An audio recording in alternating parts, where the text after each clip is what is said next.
The scariest night of my entire life was a close encounter with a later confirmed murderer when I was camping with my boyfriend in the mountains. It ended with us running for our lives down the mountain in the pitch black, clutching knives and a hammer for self-protection. It was the end of 2018, our first getaway together as a couple. We went to the Appalachian Trail in Virginia. We were naive. We thought it would be more romantic to camp out as far off the beaten track as possible. We walked really far into the wilderness and got to a spot where nobody passed us all afternoon. We were making s'mores over the campfire after it had just got dark. It was twilight. All of a sudden, my boyfriend saw a man approaching us slowly. He was creeping up on us. At first, we thought it was a park ranger coming to tell us to put out our campfire. I began to hide the weed, thinking this was our biggest concern. My boyfriend called out to him, "Hey, can I help you?" We thought it was weird that he didn't have any kind of light on him. She didn't have any camping bag, nothing for camping. Why was he out here so far with no camping gear at night, with no light? He sped up after my boyfriend called out and came right at him. He had this strange look in his eyes. The look was absent, blank, and weird. He didn't answer my boyfriend. He just kept walking right at him. Red flags going off at this point. When my boyfriend realized that it wasn't a park ranger, he quickly put his hand in his pocket where he had a concealed knife. He made it clear that he had a weapon. It was only after my boyfriend did this that the guy acknowledged us. He said something weird. "Oh, I was just wondering if y'all were having a party." Remember, we were miles away from a single soul, and it was beginning to get dark when he began to approach us slowly without a flashlight. He had no camping gear with him, just a tiny drawstring bag on his back. After he asked what we were doing, we didn't give him any answers but asked what was going on. He didn't answer. He just looked past my boyfriend towards the site. It was windy, so we had put up a tarp to shield ourselves. This also meant that the guy approaching couldn't see how many people were at our site. He asked, "How many people you got with ya?" He began to circle our site to check us out. He asked again if we had any other people with us, and my boyfriend didn't answer. He carried on circling around our camp. Now bear in mind, we had set up our camp on this crazy steep hill. It was the only spot for miles that was possible to put a camp. However, he told us that he was going to set up camp nearby. He proceeded to walk off in that direction straight up the hill. We knew for a fact he couldn't put a campsite there because of the terrain. Remember, he had no light and no bag with camp gear. Nothing. We were silent. We listened to his footsteps on the leaves as he walked up the hill in the direction completely off the path. He walked for about 30 seconds, and then his footsteps stopped completely. He was just still, silent. We knew he was still there, but we couldn't see him. It was dark. At this point, I was freaking out. I didn't want to seem like a baby in front of my boyfriend. We had to talk about whether we needed to leave. My boyfriend handed me a knife and said, if anything happens to me, I should run. At this point, I knew it wasn't just me freaking out unnecessarily. He said that we needed to get out of there and just to grab essential items. I was scared that he was about to shoot us dead. Later on, when I told my boyfriend this, he said no. This is the type of guy who would probably prefer to stab his victims to death. We began to walk, kind of run down the trail in the pitch black with our lights off for at least a mile. My boyfriend looked back to see him staring at one point. He ran behind me to protect me. This experience stuck with me. I still can't think of a rational or non-menacing reason why that guy was out there that night. I've tried. Now this was the end of 2018, but my boyfriend, now husband, and I were remembering it last night. I decided to type in Google if there had been any murders in the same place around the same time. And there was. A few months after our incident on the same trail, an unhinged man with crazy eyes approached some hikers at twilight as it was getting dark. He behaved in a deranged and aggressive manner before stabbing a man to death with a 17-inch knife. A woman he was with ran for her life down the trail. Finally, she raised her hands in surrender, and he began to stab her. Somehow, she managed to get away. The killer carried on wandering the trail and shouted out to other campers to give him a flashlight. They didn't, thank goodness. All of these details are the same as the guy who approached us. Same age, same deranged eyes, same lack of flashlight, same time to approach us, same look, same place. The more articles I read, the more I realize this psychopath had been roaming the trails harassing hikers for a while. A few different people had reported him, not just us. Apparently this erratic and violent psychopath was well known to law enforcement along the Appalachian Trail. His name is James Sovereign Jordan. We got lucky. It could have been us. This happened to me when I was 17, around the time when most of my friends were getting their driver's license. We all had that rush for cars back then, so it was quite common for us to skip school and go for a ride out of town. The city where I live is surrounded by forests and 2 mountains, so we basically had a lot of places to go and chill. One day, my friend was very excited to show us a place that he found about online, possibly here on Reddit, for which people said was quite odd. We looked it up and apparently it had a reputation for being a paranormal site. Being the typical group of teens, we collectively agreed to check it out as soon as we could, including me, who more or less believes in spiritual stuff. Going up the mountain, we were listening to the radio until we lost the station to static, which for obvious reasons is what the radio does when you go deep into the woods. This entire experience was happening during a summer night, so we were feeling pretty careless and as excited as a person can be. Having no music to listen to, we started talking and discussing our expectations for this place, with most of us having no expectations at all. Our conversation was suddenly interrupted by the loud static coming from the radio that we had turned off just a few minutes ago. We were all a bit startled, but still, nothing out of the ordinary. It happened again a few minutes later. We all looked at the radio. It was still off. We quickly dismissed this as something that radios do for some reason, and again, didn't pay much attention. The third time that it happened, the driver hit the brakes and stopped the car. He turned to us and yelled, "What the hell, did you hear that? What was that?" Claiming that he heard a voice this time. None of us heard anything except static. The driver said that he had had enough, and he switched the engine off, so there is no possible way for anything, including the radio, to be working. We sat like that for a while in pitch black, for there were no city lights around us, and the forest had covered all other light sources, like the stars and so on. The light indicating the radio turned on, and soon after, the static came. I could tell that we were all feeling a bit anxious by then. Through the static came a female voice singing, and it was very silent. For a second, it got louder, then fell back to silent again, and then it vanished. But even weirder, the static vanished too. Once we switched the car back on and turned the headlights on too, we observed what seemed to be smudges of fingers across the frickin' windshield. We didn't turn the car around immediately, but I could tell that we all just wanted to leave. We stopped further up on the hill, took some pictures of the Milky Way, and then went home afterward. Ever since, we speculate about what the hell happened to the radio in the windshield that night.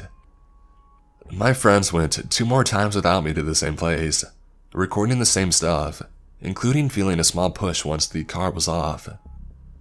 What do you guys think? I believe there are many logical explanations, but considering the fact that I'm somewhat of a person who believes in such stuff, and had an adrenaline rush that night, it's hard for me to grasp something rational. I grew up in Ohio in the 70s, and me and my childhood friend Joe were outside all the time that we could manage it. Joe lived on a farm that bordered a pretty big forest, and my parents would drop me off in the morning and we would stay in the woods all weekend. We had only come out for school. We loved pretending that we were frontiersmen. We would build shelters, traps, practice making fire with sticks, the whole 9 yards. When we got to be in high school, we got this notion to pull a Stand By Me. This was based on the movie of the same name that had just come out. The idea is that we would walk the railroad tracks out in the country, but instead of looking for a dead body, we would find cool bridges to fish from and camp a little ways off the tracks. Of course, we knew this could be dangerous and we'd likely be trespassing, but we were kids. We had a lot of fun. We did find beautiful rivers. We discovered bridges that no one went to. We fished.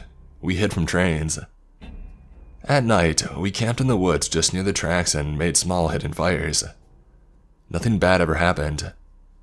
It was idyllic. In fact, it was so fun we did it multiple times. Never had a problem. After high school, me and Joe went our own ways. We both left home, but always stayed in touch and always tried to coordinate visits so we would see each other occasionally. One summer in the mid-90s, it worked out so that we both were in town for about a week.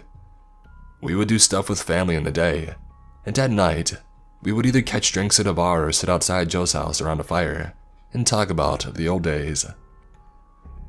One night, me and Joe got talking about our Stand By Me trips. Well, nostalgia and beer are a hell of a mix.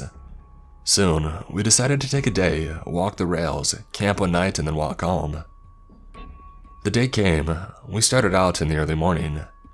We had my wife drop us off in our old spot that we used to start, right outside of our hometown. She thought that this was absolutely crazy and made sure to mention it. When she pulled away, Joe suggested that instead of walking the usual route, we would take the opposite direction, just to be adventurous. We knew the land well, we had a map, so I gave a "what the hell," and off we set. The day went fine. It was fun and a little sad, but in a good way. We found a bridge and we sat on the edge, smoking a joint and moved on. We had no fishing gear, but we brought some canned food and other stuff.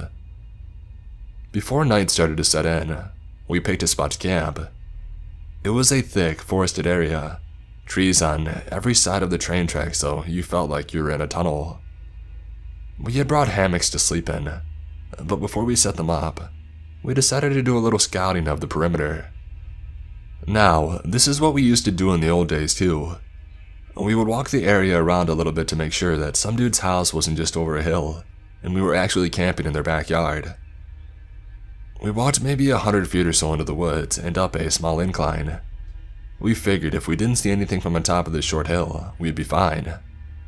But when we got to the top, we saw an old building down at the bottom, about 100 yards into the woods. It was barely visible. We pondered over what to do. We both assumed it was a sugar shack or something, because there didn't appear to be a clear road into it. From where we were, there didn't look to be anyone in it either. All was quiet, no movement could be seen, no lights. We decided to walk a little closer just to make sure. We came down the hill very slowly, and as we neared the building, we saw that it wasn't a sugar shack at all. It was an old church. It looked like it had been abandoned for years. It was a squat, sagging building whose wooden planks were almost black from years of moss and rot. A cross still stood on the top of the place, all weathered black. None of the windows had glass and there were no doors, just open doorways. We got close enough to see inside. There were rows of pews and a built-up section in front for a preacher to stand. We didn't go all the way in. We didn't want to. Beyond all that, there was no sign of anyone else. No footprints, no paths, and no roads. It was an abandoned church. We left immediately and went back up the hill to the spot that we had picked to camp. Having hell between us and the church made us feel better, but we were still a little uneasy. We chalked it up to the natural creepiness seeing a church in the middle of the woods would elicit. And besides, at this point it was dusk, and we just decided to rig up our hammocks and go to sleep and move on at early morning. Night set in, and as we lay in our hammocks and shot the shit, we began to hear something in the direction of the church. Our conversation about it went a little like this. "Do you hear that? What the fuck is that? It sounds like people singing." And it did sound just like singing. We both slid right out of our hammocks and hunkered down, straining to hear more. We listened for a minute or two, and the singing continued, but it wasn't getting louder. Finally, we decided to creep back up the hill and see if we could spy where the sound was coming from. We could still move very quietly in the woods from the old days. It was second nature to us. The moon was barely out, but it provided enough light so you wouldn't walk right into a tree. But it was near pitch black. We didn't use flashlights as we crept slowly up the hill, and we didn't talk. When we got to the top, we saw light in the distance. It was coming from the church, and the singing was coming from inside. Joe and I put our heads close together and had a hushed conversation that boiled down to, "Can you believe this shit?" The light looked to be candlelight from the way it flickered, and though we tried, we couldn't make out what was being sung. It sounded like church music, but in another language. We sat and watched for a while, trying to see who was in there, but we only saw occasional shadows. We had no intention of getting closer either. We had about a football field length between us, and we aimed to keep it that way. The singing continued for a bit, and then it stopped. After that, a booming male voice began to chant. I was already freaked out, but this voice thoroughly scared the shit out of me. It sounded like some Old Testament preacher you see in movies, but again, it was like he was speaking in a different language because we couldn't understand a single word. Eventually, it got to where the single male voice would say something, and then a bunch of voices would answer in song. This lasted for a while, and then they all broke into this long, sustained wail that just kept getting louder. It got so loud and so disturbing that I covered my ears, and then it stopped. At this point, I was just getting ready to say, "Let's get the hell out of here," when Joe put a hand on my shoulder and hissed, "They're coming out." We were far enough away that we couldn't make them out really well, but what we could see was a line of figures walk out the open doorway, all holding hands in single file. We could see some of them had flashlights. They began to sing again, and the light from the flashlights began to move towards us and the hill. We booked it back down to our campsite, grabbed our shit, and ran to the tracks. Once there, we ran down the tracks in the direction that we had come from. After a few minutes, we stopped and looked back. We saw lights coming down the hill. They were moving erratically, like whoever was holding them was shaking them. We continued to run in spurts and walk as fast as we could.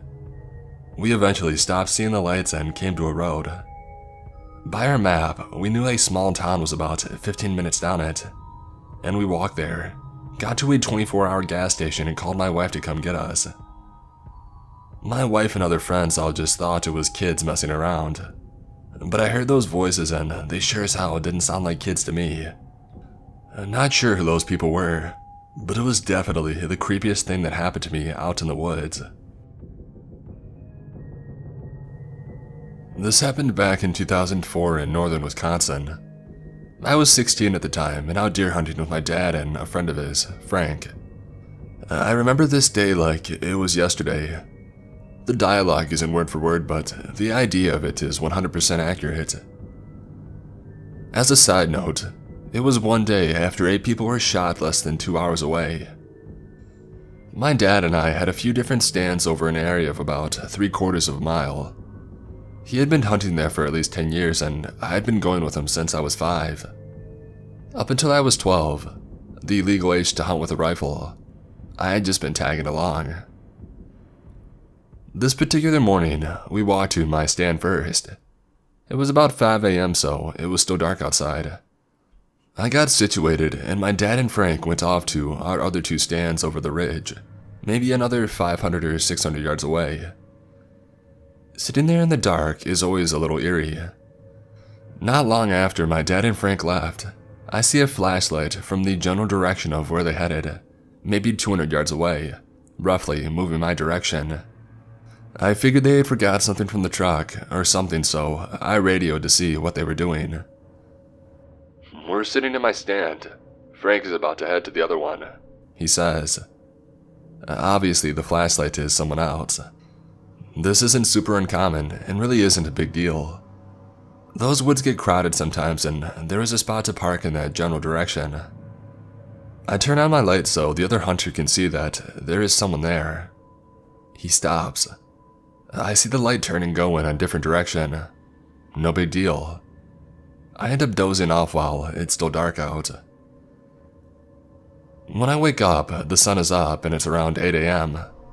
I sit there for a bit, radio my dad to see if he has heard or seen anything move. Nothing yet. A couple gunshots off in the distance is all. I get up and I go for a slow little walk to get my blood moving a bit. Not far, maybe 30 yards out and back, trying not to make a sound. I come back to my stand, sit down and take a real good look around. Nothing really going on. I finally look out to my left, where I had seen the flashlight before, and I see orange. For anyone unfamiliar, hunters have to wear blaze orange during gun season. I radio my dad and Frank to see if either one of them were moving around. Dad says no. I hear nothing from Frank. I grab the binoculars out of my backpack to see if it's Frank. It's definitely not. This guy is looking at me through his scope, rifle aimed directly at me. This is a huge no-no. Massive rule we all learn in hunter's education. Never point your rifle at something you don't intend to shoot. Dumb people still do it though. It's few and far between, but it happens. This is why normal people use binoculars. My first thought is, what a freaking dickbag. Thing is, even with me looking at him, he doesn't put his gun down. Now I'm starting to panic, thinking I'm going to be the next hunting murder victim.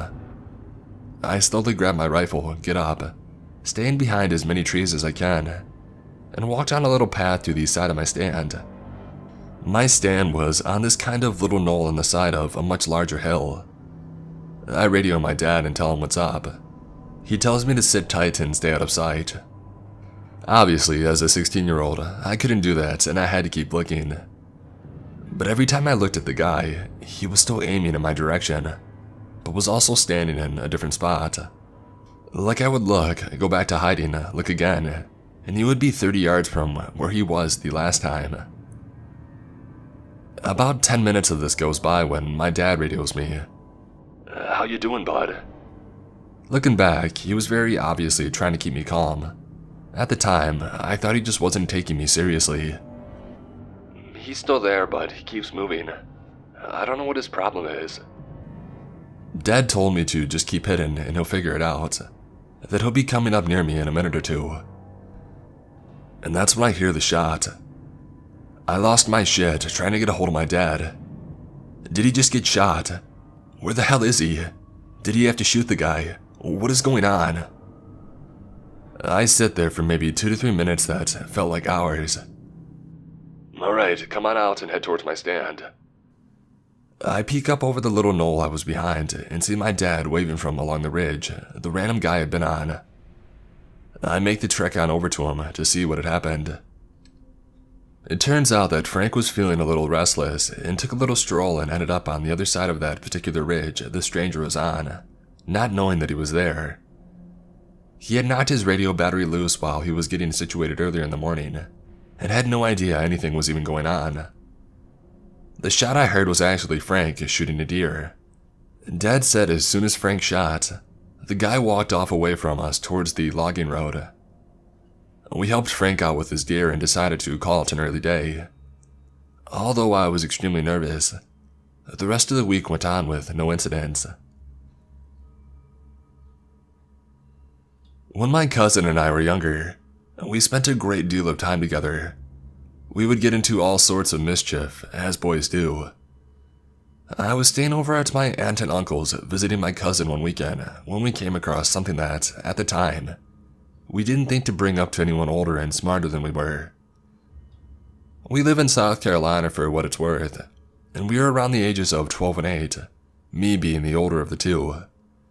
The area around my aunt and uncle's house had some small, densely wooded areas, but overall, the area isn't anything I would consider rural.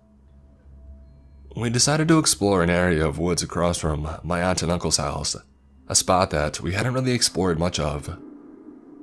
Not too far from the road, we came across an old house. It wasn't in bad shape, and even had a little garden with a well enough tended flower bed. Our first thought was, reasonably enough, that we would run into someone's yard. Passing through, we noticed one of the windows to the home was broken, so we decided to peek in. There wasn't much of anything in the house. It was devoid of furniture or anything else that would imply that someone actually lived there. Naturally, we tried the doors to see if we could get in. No luck. We then heard a car pulling up to the house from the opposite side of us. My cousin and I darted for the tree line and followed some power lines into the nearby woods. A large section of the woods here had been cleared out to allow for the power lines to be where they were. So, picture a clearing of around 100 or so feet, surrounded by woods on either side. After following the power lines for quite a bit, we got hit by the unmistakable smell of something dead. We kept on and noticed a wooden tower standing off the side through the woods a bit. We excitedly hurried to investigate it. On the way, we found a dead dog. That would explain the smell, and it wasn't too unusual. And then we found another and another. Surrounding the entire stand were the corpses of dead dogs. It had to be over 30 carcasses. They were all in varying states of decay. Some seemed only a few days old. Some were nothing but bones. We were alarmed but still dumb kids and wanted to climb to the top, so we did. At the top, we found even more dog carcasses. So, process this. Not only were there bodies of dead dogs surrounding this tower stand, someone had put forth the effort to drag them some 30 feet up a slim ladder to the top. Unsettled, we made our way back to my aunt and uncle's after that. We never mentioned it to anyone, or at least I never did. Thinking back on it 15 years later, we definitely should have said something. I've tried looking up similar things in the area, but I haven't had any luck. We never went back there after finding that horrible scene. I also wouldn't conclude that the house we found or the person that showed up there are in any way related to the tower stand. That's just how our story began. I went to summer camp in a rural part of New Jersey back in the mid-1990s. The camp was situated on a long, narrow, man-made lake. One end of the lake was reserved for swimming, which we would do as a group activity every other day or so. The swimming area had one long dock stretching straight out into the water, and 2 square floating docks further out. One of the 2 floating docks was a bit far away, and although I had spent a few summers at this camp at the time of the incident, I had never seen anyone else using the second dock. One day, our group of about a dozen 11-year-olds got the bright idea that we were going to swim out to the faraway dock. I would consider this to be a moderate challenge for a casual swimmer. When we reached the dock, I noticed a strange-looking spider on the ladder that you had to use to climb up. It was quite large in terms of overall footprint, probably around 2 inches from end to end, with long, skinny legs. Spiders, of course, are normal critters to encounter in nature, but this one stood out to me because of its unusual appearance. After the long swim, we took a few minutes to lie on the dock and rest in the sun. It was relaxing and we were all having a good time. We started messing around and decided to play one of our regular games where we would all shuffle towards the corner of the dock, causing it to sink. As the corner of the dock started to sink and fill with water, suddenly hundreds of giant spiders came frantically pouring out from between the boards, swarming over and around the feet of those of us who were still standing on dry ground. This dock was theirs apparently. We all immediately began to scream and jump into the water trying to get away, but the spiders were in the water too, and stuck to us as we swam. I vividly remember the feeling of them clinging to my wet hair, fleshy bodies and long squirming legs, hopelessly intertwined with my own strands. Adrenaline propelled us back into the main part of the swimming area, and by the time we got there, thankfully we were spider-free. But this is a childhood trauma that lingers with me. I hadn't really been afraid of spiders before, but I would say that this was a major turning point. The thought of us lying on the dock in the sun, completely oblivious to the horror that was lurking just inches beneath us, it creeps me out to this day. I posted this as a comment in a different thread, and it made me think of this. Brought back the memory of this awful camping experience, and also why we don't camp outside of well-populated campgrounds anymore. The woods are safe. It's the people that you have to worry about. The one instance that I will never forget, though, was a man that just showed up at our group camping site, also miles away from any actual campground, and watched us behind different trees from a distance. A few of us said hello, but he wouldn't answer. Yet when he saw the kids, he tried to talk to them repeatedly. We were a big group of adults, but since we had children with us, some of the guys finally went over and confronted him. He claimed not to be watching us, and he walked away. Then later that night, he pulled up in a beat-up RV and parked, blacking us in, right next to our makeshift group site. The RV itself was bizarre and creepy. He had children's underwear in the dash, toys and junk piled up, and so on. It was getting dark and we were all around the fire when he suddenly walks up and stands in our little circle. He made a comment right off the bat that all the little ones went to bed already, which freaked me out immediately. The guys asked him to leave semi-nicely, not knowing what his deal was. About a half hour later, I could see him standing off behind a tree smoking. I couldn't see him, but I saw the end of his cigarette. He just watched and chain smoked. It was unnerving. In the middle of nowhere, being watched by a man who seemed so focused on our kids. Not to mention that, out of the 3 other families we were with, my family of 4 was the only one in a tent, which didn't feel as safe as an RV or camper with him there. I went to bed when our 2 kids did, so they weren't alone. Our tent was on the further side of the site, away from the fire. Shortly after the kids fell asleep, I heard crunching in the woods around the tent and called my husband's name, thinking he was stumbling in the dark looking for our tent door. When he didn't answer, I unzipped the door and shined the light around, right across the feet of the creepy guy. I instantly jumped up and started yelling. All the guys came running from the fire. The creepy guy just stood there and stared at us, didn't explain himself, not that he would have a good reason, and then he turned and walked away. I was beyond done. We packed up our stuff and crammed it in the car, pleading with our friends to leave, but they wouldn't. I was the only adult there that hadn't been drinking, so no one could drive home. I drove home so awake and on high alert all the way. Our friends that stayed did have guns, and they all had secured campers and RVs to sleep in. They came home the next night and had even more bizarre encounters with the creep. Each of us did contact the authorities, by the way. This did not happen to me, but I live in the area where it took place. As far as I know, this is not a made-up story. My friend and I were discussing these scary things that we've seen in the woods, and he told me a story that happened to his friend. This guy was with 5 of his friends who were spending a few days in a cabin hunting and trapping. They were not drunk, but they had a few beers to unwind one night. So, one of them goes out to the outhouse to go to the bathroom, and he swears that off in the woods, he hears the faint sound of a drum beating. He finishes in the outhouse and goes into the cabin to tell his friends to come out and check out the sound. They all grab their rifles and walk out of the ridge their cabin was on, and down the hollow behind it and back up the other side. It was a pretty rocky area, so the sound traveled far, and they could tell that just over the hill was where the sound was coming from. 5 of them spread out about 50 feet apart and walked up to the top. They couldn't see down or over because of all the laurel bushes around them. So, the 5 of them waited, and one went to sneak down to see what it was.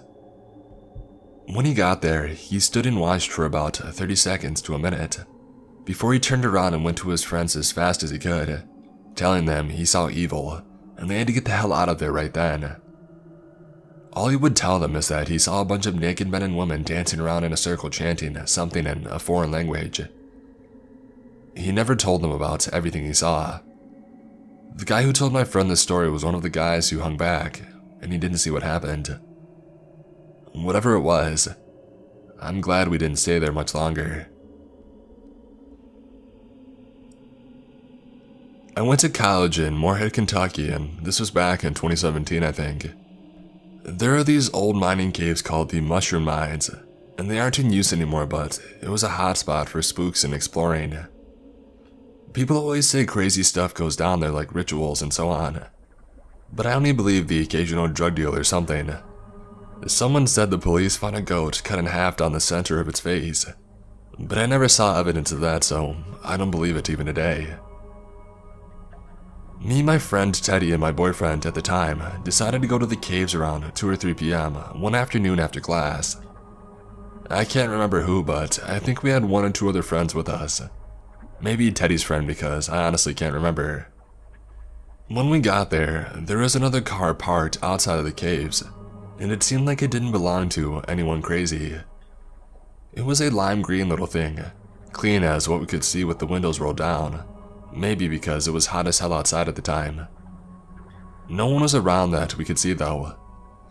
That wasn't really weird because there were a lot of hiking trails next to the cave, and no one was in the mouth of the cave, so we assumed they must be hiking. We were exploring the mouth of the cave, and only going maybe 10 to 20 feet deep. This was because if you've ever been to a mine or deep cave before that isn't in use, you know it's pitch freaking black and it's cold. We did have flashlights, but we still weren't trying to go a mile in or anything. All of a sudden, Teddy just asked us, "Did you guys see that?"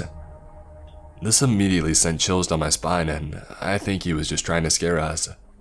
My boyfriend goes to where he's standing and asks what he saw. As Teddy is explaining that he thinks he saw a small light come on down the cave, way deeper down. A small light clicks on way further than we are down the cave, as if reacting to his acknowledgement. It was a light from a flashlight. It clicks back off and we take a second, and we get the hell out of there. So guys, I don't know what to think of this all. They didn't have their light on when we first showed up, so they were what? Just hanging out there in the dark?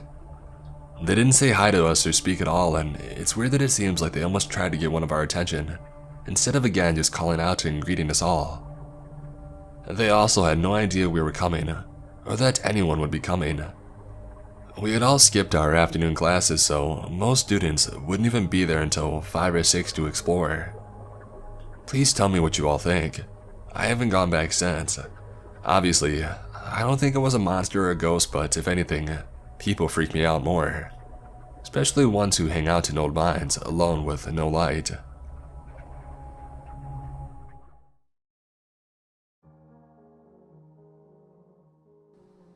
These events occurred 2 summers ago in the Grand Teton area. My boyfriend at the time, now husband, let's call him H, was an avid outdoorsman and also served in the military. I was an ecology major and wanted to spend more time outdoors, so he decided to take me on my first backpack, just the 2 of us. For those who aren't familiar, the Grand Tetons are well known for their wildlife, specifically grizzly bears.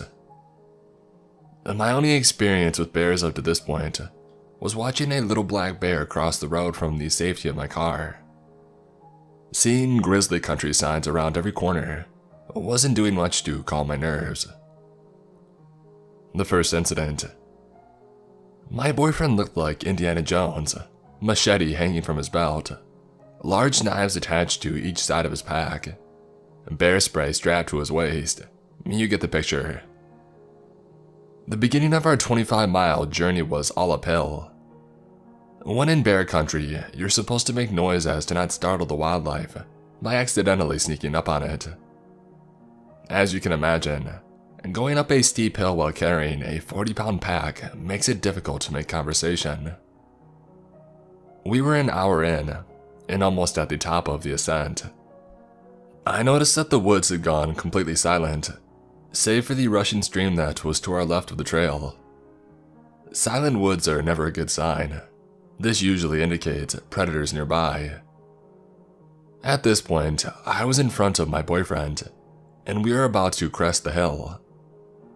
For the past 20 minutes, we had not said a word to each other, having been too tired to speak. We noticed the silence at the same time, and gave each other knowing glances. I came up over the top of the hill, and immediately froze. Sitting not 10 feet in front of me, in the middle of the trail, was a grizzly bear. My husband wasn't aware yet, as he was behind me, so I did the first thing that I could think of. While still in my frozen stance, I managed to take my arm and started flinging it wildly behind me, trying to get my husband's attention. I was too terrified to speak. The bear went from sitting to all fours, not looking away from us once. H quickly swung me around so that I was behind him, and he just started yelling. Being in the military, he knows how to yell. But the grizzly wasn't quite fazed, as it started to walk slowly towards us. At this point, I was on the verge of passing out from terror. The bear was about 5 feet in front of us when we heard a loud crack, coming from the woods to our right. The bear heard it too, and he bolted towards the stream. A second crack boomed again, this time much closer than before. H said, "It's probably just some falling branches," but we both knew that wasn't the case. At this point, we were walking quickly up the trail in an attempt to create some distance from the grizzly bear and those strange noises.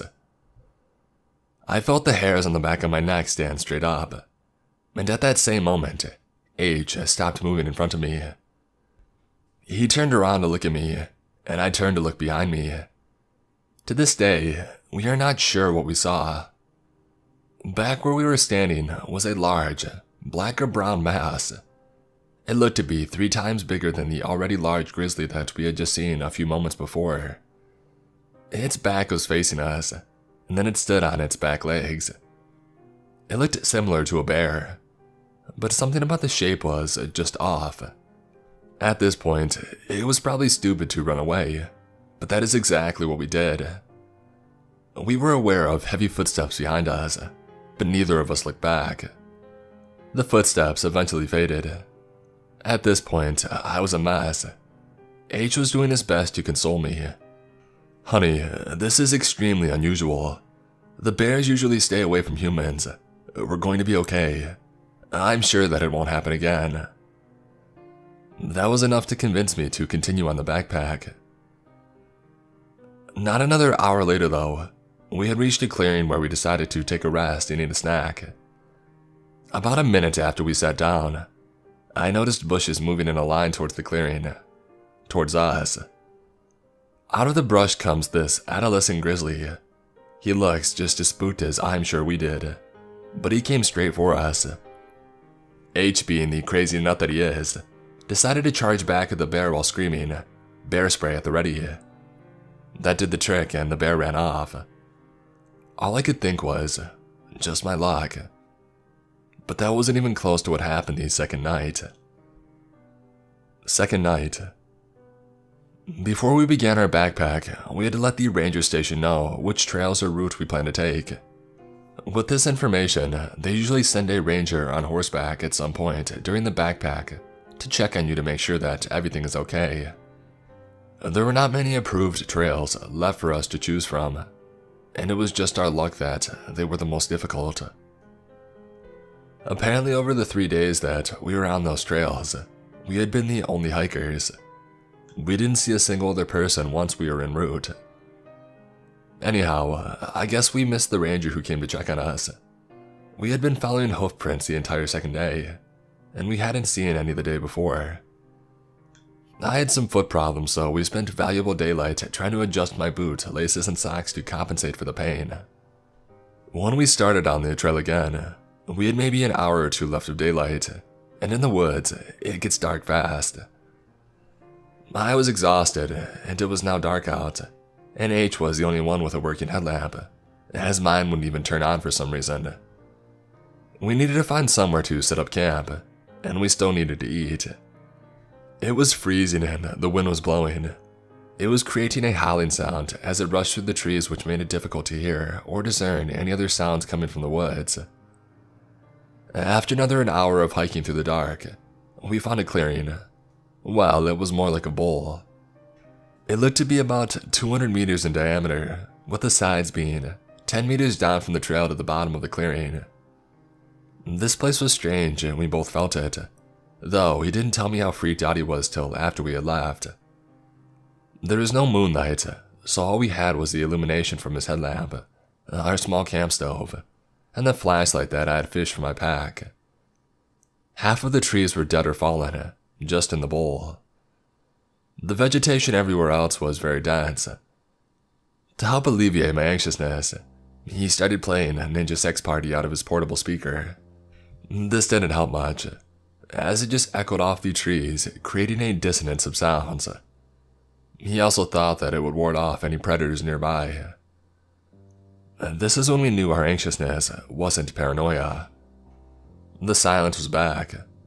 There hadn't been a single bird chirp since we had arrived at the clearing. It also may have to do with the obnoxious music, but because of our previous experience, we decided to turn off the music and head into the tent. Also, it was freezing. As soon as we were situated in our sleeping bags, we heard deep cracks and thuds echoing from beyond the tree line. Falling trees, maybe. There had been a lot of wildfires and very little rain this season. And then a thud. We both froze. That sound wasn't an echo. It came from inside the clearing. Definitely not a fallen tree. And then the thud again. It came from right outside our tent. We both stopped breathing. H's hand found mine and we clung to each other, paralyzed. Something dragged across the outside of our tent, making an indent as it went along. It was thin, almost like a finger. "What is it?" I whispered, shaking. "I don't know. It shouldn't be a person. We're the only ones on this side of the mountain." I was trying my hardest to stifle sobs, trying to listen to what was outside. I could hear steps, but I couldn't decipher what it was. The steps stopped, and then the whole side of the tent was slowly pushed inwards. At this point, whatever was outside knew that we were inside, so I shined my flashlight at the side of the tent. What I saw made my blood run cold. It was the shape of a human face pressed into the tent wall. I could make out the nose and an open mouth. Each time they breathed, it made the tent around their mouth billow in and out. H said, "Forget that," and he pulled out a Glock from a sleeping bag. He cocked it, and the sound shattered the silence. The face pulled back, and we heard fast footsteps heading towards the edge of the clearing. We didn't leave the tent until the sun was shining the next morning. The first thing we noticed was the smell of urine. We came out of the tent and we looked around. Whoever it was had peed on our coals that we had left in the fire, leaving a disgusting stench of evaporated pee. Footprints surrounded our tent, circling around multiple times. Muddy handprints decorated the outside of our tent. We think it was mud anyway. Wildlife is not the most dangerous thing in the backcountry. This happened last year in Virginia, and is also the reason that I never backpack alone anymore. I was taking summer courses at the time, and we ended up with a 3-day weekend in June, so I thought it was a great time to go explore some of the Virginian wilderness after all. I did a Google search and found a state park with a trail that looked nice, and I let my roommate and family know that the trail I would be going on. When I got close to the park area, I saw a little outdoor shop where people hiking the Appalachian Trail stopped. I went in to grab a map of the area just in case that I got lost. As I was talking to the owner, he mentioned a trail that's not well known that has a pretty cool waterfall and a swimming hole. This piqued my interest, so I had him show me on the map. It took me outside of the state park, but he said it was a great place to go. I paid for the map and I thanked the owner. I texted my roommate and my parents about the new trail, and I parked my car and I set off on my adventure. I should note that the waterfall was going to be the side trip of my journey. I was planning 3 days and 2 nights. I started on part of the Appalachian Trail, and it was pretty packed with people, and some of them were really fun to talk to. As expected, I got further and further from the main trails and I saw less and less people. Around early afternoon, 3 miles from my destination, I noticed that it was unnaturally silent. No birds, no bugs, not even wind, and I had a feeling of being watched. I shook it off as me overanalyzing the situation. I got to the waterfall and it wasn't too spectacular, but it was cool to look at. Plus it had a good sized area to swim in, so naturally, I stripped down to my skivvies and I took a dip. It was pretty refreshing. As I was getting my clothes back on, I started whistling to myself. But that's when I heard something whistle the same tune back. I thought it was just a bird copying me, so I went back and forth with it, and it would repeat whatever I whistled. I thought it was pretty neat. As I was setting up camp, I couldn't shake this feeling that I was being watched again. Like I would get goosebumps and my hairs would stand up. As night fell, I built a small fire and I lit my jet boil to make dinner. As I did this, I became hyper aware that again, there was no sound, just deafening silence. Some part of my brain was telling me that I was not safe and I needed to leave. But I ignored it and I crawled into my tent with my flashlight and a book. I went to sleep without incident. When I woke up the next morning, my sight was trashed. My camp stool was nowhere to be found. My bear bag with my food was cut down, and the contents were thrown across the site. My first thought was a crafty animal chewed through the rope and got to the bag.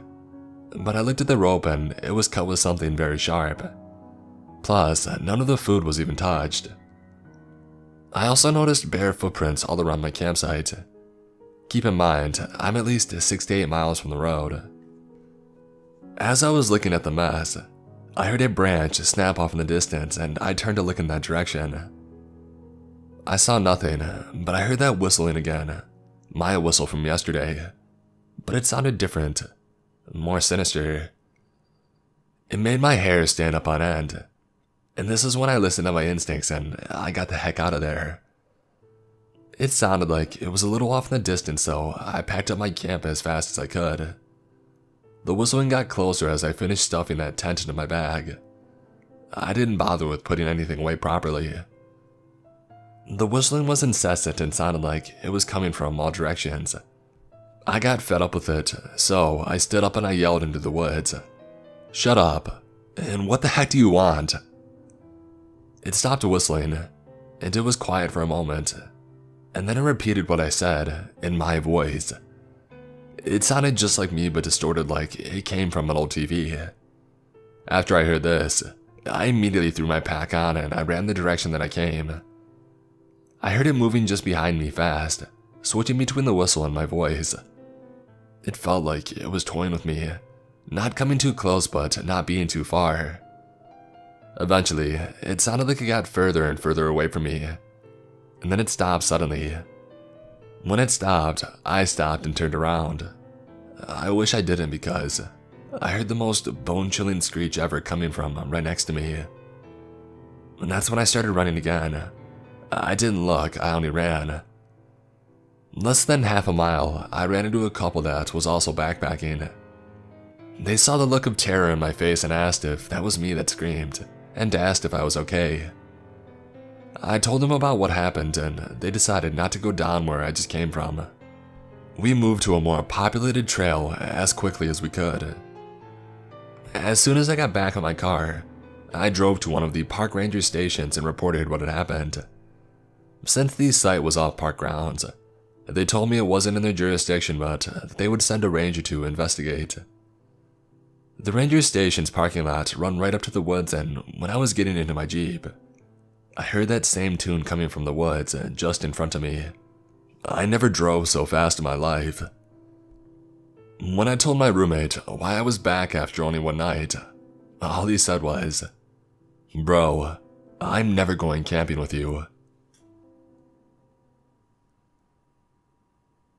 Last summer, a good friend and I embarked on a backpacking trip through the White Mountain National Forest in New Hampshire. As fairly experienced day hikers, we felt comfortable in the whites for our inaugural overnight trip.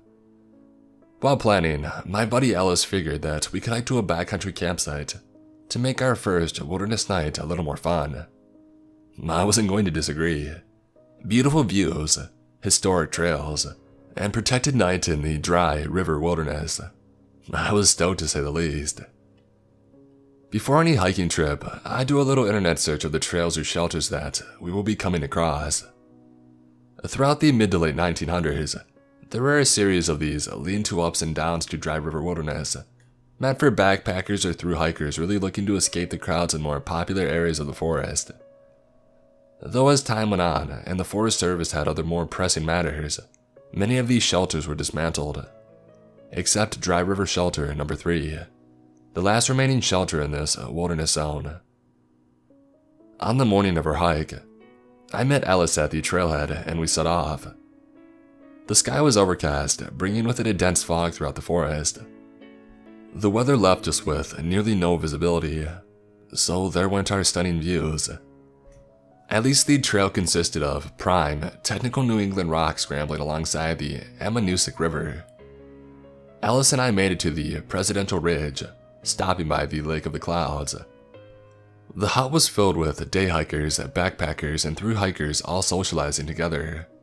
We were even rewarded with some sun, and a brief glimpse of the dry river valley on the summit of Mountain Moreau, before the fog rolled back in. With dwindling views and a stiff wind, Alice and I hustled below the tree line, down to the Dry River Shelter No. 3, our home for the night. Once we dropped off the ridge into the valley, we entered the wilderness zone where rangers patrolled sparingly. Time to really be alone in the wild.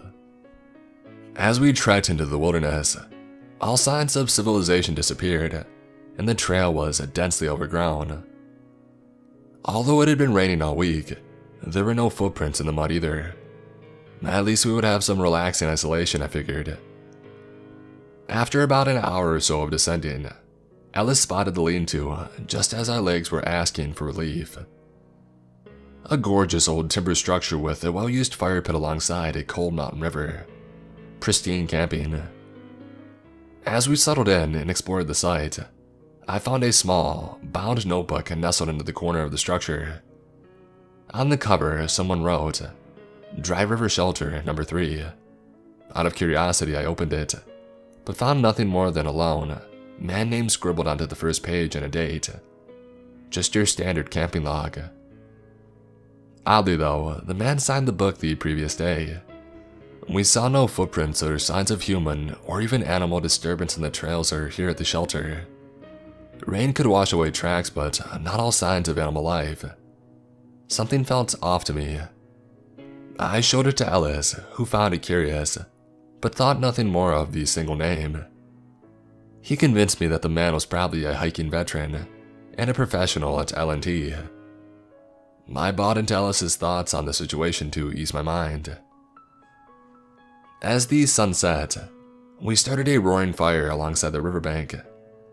Ellis commented on how quiet the location was, having not seen another soul beyond the chirp of birds since leaving the Crawford path. The silence was eerie, but we figured that city life desensitized us to the wild. The sun was setting in, we grew tired with the darkness. Ellis took the lean-to, and I spent the night in my tent. Sleep came quickly after hiking 8 miles with 20 pounds on my back, but this didn't last for long. A brutally sharp slapping noise woke me up. The only thing I could compare the noise to would be someone swinging a 2x4 into a tree, or snapping a thick branch. I figured it was a bear searching for our food bag, hanging in a tree some 20 to 50 yards away. Nothing out of the ordinary for New Hampshire. Sleep overtook me once again, and I remember waking up to the sun rising over the peaks. I stumbled out of my tent to see Alice also waking up slowly. As we made our morning oats and coffee, I wandered around the site again to see if I could find the marks the bear had left. But instead, I noticed something odd. The small notebook was open. I swear that I'd put it back where I'd found it, closed and in the back corner of the shelter, not open on the floor. Hey Ellis, were you checking out this camp log last night? Nah, I passed out, man. It's not like there's anything to read it in anyways, he responded. You sure? I commented as I bent over to pick it up. The lone hiker's name was not so lonely anymore. At least 20 more names filled the pages. The lone travelers whose name was originally on the first page could now be found several pages deep within the notebook. I tossed it to Ellis, whose face instantly dropped the second his mind registered what was on the page. Great. Now I knew it wasn't just some dehydration delusion of the previous day. Dude, we must have been seeing things last night. There is no way we missed all of those names. How could we? Ellis said. This is when I began to tell Ellis about the slapping noise that I heard during the night. I received nothing other than instant denial. These sounds were not the result of some hooligans or backwards crazies harassing us. Ellis was convinced. Rather sternly, he commented, "It's a bear, Jack. It's just a bear. Let's go now." And well, go we did. Ellis led us out of the site and on our way home, not 10 minutes later. A year has passed and I'm still not quite sure what happened during our night at the Dry River Shelter number 3. The memory of seeing a single name written on that front page of the notebook is so crisp in my mind. I couldn't have mistaken it. Could I have mistaken the noises I heard and the new additions to the book? Ellis feels the same way about the whole scenario. What do you think? Could we just have been too dehydrated and delusional? Or were we not welcomed by the New Hampshire wilderness?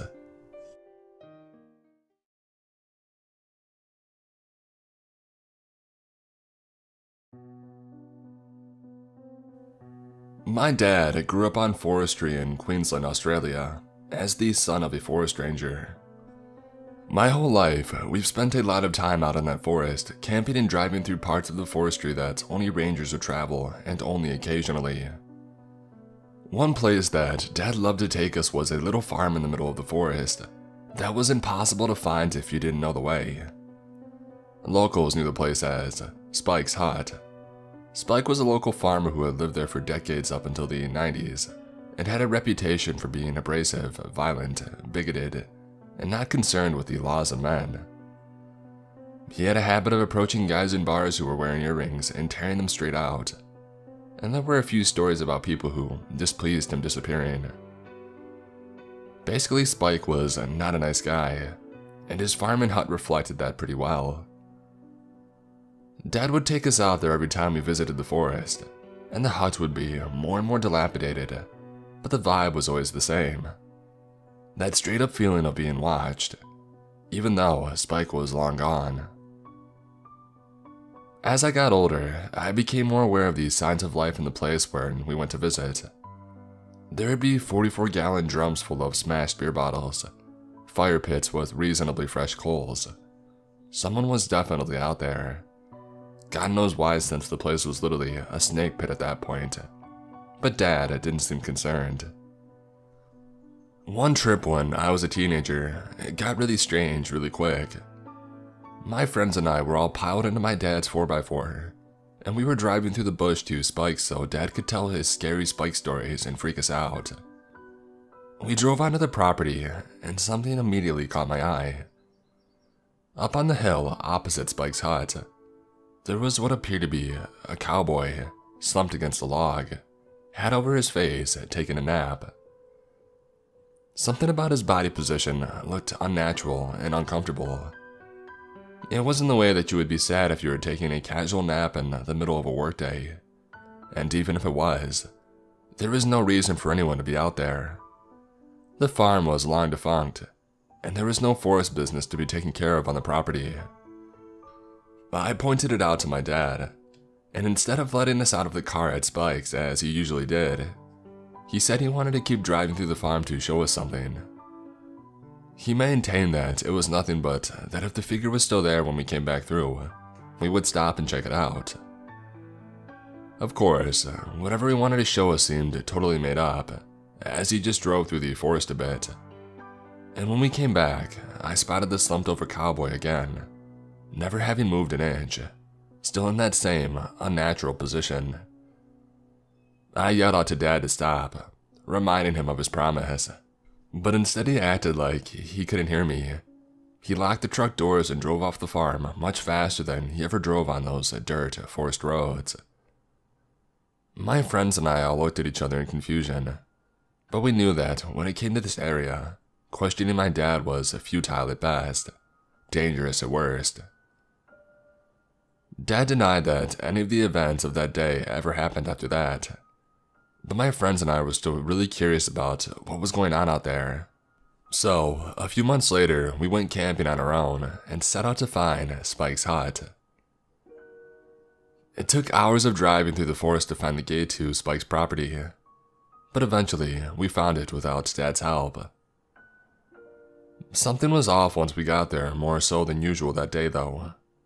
My mates jumped out of the car but were suddenly frozen, not wanting to walk any closer to the hut, for no visible reason.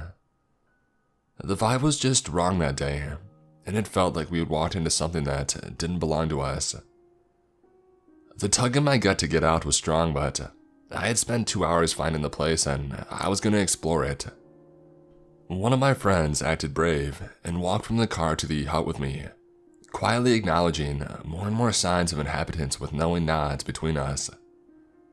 We said nothing to the others, but we were on high alert. It felt like someone could be back any minute, or that they had never left and were watching us as we poked around the debris. We walked up to the side of the hut to find a kind of a small shed with 3 walls. I heard my friend's voice go squeaky as he called me over to look inside. On the ground was a huge pile of ashes from what looked like a cooking fire, and confirming this was the presence of a giant makeshift grill made from crosshatched wire sitting over the fire, hinged to the shed wall. As I'm looking at this setup, I figure that whoever had been there had been hunting and cooking large chunks of their kill over the fire. Pretty clever actually. But then my stomach dropped. As my eyes traveled down the grill to the ground, I saw a baby sock. Tiny, pink, and terribly out of place. And then another, and then a shirt, and then a ribbon from a child's hair, all sitting right beside the ashes on the ground, next to a woman's weekly Christmas cookbook.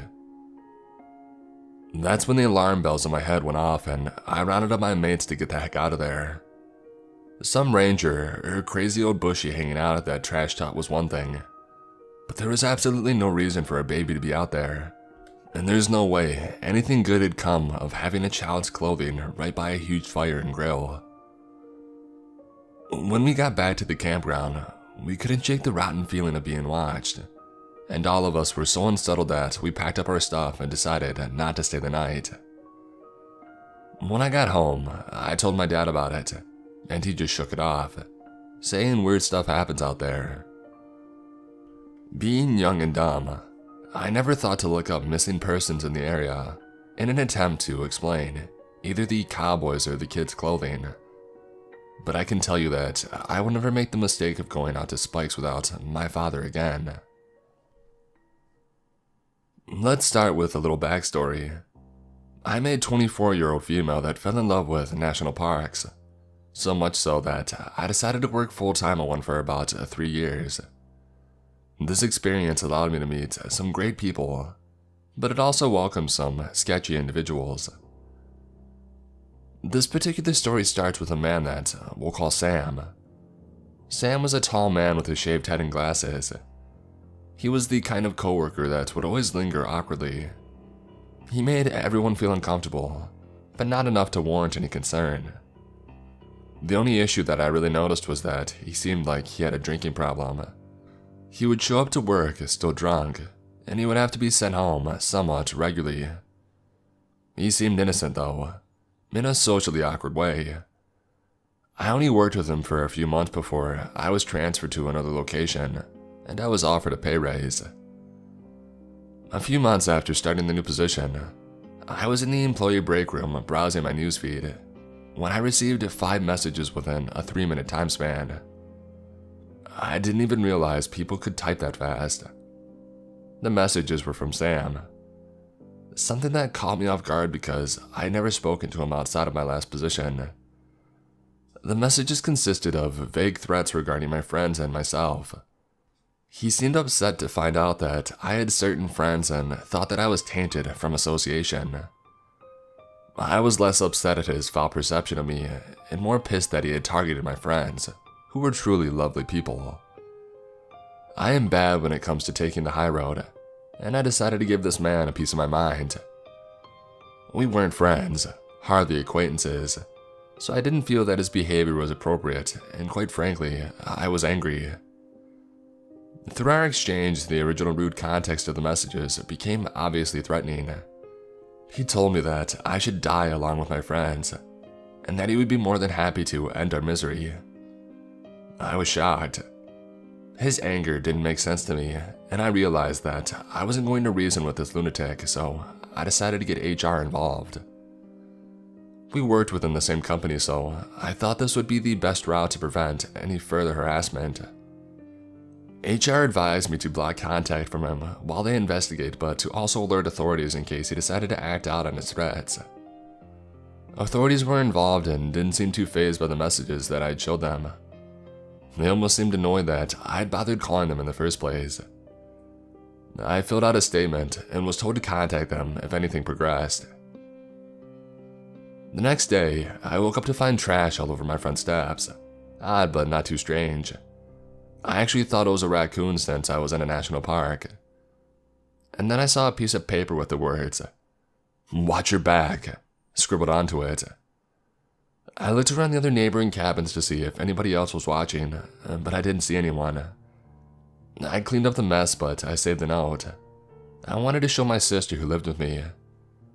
When she got home later that morning, I caught her up on the previous night's events. She didn't even know Sam because, like I said, we weren't friends. Why would I mention him in my personal life? I gave her a brief description of him in case she saw him lurking around, and I headed to work. Halfway through my shift, I get a call from Alexa. She sounds shaken when she tells me that a man matching Sam's description came to our cabin and asked about me and where I was. She played dumb and pretended to not even know who I was. After an awkward silence, he said, "I'll be back to get her later," and he walked away. She said that he sounded and acted like he had been heavily drinking and had an intense coldness to him. I'm not messing around at this point, and I've watched enough crime shows to know that you should not underestimate people. So, I called the company's security team and asked to have someone check on my sister, and to be escorted home immediately. I'm home within 20 minutes of her phone call. She gave security some more information and they were able to find out which cabin that he resided in. Apparently, he only lived about a 2-minute walk down our street, which was really unnerving. Park rangers are called again, and they get more statements from both of us and decide to pay him a visit. They seem to be taking the situation a bit more seriously now that he knows where I live. They come back after talking to his roommate. It's confirmed that he lives there, but he hasn't been home since the night before. Authorities put a word out to keep an eye out for Sam. They offered to have a unit keep an eye on us that night, which we gladly accept, and we go to bed. I wake up to 34 messages from an unknown number. It was Sam again. He was very angry that I got HR and other rangers involved. He said, "You're going to pay for this. You messed with the wrong person. I'll end you." I email HR and present them screenshots of the messages and texts. I demand that they resolve this immediately, and want to set up a meeting with the director to discuss termination. You see, in national parks when you're hired, the company provides cheap housing on site, and when you're fired, you have to leave the national park boundary within 24 hours. So, I thought this would solve a majority of the issues. They seemed to agree with me and tried to locate Sam for a meeting. No one had seen him since the first messages began 2 days prior, so the park is on a manhunt. The park is huge, and it's easy to hide if you don't want to be found. Thankfully though, his roommate alerted officials when Sam stumbled home drunk the next day. They're able to speak with him and sober him up enough to take him to the HR building a couple of hours later. After the meeting, I'm notified that he had been given a first and final write-up and will continue to work and live on my street. He apparently gave a sob story about his personal issues and promises to leave me alone. I was baffled that even with him threatening to kill me, they weren't going to fire him. Thankfully, the other rangers were equally surprised and still offered to provide surveillance just in case. It was quiet for 3 days. I thought it was actually over and I started to feel bad for Sam actually. I thought maybe he was just going through some stuff and I was just his mental punching bag. I didn't agree with it, but I no longer felt as threatened, if that makes sense. That was until I received a knock on my door and I opened it to find 2 rangers waiting to speak with me. According to the rangers and a few people from the HR department, Sam's roommate had to call the emergency line when Sam started acting bizarre after the meeting and tried to convince him to lure me into a secluded place so Sam could take care of me. Thankfully, his roommate wasn't a psycho and reported the situation immediately once Sam went to the bathroom. Rangers were on site within minutes and had restrained Sam in order to search their cabin for evidence. They ended up finding a loaded firearm and a suspected suicide note that stated he was going to kill me and take his own life. There was plenty of evidence for the case and he was successfully banned from all national parks in the United States. I have since moved to a different state and have changed my contact information. He has since contacted me once to brag about how much I helped him secure unemployment benefits, which I quickly shared with officials. According to officials, he was restricted to a southern Arizona county due to other crimes that he had later committed, and that I shouldn't worry about him finding me. As for HR, the director actually had to deal with harassment from Sam after the banning and asked me to testify on her behalf if it turned into something more sinister. I haven't heard anything since, so I'm assuming she found another way to stop his assault. I don't understand why he decided to target me. We hadn't had very many interactions even at work. I have tried to dig through memories to find a single time that I may have invited this kind of behavior, but I'm convinced it was due to many factors, including his instability and alcoholism. I was a wildland fighter back in the day in Arizona. I worked in a forest that was generally popular with a lot of recreation in the northern portion, but I worked on the southern portion of the forest that was really remote. It barely had any roads or campgrounds, so if you wanted to recreate there, you had to work for it.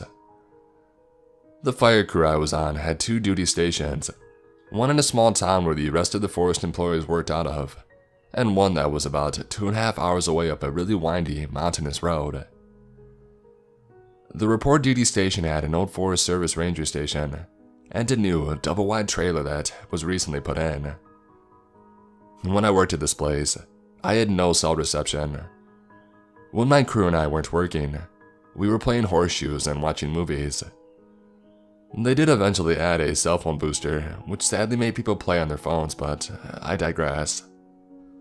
So, for my story, I want to keep it pretty simple, but my supervisor from that crew had experienced some weird things as well as working up there. There was one night he told me he was cowboy camping, sleeping outside with no tent, and he kept getting a weird mucusy drop of liquid on his face. He kept looking around and even yelling and no one was around him.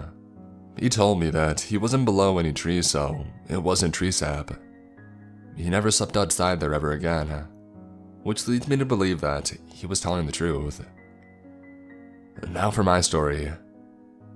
I've had other interesting experiences at that remote duty station, but this one was scary.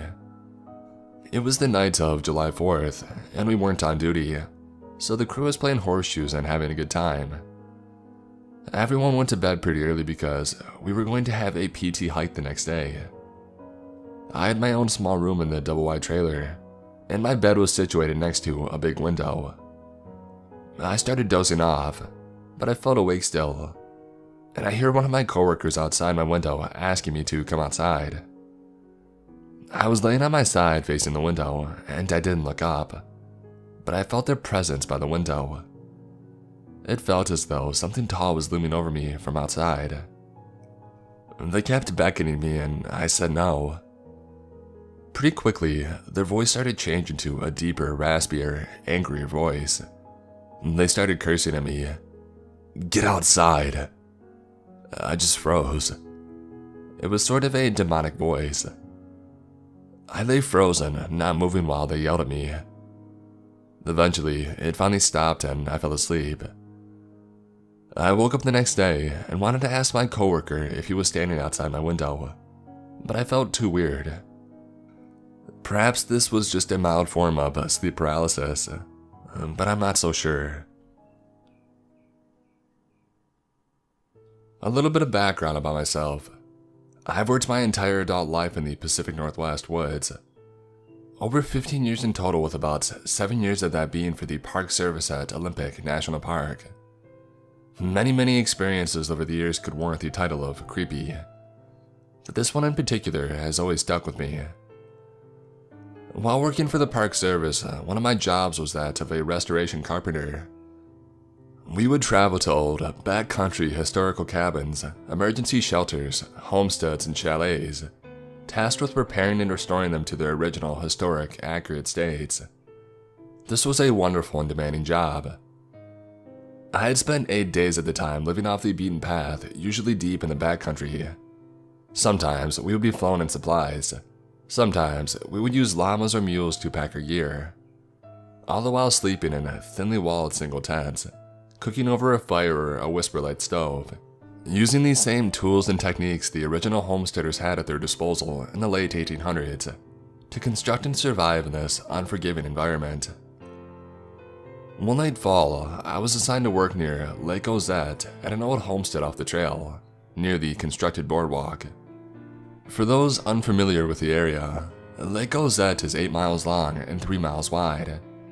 It sits as the largest unaltered national lake in Washington. Lake Ozette has a long and rich history of Native American culture. The Maka Tribal Center in Nia Bay houses discoveries found in the area dating back 2,000 years, along with a local village that was well preserved over 300 years ago by a mudslide that left most of the artifacts intact.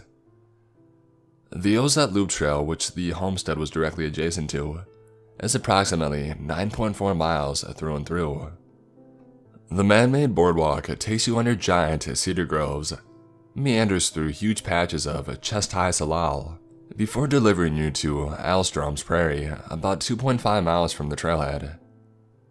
Alstrom's Prairie, a giant, soggy meadow, was once farmed by 2 Swedish immigrants. They constructed a small cabin and some outbuildings on the 150-acre bog.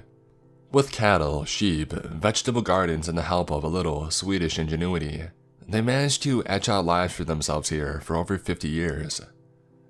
Over time, the forest, as it always does, decided to take back what was once its own.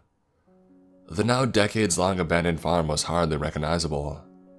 Our job was to beat back the encroaching forest, put new windows in the main cabin, pipe in a new stove, apply fresh paint, and fix up portions of the semi-dilapidated barn. The ultimate goal being to allow guided tours to take place sometime in the future. For about 3 weeks, we stayed at the Ozette bunkhouse while working at Alstrom's. This was good duty for us. We weren't sleeping under the rain, our beds were warm. Our hike was short and the terrain not difficult.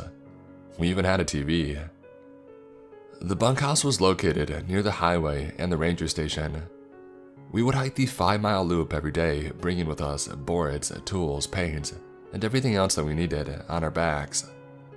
These were full 10-plus hour days, usually starting our morning hike around 7 a.m. and beginning our evening return hike back to the bunkhouse around 5 p.m. At one point during the fall, there were 4 of us working this project, but at the time of this event, there was only 2 of us remaining. Most of the hard work had already been finished. We needed to hike a few last boards into the prairie to complete a portion of the woodshed before we called the job done. I volunteered to be the pack mule for the day, my only job being to carry as many boards as I could muster in each trip to the prairie before returning to the ranger station for the next load. It was late in the season for hikers at this point. The weather had turned and we had been lucky to see 2 to 3 people a day doing the loop. After around my 4th or 5th trip, I was pretty wiped out. It was getting late in the evening now, around 4 p.m., and my coworker had called it a day. I thought I could get one more trip in before it got too dark. My rationale being the more trips I did today, the less I would have to do tomorrow. We passed on the trail. I told him my intentions and I continued on. I delivered the last of the boards for the day, took a look around the prairie as the sun started to tuck behind the trees, and I started my hour hike back to the ranger station. The lighting on the boardwalk was quite low at this point, the cedars blocking most of the ambient light left by the setting sun, and making visibility quite diminished. I'm not a nervous hiker, and I fail to spook easily. Having solo hiked for weeks on end in the backcountry, I've been stalked by cougars, confronted by Kodiak bears in Alaska, even ran into a few demented hillbillies over the years. As I left the prairie that evening, the hair on the back of my neck stood on end. Goosebumps erupted from my forearms. An uneasy feeling swept over me. Suddenly, I wanted to walk faster, jog, and then sprint. I didn't. I convinced myself that I had been reading too many fantasy novels before bedtime. I walked another 5 minutes or so before I started to hear something faint. Something that sounded like music. Impossible, I told myself. I'm the only one out here, and still at least 2 miles from civilization. That civilization in reality being like the only other soul out there, my coworker. Sure enough, however, I heard music. More specifically, a piano. It started out so faint that I had to stop moving and actually try to hear it. The steps on the wooden boardwalk being too loud. Every time I paused to hear it, it became unmistakable. It got louder.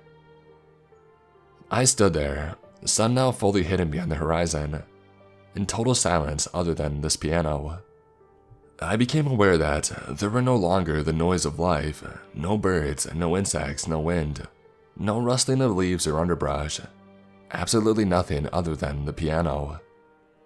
As if everything was being weighted down by a fog of emptiness of some sort. I've encountered this dead time before in the woods. Certain places have it, but this was different somehow, unique to this place, unique to this moment in time. I tried to focus on the keys, but I could not recognize the composition. Unsurprising, as I mostly listened to Metallica and Korn at the time. It was playing with a purpose. It was controlled, in tune, thoughtful. It was a song, and somehow I felt that it was meant just for me in this moment. I started walking again. Almost on cue, the music once again got louder. As my pace increased, so did the tempo of my keys. Still in tune, never faltering. It reached the climax, the perfect combination of my haste, my dread, my heartbeat, and the tempo of the music. And then as quickly as it came, the piano stopped, whooshed away in the fraction of a moment. It didn't trail off, it didn't fade into extinction. It was just gone. Suddenly, everything that was absent was swept away as if by a gust of wind. The stillness was gone. The gloom, the stagnation, and weight of everything was lifted. My next step on the boardwalk was once again in reality. The evening was just as absent of light as before, but it felt like life somehow was once again injected back into the forest. The woods never seemed normal again. I didn't hear the piano again that night, nor since. I told my coworker every detail when I had reached the bunkhouse. He showed no signs of disbelief. We didn't talk about it again until years later, when something similar happened to another Park Service employee. When I told my grandfather about what had happened, as he was also a retired park ranger who had worked nearby at Mora, the next station over. Without the least bit of hesitation, he asked, "Did you hear the bagpipes along with it, or just the piano this time?" It seems, as I've learned and experienced since then, there's a lot more to that place, a lot more to the Olympics in general, than anyone really knows or is willing to admit.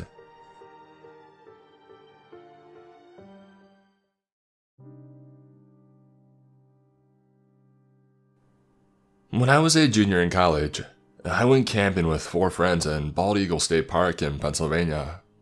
We had reserved a campsite that was pretty remote, pretty deep in the park, way up on one of the mountains, not near any other campsites.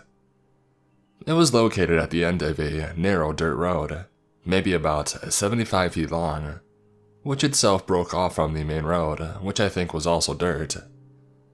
There was nothing at the end of our little road but our campsite.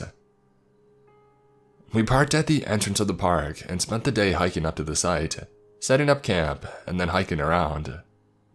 We made a fire, made dinner, and then we turned in for the night. Not long afterwards, we discovered that one of the guys with us snored, loudly, like walls off the tent shaking snores. Truly deafening stuff. After probably half an hour or so, the rest of us gave up on trying to sleep and climbed out of our tents, leaving our loud friend snoring away in his. My friend at the time was a DJ for our school's radio station, and she had a late night show. I think she was on between midnight and 2 a.m. Since we couldn't sleep, we trekked up to the main road, where the reception was better and where we would actually be able to hear the radio over the snoring. When we got to the road, we stood in a loose circle near the entrance to our site. As we stood there, a black pickup truck with its lights off appeared out of the woods and passed us, very slowly. It was unmarked, not a ranger. We listened to the radio for maybe half an hour or 45 minutes after that, and even briefly called in to say hi. Finally though, we decided to head back and go to bed. One of the girls went off into the woods to take care of some things, while I climbed back into the tent that I shared with her and I got into my sleeping bag. After a couple of minutes, I heard her moving through the leaves towards the tent, coming from the right side. At the same time, I also heard the unmistakable rumble of tires on the ground. I stood up and I looked out of the little screen window on the tent. We hadn't bothered to put up the rainfly, as it was a perfectly clear night with a very bright moon, so I could see everything. I saw my friend come sprinting back to the tent and duck behind it, just as the black truck pulls into our campsite, still with its headlights off.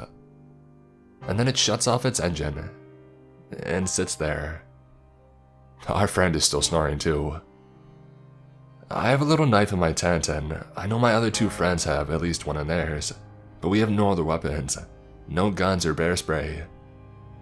So we just watch. As I said, it's a clear night. I can see the truck just fine. It's maybe 20 feet from my tent, but I can't see who's in the truck or how many people there are. Nothing seems to move inside of the truck. I still remember the metallic clunk sounds as the engine cools off. I honestly have no idea how long I just watched it. My friend had ducked down behind our tent, and I could hear by her breathing that she was terrified, but neither of us said a word. It feels like a really long time went by. It had to be at least 10 minutes, but it could have been half an hour or more. We just kept waiting for something to happen. Nothing did. Eventually, the truck started up again and then backed up down the long, narrow dirt road. It never turned its headlights on. I heard it drive back in the direction that it had originally come from, and that was it. My friend burst into the tent a second later, and now we're all talking. Did you see that? Holy crap. But our one friend is still sound asleep. Eventually, we just went to bed. We packed up and we headed out in the morning as we planned. And yes, we checked with the park. And they do not own any black, unmarked SUVs. Nor did any ranger come to check on our site in the night.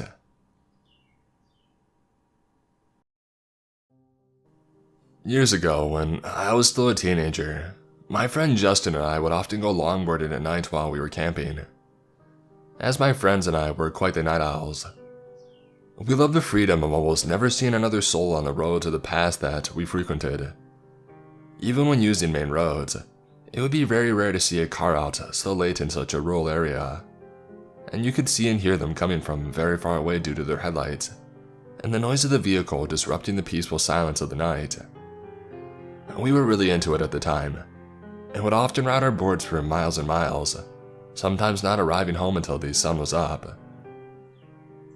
One particular night, we decided to ride a few miles away from our usual back roads to take one of our favorite hidden routes. It began with a narrow, paved path that was the only piece of land separating two sides of a long lake. It would often sink under due to rain, and we wanted to seize the opportunity just to use it before it rained and went underwater again. It was roughly 2 miles long, and it was extremely relaxing to ride through due to the scenery. After making it to the end of the lake, we decided to continue moving and turn into a very close path that leads directly into a densely wooded wilderness preservation. As we came up to the first hill, we looked down at the bottom into the blackness. We both noticed what appeared to be a tiny moving ball of dim light down there. It moved so strangely, and it was extremely difficult to make out what it was. Rather than shine our flashlight down, we curiously watched it for a few moments, whispering to each other about what it could possibly be. All at once, that small light turned into multiple blinding lights and extremely loud revving sounds, overwhelming our senses that had become accustomed to the dark and silence. Acting purely on fear, we instantly turned around and ran as fast as we could, hearing yelling and revving gaining behind us. By sheer luck, we managed to run off the path into a very dark, very overgrown hole in the side of a hill, overlooking where we had just come from. We decided to hide in the natural dugout of the hill, hoping the plants and darkness would be enough to protect us from whatever was happening out there. We watched our pursuers right up to where we had originally been standing. There were 4 men, 2 on 4-wheelers and 2 on full-sized motorcycles. They were yelling at each other about something, but we couldn't make out what they were saying due to the distance that we had covered. We felt safe enough to whisper very softly to each other and speculated who these people could be. Our first thought was that they could be park rangers of some kind, although we had never seen one here in the many times that we had been through.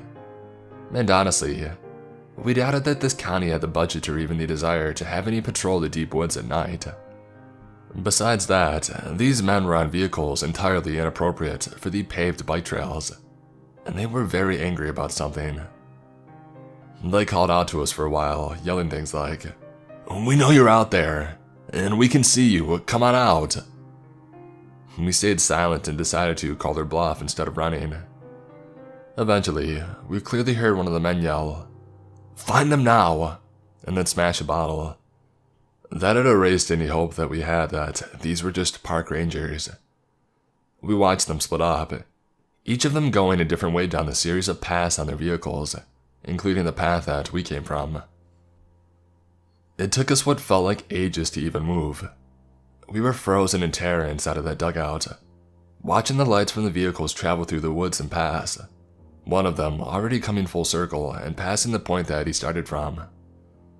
I thought about calling for help, but I was too afraid to open my phone in fear that even the smallest amount of light would give away our location. After waiting for the lights of the vehicles to reach their furthest distance yet, we finally summoned the nerve to get up and try to run somewhere far enough from these people to safely make a call. We ran as hard and fast as we could through the woods. Since their headlights gave away their location on these paths, we would hide again whenever we felt that they were getting too close. Our available hiding spots were getting progressively worse as the woods became less dense, and the fear that I felt waiting for one of them to drive past us while basically only being covered in leaves and plants may still be unmatched to this day. Finally, we emerged from the woods onto the intersection of 2 main roads, far from where we had started. We ducked down into the ditch to call for help.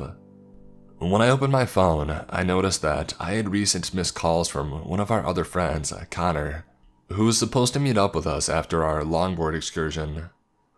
I called him and frantically asked where he was. Luck was with us again.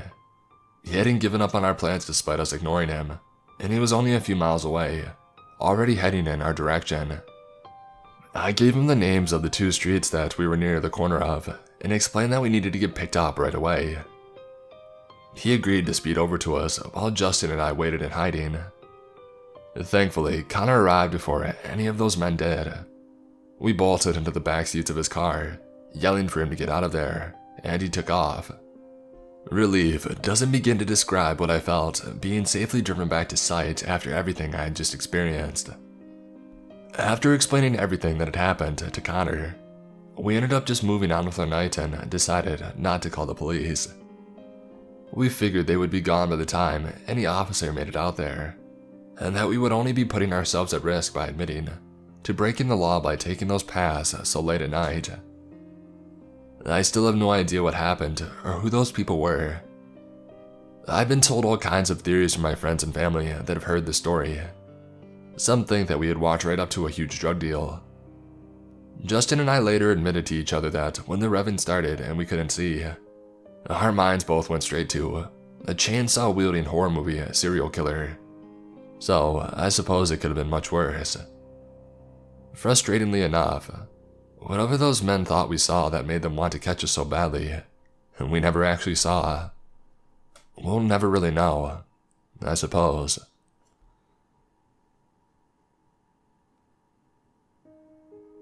In the summer of 1975, my aunt was a college student here in Utah and went camping with her boyfriend and another couple up in American Fort Canyon, a beautiful place 40 minutes south of Salt Lake City.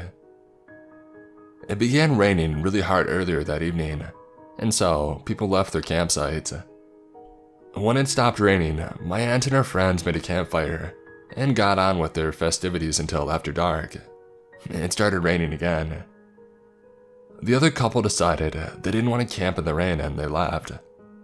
My aunt and her boyfriend, now my uncle, huddled together in their tent and tried to fall asleep. My aunt suddenly heard distinct footsteps not too far away from the tent. She sits up and listens. They're getting closer and closer. She sees the quick flash of a flashlight, which turns off again immediately. When my aunt tells this, she said that her first thought was that it was a park ranger coming to tell them that they had to leave due to a flash flood warning. So she called out, "Who's there?" The footsteps stopped. This woke up my uncle and they listened for more movement. They both talk about how scary it was, because it was hard to distinguish footsteps from the sound of the rain. It was the middle of the night up in a canyon, with no one around to help for miles. They decided that if they heard anything spooky one more time, they would leave. So they waited, and they waited, and finally started falling asleep when suddenly, they were awoken by the soft sound of their tent zipper slowly being unzipped. My aunt screamed, and my uncle jumped into action by grabbing his heavy metal flashlight and whacking the person on the other side of the tent door as hard as he could. Whoever was on the other side of the tent gasped when it was hit and they ran off. My aunt and uncle ran like mad for the truck about half a mile away and discovered that the back tire had been slashed. They were able to drive somehow to a gas station a few miles out of the canyon and call 911 at a payphone. The next day, they went to get all their stuff with the police, who found footprints all around their tent. They never caught the guy who was there. But here's the creepy part. None of this is proven, but it's a spooky thought. In the summer of 1975, several women went missing, and it has been discovered that that was when Ted Bundy was living in and terrorizing Utah. Guess where they found some of the bodies? In some caves up in American Fort Canyon, 1 mile away from my aunt's campsite. A week before my aunt went camping was when Ted had gotten one of his victims and hidden her body in that area. You obviously know who Ted Bundy was and what he did, and he would often return to visit his victim's body. My aunt and uncle wonder if that night, Ted was visiting his collection of bodies when he saw a prime opportunity and he nearly took it, and he prowled around their campsite. Also, Ted Bundy has a distinct chip in his front tooth, and my uncle likes to joke that he gave it to Ted by whacking him with a flashlight. All of this is speculation, but doesn't that just kind of give you the chills? How close they were to being harmed in the middle of the night, in a campsite with no one around, right next to where Ted Bundy's gravesite was. It gives me the creeps. So when I was 16, I was dating a guy who was just a little older. We'll call him Mitch. My parents never let us hang out alone, but to my surprise, they let him come on a family camping trip with us. I think because it was kind of a special occasion, since the camping season was ending, and also the site that we were going to had been kind of a tradition for us. But this season, when it closed, it would never again reopen for camping, because people ruined it by dumping trash and trespassing nearby properties. Anyway, so my dad, mom, Mitch and I are all going camping. Mitch and I have our own tent, and my parents have theirs. We have an amazing first day there. We went on a Friday morning and planned to stay through Sunday night. Mitch and I spent the day walking along paths, catching lizards, swimming, exploring, and talking about creepypastas that involve the woods. At some point, we were exploring and realized that there were nearby properties, maybe 2 to 3 cabins, about 4 miles down a dirt road from our campsite. Later that night, my parents made a big fire, and we were eating burgers. My parents were drinking, and Mitch and I were trying to make s'mores while also trying to pretend we weren't terrified after talking about creepypastas all day long. I'm in the middle of trying to explain the raid to my sloshed parents, and Mitch gasped because there's a guy walking down the road from the direction of the cabins. Again, it was like 4 miles away. So we all kind of get quiet, and my dad calls out to the guy something like, "Hey, how's it going?" And the guy doesn't say anything back. My dad called again, yelling, "Are you camping? We have this spot reserved." Not in like a mean way, just trying to get the guy to respond. The guy still doesn't say anything, until he's like right up to our campsite, which was weird because it took like 2 minutes of silent walking to get to us after we had first called out to him. He comes up closer to us and is like, "Hey there folks, I just like walking around. Sometimes I take a walk down from my cabin and see if anyone's camping."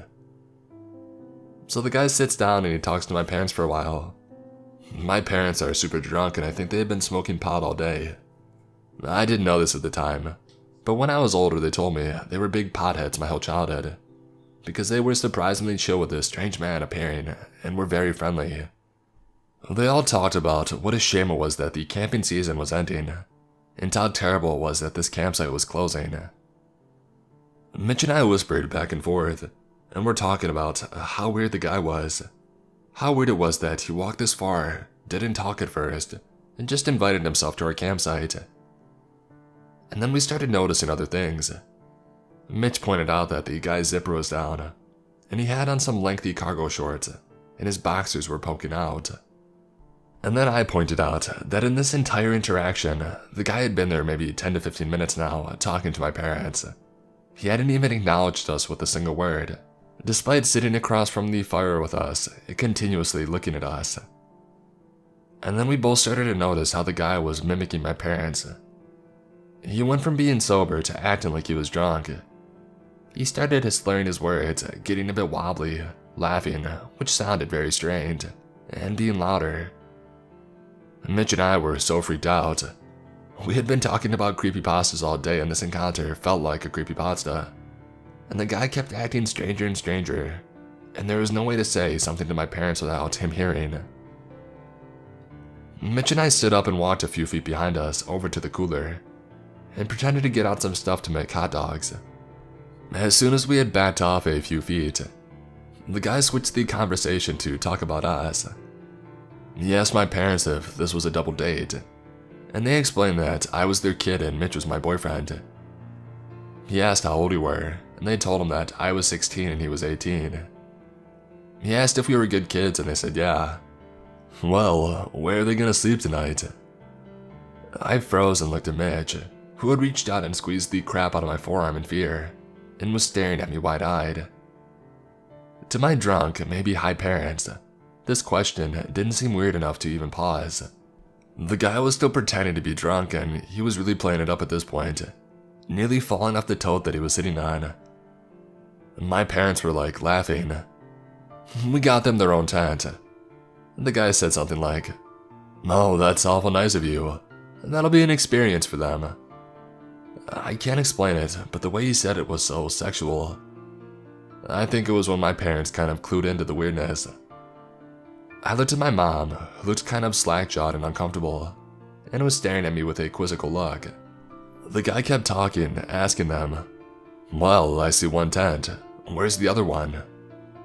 My dad was still talking to him. Could barely keep his eyes open at this point, he was so out of it. My dad motioned towards my parents' tent and said that that was theirs, and then threw his arm back, super exaggerated, in the direction of our tent, really not that very far at all, and was like, "And theirs is way over there." The guy perked up and actually stood up a bit, and pointed to their tent and said, "So, that's your tent." And my dad agreed. "And their tent is in that direction." And my dad agreed again. At this point, I'm like shaking my head at my mom, and she looks pretty freaking sobered up. The guy keeps talking to my dad about the tents, and about how he can't see Mitch and I's tent from there. It must be pretty well hidden or very far away. That's so nice of my parents for letting us to have some alone time, etc. Mitch and I say that we're going on a walk, and despite the woods being pitch black and us being creeped out, we go out walking down the trail the guy happened to come from. We get far enough away to not hear them and can barely see the fire, and we pull out our phones to see if we have cell signal, and of course we don't. I'm being super dramatic and type out and send my friend a long message describing the situation, the date, the time, the description of the guy, and that I love her, and my phone gives me the message that I'll send it when it finds service. The whole time I type, I'm reading it out loud to Mitch and he's telling me to add stuff. We try to psych ourselves up and start walking back to the campfire. The guy is gone, but I thought maybe he was just peeing, so I whisper to my mom asking where he is. My parents are both like, "He went back to his cabin a bit ago. He didn't pass you on the road?" And we're just like, "What?" We start really freaking out now that we feel safer now since he's gone, and we can actually talk to my parents. And we start yelling a mile a minute at my parents about how he didn't pass us, about his fly being down, and about him acting drunk to match them, about how he really pressed to know where we would sleep that night. My mom agreed with us and said that she had noticed it too, and it really freaked her out. My dad was pretty trashed, but said he got a really creepy feeling from the guy. Mitch and I stayed with him and talked about the guy and how freaked out we were for about another hour, and then my parents wanted to go to bed. Mitch and I went and got our tent and ran with the entire thing and all of our belongings in it getting thrown around, and slid it right up next to my parents' tent. We couldn't sleep all night long, because every crunchy leaf made us think that the guy was creeping up. No exciting camping sex was had that night, but at least we didn't get murdered.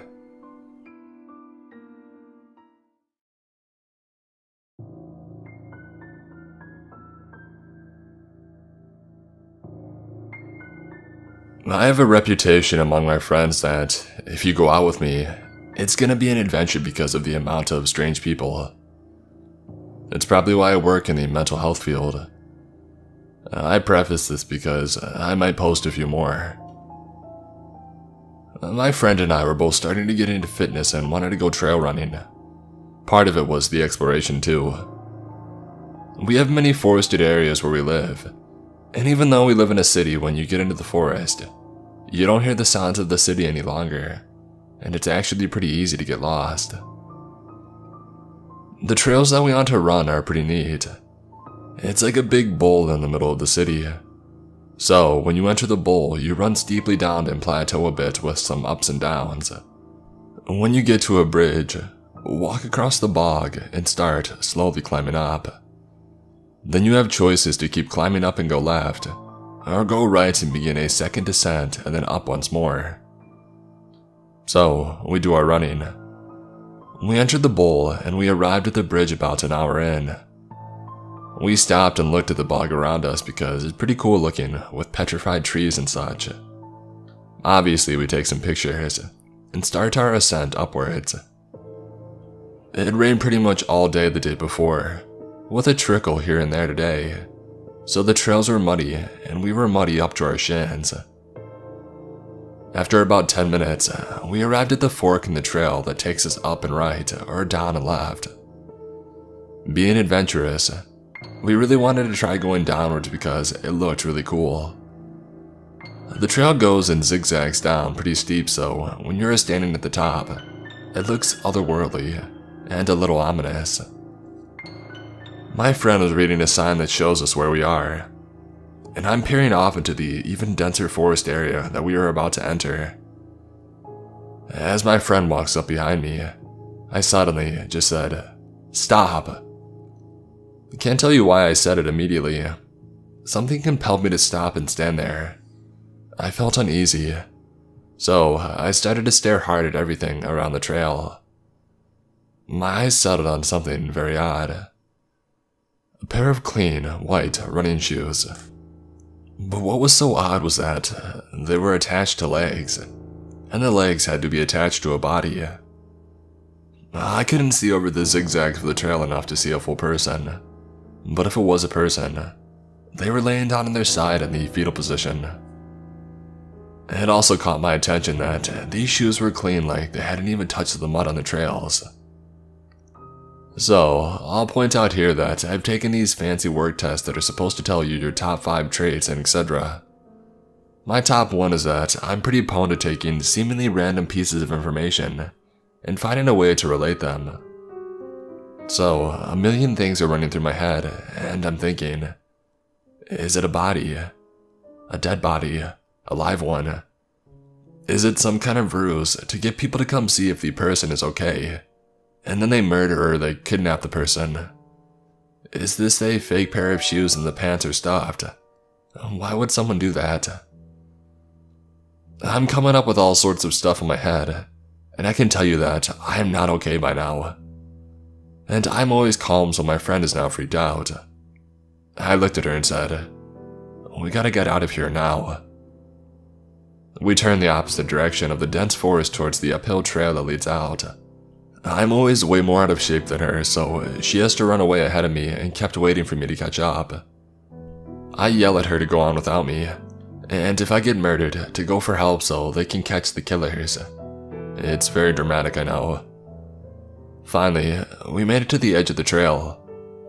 Another difference between me and my friend is that she is the type of person to walk away from a situation like this and let it be. I am literally the opposite, and want to involve whoever I think should be. So, after arguing, I called the police to tell them that there is some kind of body laying in the forest. Police arrived fairly quick, so I explained to them where we saw the body, and the officer thanked me for getting his daily exercise in, and goes jogging off into the forest. About 15 minutes later, he emerges. We are all intensely waiting to hear what has happened. The officer says that there is indeed a body there, a live one. The person apparently had gotten so drunk that they somehow made their way into the center of the trail and decided that it was the best spot for them to lay down. The person was making their way out of the forest on their own time, after the officer deemed them able. I looked at the officer and I took him at his word, and we walked away. But I started thinking that it doesn't completely make sense. Maybe I'm just paranoid. Regardless, live drunk person or mysterious dead body, you freaked out 2 young girls, so let's not meet.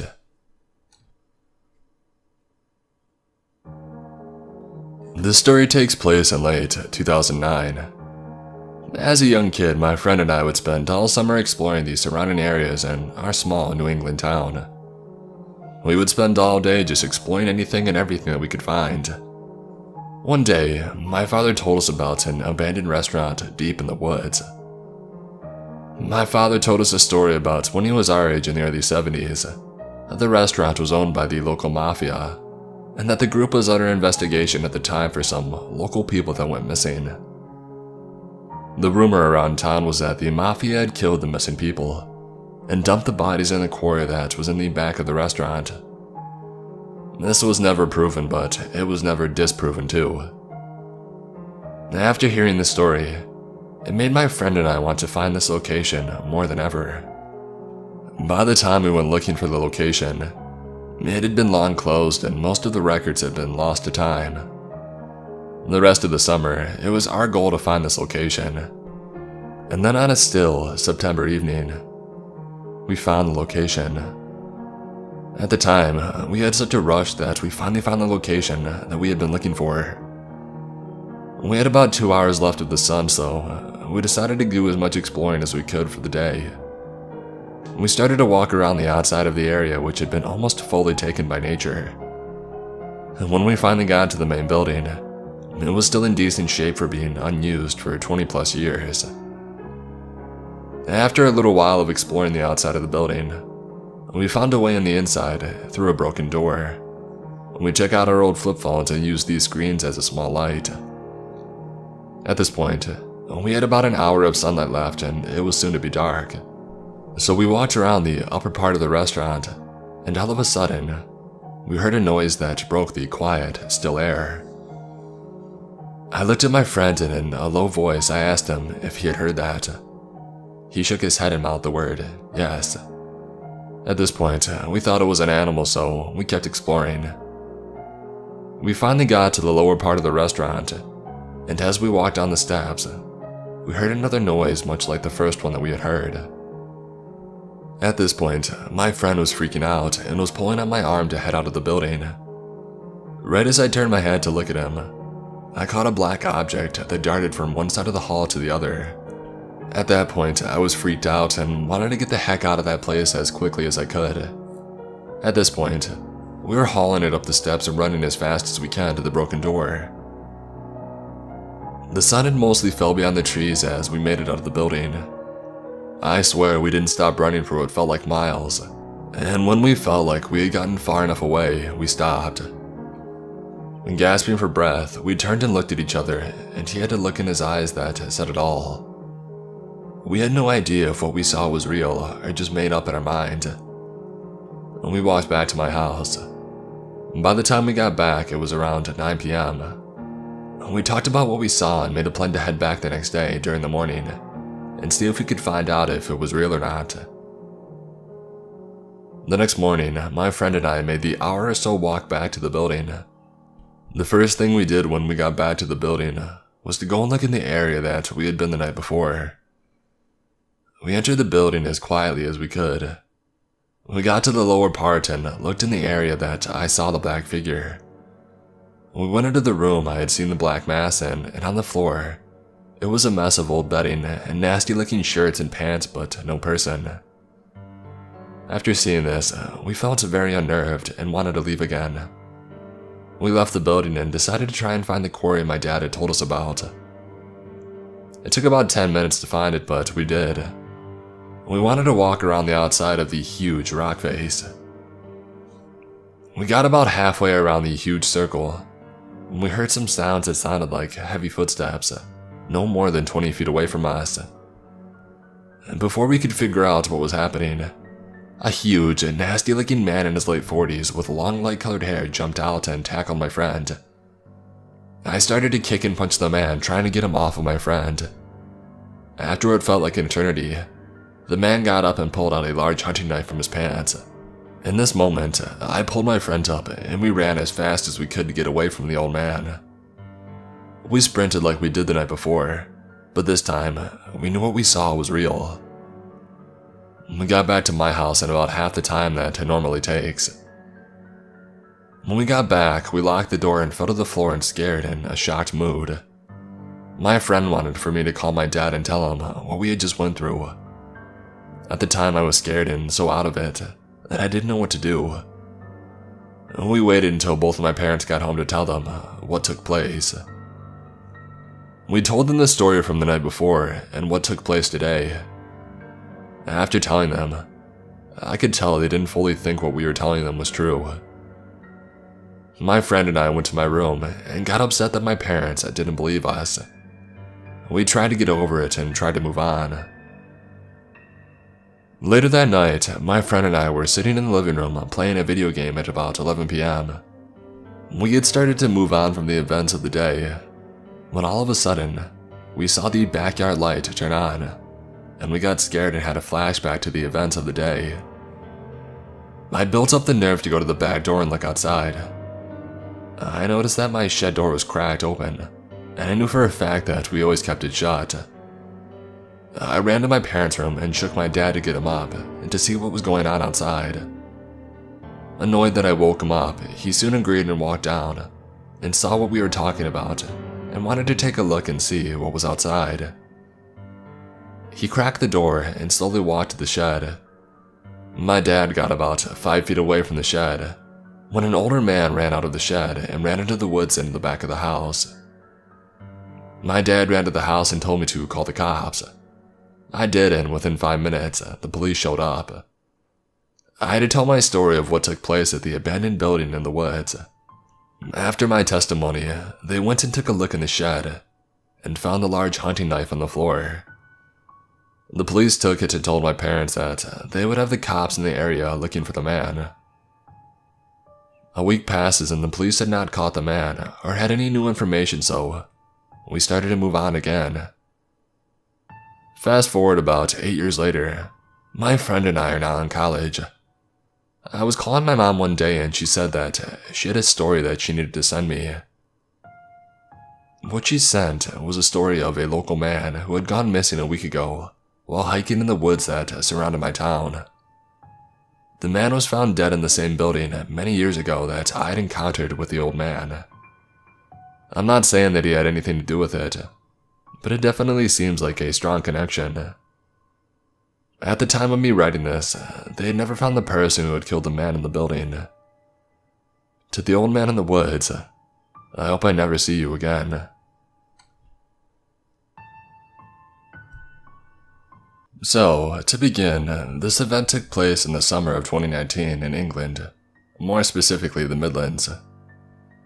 At this time of the story, I was 15, a male, and was with 3 other friends, all 15 and also male. Me and 3 friends who I'll call James, Brad, and Ryan for the purpose of the story, were bored with nothing to do. Most of our friends had long gone inside and the time was probably around 6 or 7 p.m. We were near a small stretch of woods that was near a road and had a nice path to walk along with the stream. After walking and conversing for maybe 10 minutes, we stopped at a bench to rest and just play some music and enjoy the last of the heat as the night began to draw in. Not like dark, but just around the time before sunset, when the sky gets the nice orange hue. After sitting and chatting for maybe 15 minutes, with no sign of anyone else on the short trail, an old couple comes walking past us. The woman had a long skirt on, down to her shoes, and one of those old woman's hats from the 40s.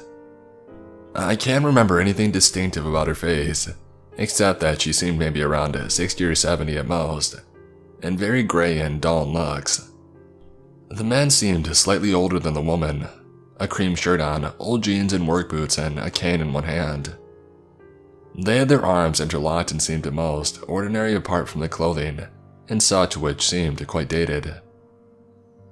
We were sat on a small bench that could fit 3 people maximum, and therefore me, Ryan, and Brad sat on the bench, with James on the opposite side of the path, sat on the floor facing us. Now, just to point out which becomes somewhat important soon, Brad is of Indian descent, and the rest of us were white British. As the couple were to pass through us, James had to bring his legs in to let them pass. However, the man seemed somewhat mad about this and almost scoffed as he walked by James. Understandably, James was confused and a little offended by this, and in a half-assertive, half-joking way said, "Alright mate, no need for that." The couple seemed to ignore it and carried on down the hill. Now, this is where things get creepy. We brushed this off as an old man grumpy at the world, trying to seem the hero to his wife, and expected him to just move along, but this did not happen. As they reached the bottom of the hill, his head did almost a full 90-degree quick snap to face us, and with the most menacing look in his face, charged up the hill. And now, the strangest part is a full 60 seconds had at least passed, and now he was upset. It made no sense, like all of a sudden my friend's remark had clicked in his brain. He also dropped his cane, much to his wife's despair, and walked almost double his previous speed uphill. We were truly baffled, and maybe expected a stern talking to, and to an extent, that's what we got from him, at least the usual old man stuff. "You kids have no respect, and you should watch out. You don't know us, I have grandkids your ages. etc. And as quickly as he said all of this, he walked back down the hill, retrieved the cane, and began staring at us from the bottom of the hill alongside his wife. And then this is where things took a drastic turn. The man then stood there, almost huffing and puffing like an angry toddler, and his wife saw this as her turn to make the approach, as he stood. For the whole time after this, by the way, staring at us, not blinking, barely moving, just staring. His wife made her way back up the incline and began speaking to us. She seemed even more delusional and even incoherent in the way that she acted and spoke. Most of the stuff was the same as her husband, until she took a huge interest in Brad. Remember how I said he was of Indian descent? She looked him dead in the eyes and said, "You're different to all of these, aren't you?" With an almost evil half grin. Brad was taken aback and said, "I'm sorry, isn't that racist?"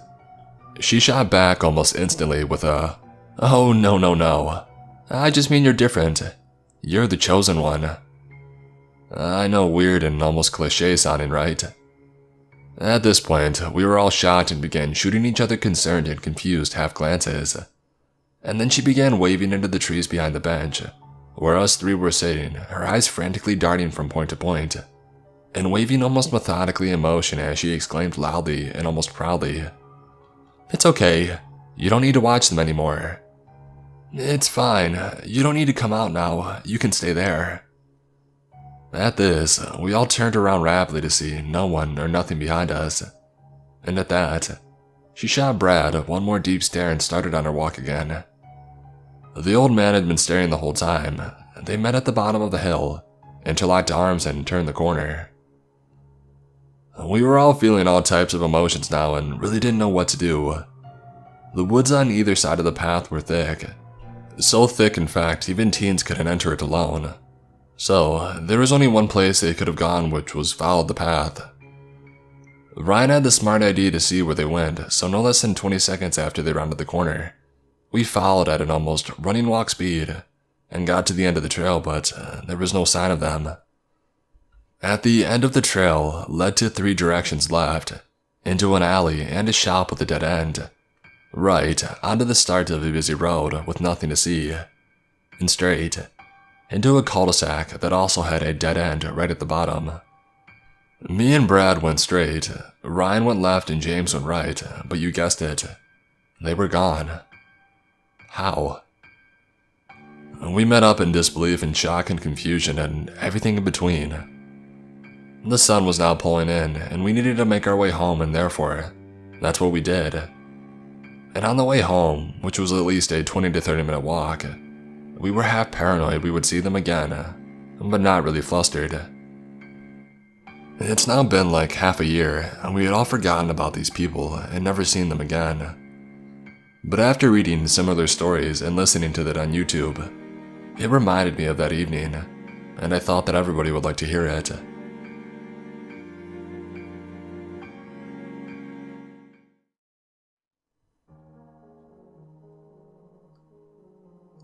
A few months back, my girlfriend and I were bored hanging around the house, and spontaneously decided to go for a hike.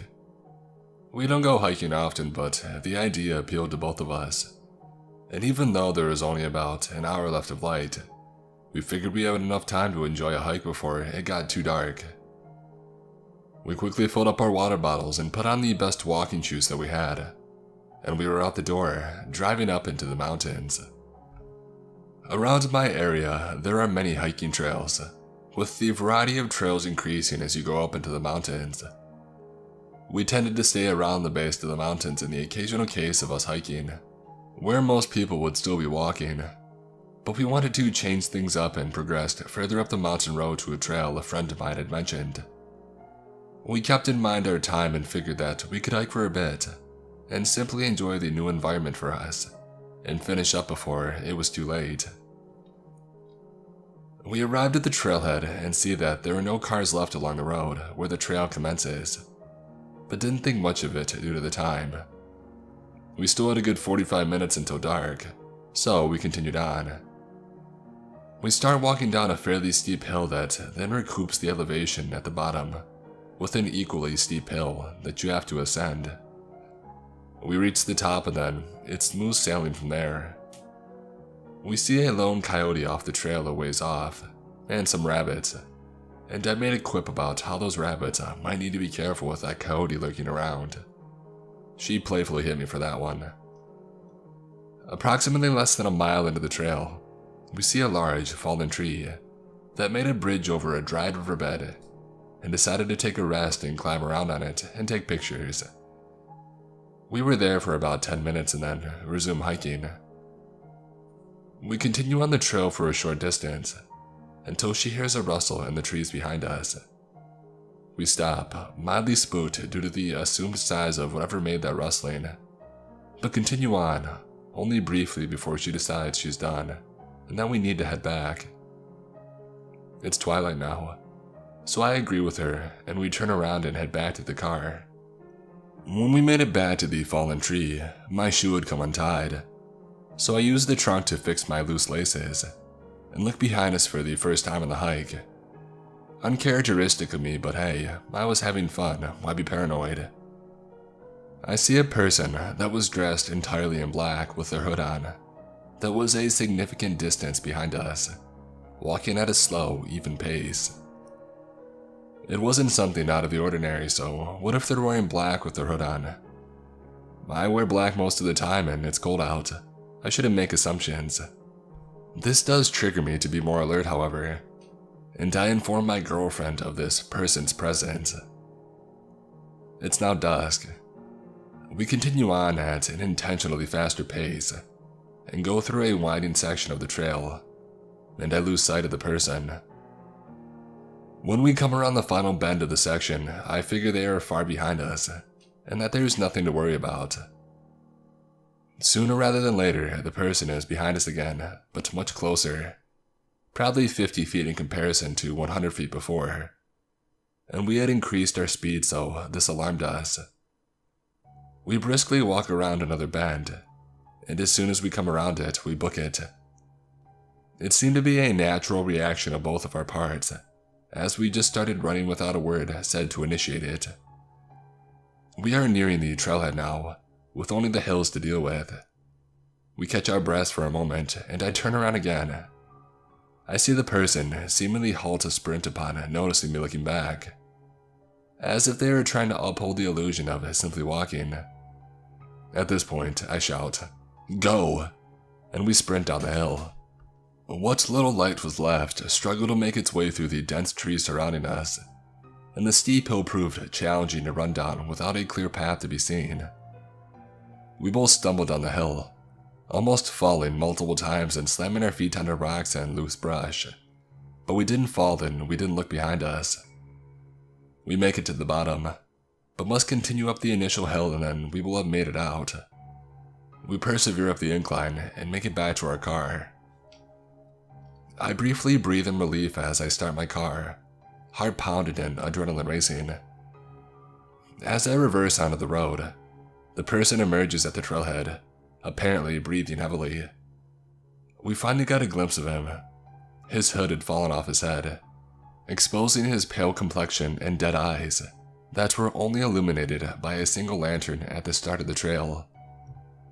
He was holding something in his hand, but it was too dark to see, and I was not interested in sticking around to make out the object. I shift into drive and accelerate as fast as my car could muster, leaving him behind in the dust of the empty side of the road.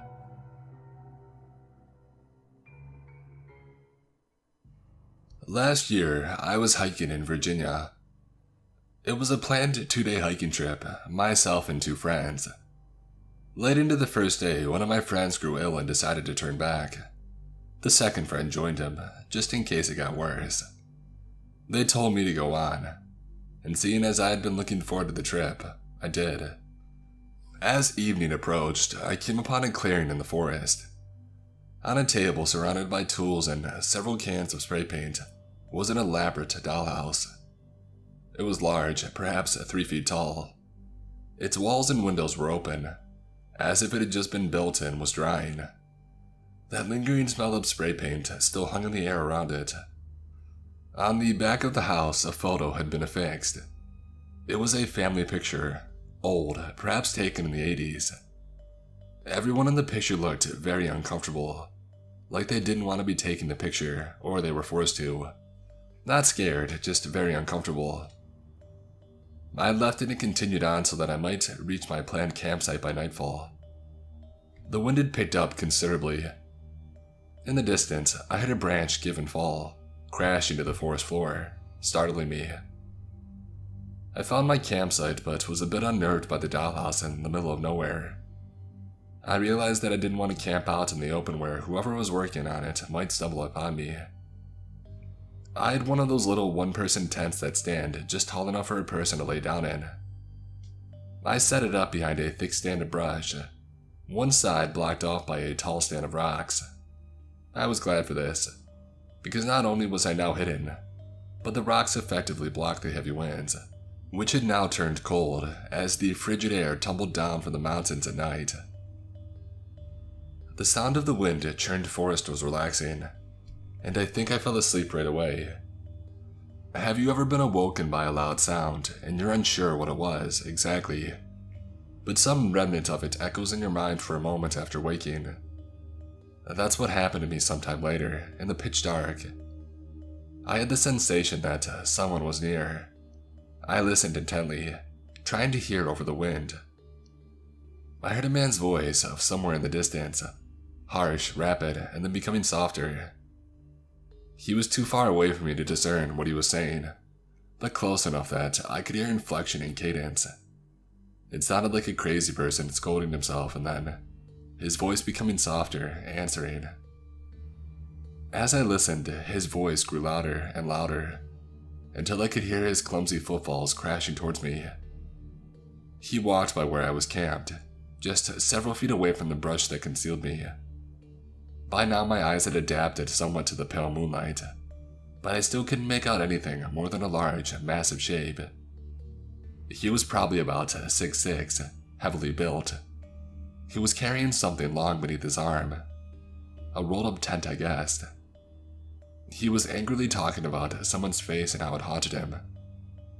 His voice then became childlike, and his conversation with himself turned to the topic of cheese and crackers.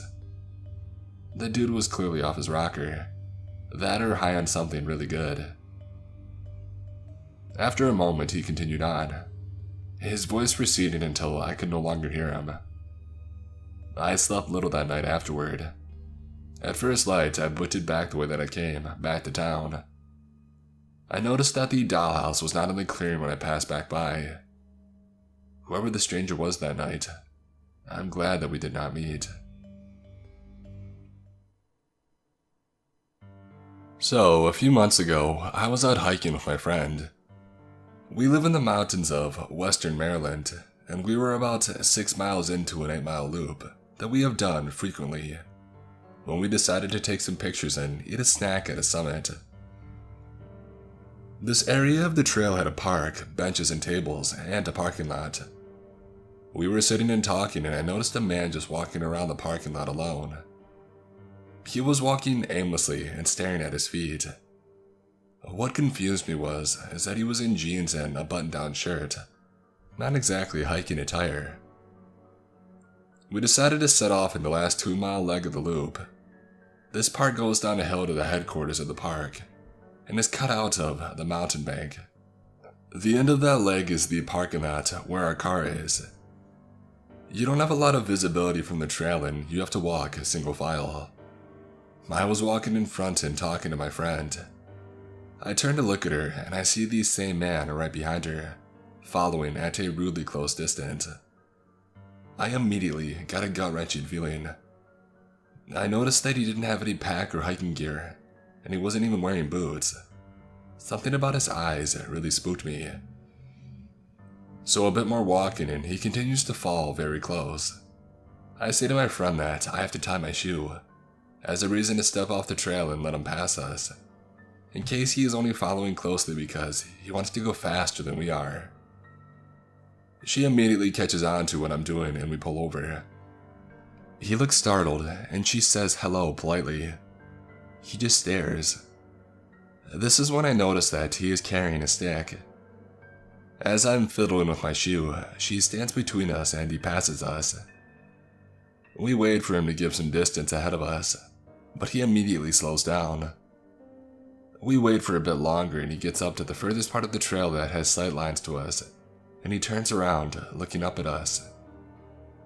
We decided that something feels too wrong about this guy, and we don't want to have to pass him again. So we turn around and we walk back up the trail towards the park with the tables and parking. A few minutes of walking up the trail, I look back and I see him walking up the trail too. He's following us. I tell my friend to walk faster. We book it up the trail and get to the parking lot area that we were at before. We start to strategize and wait, deciding that we will wait to see if he comes back up the trail to the lot. There are more people around here, so we felt safer after waiting it out. About 20 minutes go by and nothing. We are talking about how that could mean that he kept going on the trail and he is long gone, or is waiting on the trail where it is more deserted. We see a couple come up from the trail where we were, presumably taking the loop in the opposite direction that we are. We approach them and ask if they saw anyone on the trail between this lot and the next. They tell us that they saw a young man sitting on a rock about halfway down. They describe the man who was following us. We explain our interaction with him to his wife, and get into a conversation back and forth about whether or not he was a threat. The husband finally interjects and says, "We need to call a ranger. He wasn't just sitting there. He had a knife and was carving that stick." Needless to say, we called a ranger. The nice couple walked that last leg with us to make sure that we got to our car safely, and then even gave us their numbers in case we needed anything. The rangers then walked the trail, but there was no sight of him. I wish I knew where he went and what happened to him, but I'm glad to know that my instincts are legitimate. So, creepy knife-carrying man in the woods. Let's not meet.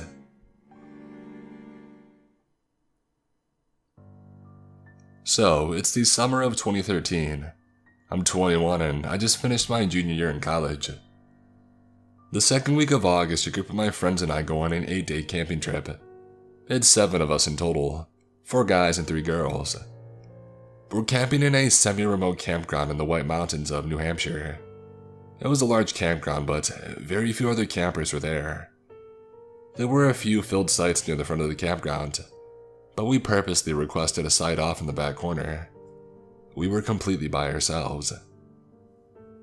During the trip, we planned a whitewater rafting trip for one of the days. We were hiking Mount Washington towards the end of the trip, and thought maybe we would do 1 to 2 other small hikes, with 1 to 2 days of just chilling by the lake at the campground.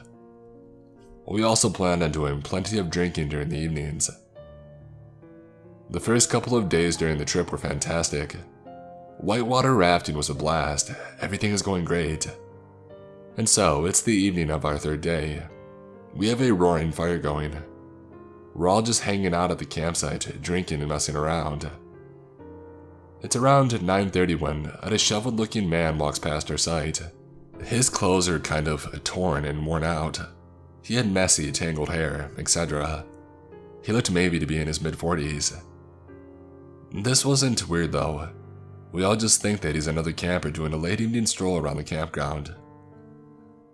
Around an hour and a half later, we see the same man past our site in the same direction, but this time he's walking slower, almost with a bit of a limp. We're all pretty drunk at this point. I think one of us might have yelled something out to him, but he just ignored us and keeps walking. Mildly strange, but still, it's probably just somebody who wanted to take a long walk. We wrap up the night at around 1:30 or 2. The fire is dying down and we head back to our tents. I usually love sleeping while camping. I usually find it extremely peaceful, but for some reason, I was having trouble sleeping this night. I get up to take a piss in the woods, and when I do, I see a faint light maybe about 50 to 75 yards ahead of me in the woods. It looks like a dim flashlight or something similar. I decide that I want to investigate. I go back to the tent. One of my other buddies is still awake, so I tell him about it. We get up to investigate, and when we do, the light is no longer on. Feeling a little unnerved, I shine my flashlight around the woods a bit, but don't see anything, so I decide maybe my eyes were playing a trick on me, and I head back to bed. Sometime later that night, I wake up to a terrifying scream. It was Sarah, one of the girls that we were camping with. I jump out of my tent as quickly as possible, and nearly run into her as she's running back into our site. She's still screaming. She screams that there's a man standing in the middle of the woods. Now our whole party is awake and freaking the heck out. I try to calm Sarah down enough to get her to explain what actually happened. She says that she went to pee in the woods and saw the man from earlier just standing about 15 feet from her, not moving like a statue. We're all freaking out, yelling, screaming, making a giant commotion. I'm internally freaking out too, but try to calm everyone down enough so we can actually do something. We obviously decide to get the heck out of there. We frantically take down our tents, basically just ripping the poles out and throwing everything into the back of our cars. And then we sped out of there. It's around 4 a.m. We're in 2 separate cars and decide to just drive away from the campsite and try to clear our heads. Eventually at around 5:30, we find a small diner that's open and decide to head in for some breakfast. We all have different theories about what the heck just happened. Some of us think that we just ran into a homeless guy who was camping out in the woods and was surprised by us. Some of the girls think maybe he was purposefully stalking us. Either way, none of us are comfortable staying at that campground again. I head back to the front desk of the campground with 2 of the other guys. We explain what happened, and the guys at the front desk actually seemed to believe us, but said that there was definitely no other campers currently that fit the description of the guy. They were insanely nice about it though, and actually refunded most of the remainder of our stay, which astonished me. As a group, we decided that, forget it, we weren't letting one freaky guy ruin our trip. We find another campground a good ways away to stay in. Fast forward 2 days, we're hiking Mount Washington. We get up really early and get to the mountain at around 7:30 to start hiking up. We're a little over halfway up the mountain when we see the very same guy hiking down, though this time he looks much better. His hair isn't crazy. His hiking clothes are relatively clean. We're all just frozen. A few of us let out a surprised scream. He just strolls past us with a massive grin. Luckily, there are enough hikers nearby that nothing could really happen. We decide to continue hiking up anyways, since he was headed in the opposite direction, and hope that we just never encounter him again. We did finish the hike and luckily didn't see him. After that, we did decide to cut the trip a couple of days short. Looking back on it, we've all come to the conclusion that we were likely being stalked in some way. If it was just some homeless guy in the woods near the campground, what the heck was he doing hiking down Mount Washington a couple days later? It was a pretty unnerving and bizarre experience for sure.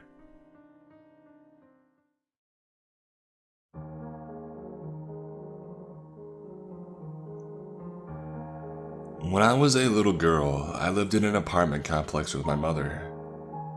The entire complex consists of 2 buildings that sat side by side, less than 100 feet apart, with 4 2-bedroom flats upstairs and 2 downstairs. We lived downhill about 100 yards from a major 5-lane road, but you would never know due to the thick woods that bordered the complex on 3 sides. The last side was an area cut for power lines that ran next to our driveway, with a graveyard directly behind it. It should go without saying that this setup was a recipe for many childish shenanigans as well as creepy encounters. On the front side of the complex and along the power line side were thick blackberry brambles. They weren't quite as thick along the power line area, but in front of the apartment you couldn't stick your arm in without being torn apart by the thorns, and it was so thick that it was nearly impossible to push through. This is relevant later. I was the only young child that lived there full time, and all the neighbors were, to the best of my knowledge, fond of me. I was active in Girl Scouts, so when it was time to go around to all the neighbors for orders, Then, when they came in, I would get my little wagon and deliver them. Because my mother knew and trusted all of the neighbors, I would do this myself. The day this happened, I had taken my wagon to the other building to deliver cookies to some of my mother's friends and was walking back. I hadn't meant to stay as long as I did, but they had an aquarium that was fascinating to me. That day, my mother's friend's husband had bought some new fish, so I had spent about 45 minutes helping them pick out names. So when I began to walk back, dusk had fallen. I had walked about 7 steps off their porch when I got a bad feeling. Now, I understand that I'm an empath, and I have learned to listen to my intuition, but back then, I just thought that I had to poo bad. I stopped for a second to settle my stomach and I heard a noise. When I looked to the front of the apartment, where the blackberries were the most thick, initially, I couldn't see anything and I wanted to say he had flicked a lighter or something, almost like he was trying to purposely alert me of his presence. The second that I saw him, I froze. He had shoulder-length, stringy black hair, bad skin and looked like a skeleton, he was so skinny. Knowing what I know now, I imagine that he was probably strung out. I realized when he knew that I saw him because his face split into a wicked, not at all friendly grin. Then he began tearing his way through the blackberry brambles towards me. I began running towards my house while screaming bloody murder as I heard his feet slap the pavement behind me. I got to my steps and my Uncle Mike, who lived next door, flung his door open to see what the heck was going on, but the man had disappeared. I began screaming and crying about the man that had chased me out of the woods, because Mike hadn't seen him. Initially, he had thought that I let my imagination run away with me, but when he looked at the area I said that he had emerged from, there was a clear path and blood from where he had been cut by the thorns. After they took their machete to cut away the brambles and investigate where he had came from, they discovered a small area he had been standing in, with a small pile of cigarette butts like he had stood there waiting for me when he saw me walk across initially.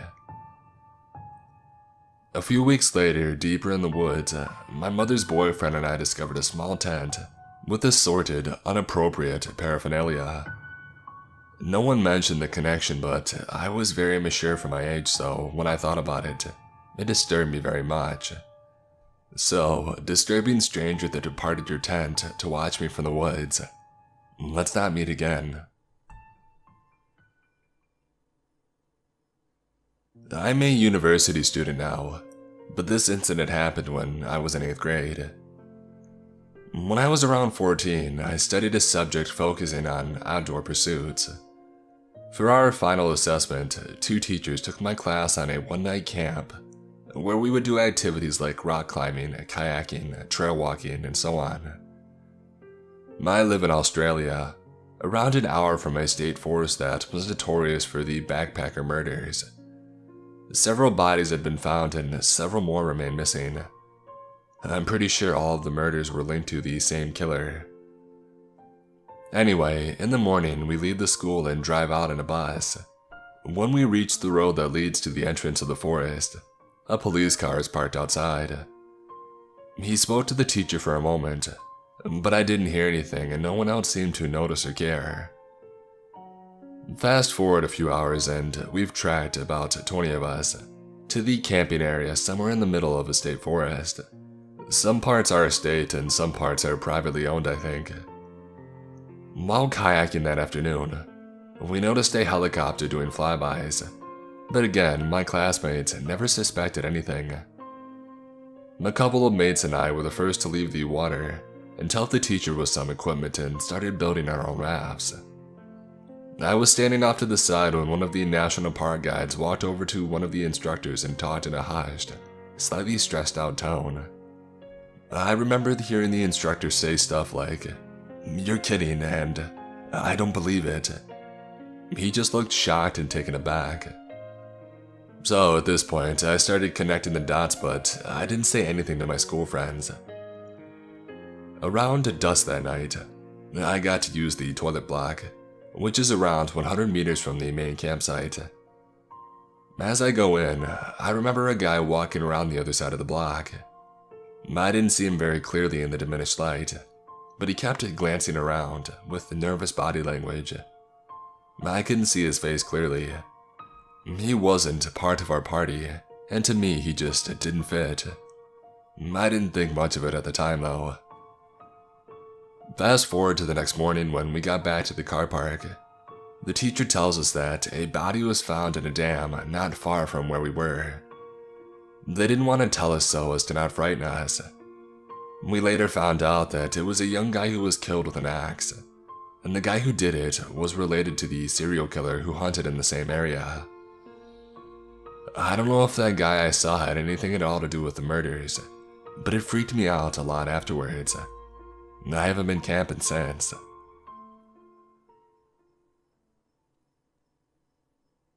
This happened to me when I was 17, around the time when most of my friends were just getting their driver's license. We all had that rush for cars back then, so it was quite common for us to skip school and go for a ride out of town. The city where I live is surrounded by forests and 2 mountains, so we basically had a lot of places to go and chill. One day, my friend was very excited to show us a place that he had found about online, and possibly here on Reddit, for which people said was quite odd. We looked it up and apparently it had a reputation for being a paranormal site. Being the typical group of teens, we collectively agreed to check it out ASAP, including me who more or less believes in spiritual stuff. Going up the mountain, we were listening to the radio until we lost the station to static, which for obvious reasons is what the radio does when you go deep into the woods. This entire experience is happening during a summer night, so we were feeling pretty careless and as excited as a person can be. Having no music to listen to, we started talking and discussing our expectations for this place, with most of us having no expectations at all. Our conversation was suddenly interrupted by the loud static coming from the radio that we had just turned off a few minutes ago. We were all a bit startled, but still nothing out of the ordinary. It happened again a few minutes later. We all looked at the radio and it was still off. We quickly dismissed this as something that radios do for some reason, and again didn't pay much attention. The third time that it happened, the driver hit the brakes and stopped the car. He turned to us and yelled, "Come on, did you hear that? What was that?" Claiming that he had heard a voice this time. None of us heard anything except the static. The driver said that he had had enough and switched the engine off, so there is no possible way for anything including the radio to be working. We all sat there like that for a while in pitch black, for there would be no city lights around us and the forest had covered all other light sources like stars and so on. You couldn't distinguish a night sky, that's how dark it was. The light indicating the radio turned down and soon, the static came again. I could tell that we were all feeling a bit anxious by then. Through the static came a female voice singing and it was very silent. For a second it got louder and then fell back to silent again and then vanished. But even weirder, the static vanished too. Once we switched the car back on and turned the headlights on too, we observed what seemed to be smudges of fingers all across the windshield. We didn't turn the car around immediately, but I could tell that we all just wanted to leave. We stopped further up on the hill, took some pictures of the Milky Way, and went home afterward. Ever since we speculate about what the heck happened to the radio and the windshield that night. My friends went 2 more times without me to the same place, recording the same including feeling a small push once the car was off. What do you guys think? I believe there are many logical explanations, but considering the fact that I'm somewhat of a person who believes in such stuff, and I had an adrenaline rush that night, it's hard for me to grasp something rational. I was 18 at the time. One evening, me and my 2 friends, Mike and Paul, decided to go camping. Well, camping maybe isn't the right word, since we didn't intend to spend the night. only to chill and have some fun around the campfire for a while. The plan was simple. Head out, build a campfire, drink a few bottles of wine, eat something, and head back home for a good night's sleep. We had met at my house when it was still sunny outside. We got ready and we headed out. Our destination was an old abandoned quarry in the middle of the woods, which was maybe 40 minutes away from my house. Even though the quarry has a tragic and frankly creepy history, it's a popular place for such occasions. When we got there, the sky was already colored red as the sun slowly sank behind the hills. We quickly gathered all the firewood that we could, so we wouldn't have to look for it later. As the darkness fell and absorbed all of our surroundings into impenetrable blackness, we had already managed to get the fire going. We were in a great mood and we were getting ready for our first toast. And that's when we realized that we had made a horrible mistake. We forgot the corkscrew. We were trying to open the wine without it, but we quickly gave up. Because the bottles were quite expensive, and we didn't want to damage them. At this point, it was clear that one of us would have to sacrifice themselves and jog back to retrieve the corkscrew. After a bit of haggling, I volunteered. However, I had two conditions. Firstly, they would give me a hatchet in case something went wrong along the way. And secondly, no pranks when I got back. Mike and Paul agreed without hesitation. They shoved a hatchet into my one hand and a flashlight to the other, and sent me on my way. As I was jogging through the forest, I heard a noise resembling a wild boar. Suddenly, I remembered a warning I received from an older hunter a few days ago. He said that this time of year, boars were getting dangerous, especially at night. I was a bit nervous, but luckily I managed to survive with no harm. I arrived safely to my house, much to my surprise of my mom, who didn't expect me back so early. I explained the whole deal, which she just laughed. I grabbed the corkscrew and was back on my way. Not wanting to experience an unpleasant boar encounter, I chose another, slightly longer path, this time through an open field. After a while, I got to our spot. It was a small clearing, surrounded on one side by massive rocks, maybe 70 meters tall, and on the other side by thick forest. Somewhere in the middle of the clearing was our campfire. When I approached it, I realized that there wasn't anybody, although our backpacks were still on the ground and the fire was burning bright. Great. We specifically agreed that there would be no pranks when I got back. Those guys think that they're funny, I thought to myself. I resignedly sat down near the fire while facing the woods. That's the only place where those two guys could have hidden, I thought. I was really tired and all I could think about was the taste of that exquisite Pinot Noir we had brought with us. I really wasn't in the mood for their games and I was getting quite mad. And that's when I heard a snapping of twigs and rustling of leaves from the edge of the forest, maybe 30 meters from where I was sitting. The sound was rhythmical and it was undoubtedly the sound of somebody walking. I aimed my flashlight to the spot where sounds were coming from. Between the trees, I spotted a tall person wearing a dark hoodie. As I shined my flashlight on him, he stopped walking, turned to me and just kept staring motionlessly. Even though he was directly facing me, I couldn't really see his face. I shouted, "Paul, you fatso! I know you're trying to scare me. We agreed on something, so stop messing around and come out." As I finished, the hooded figure just turned around and walked deeper into the woods. Exactly at that time, my phone started ringing. Hastily, I took it out of my pocket. It was Mike. I took the call and started barking at him. "Really funny, guys. I thought we agreed on something." "What are you talking about?" "I'm talking about you trying to mess with me. I clearly saw you, and now you can come out." Mike, as if frozen for a minute.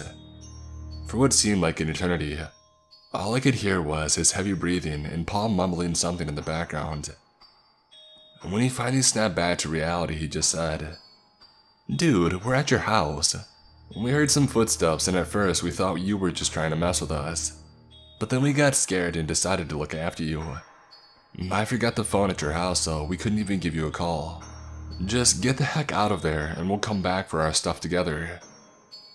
BS.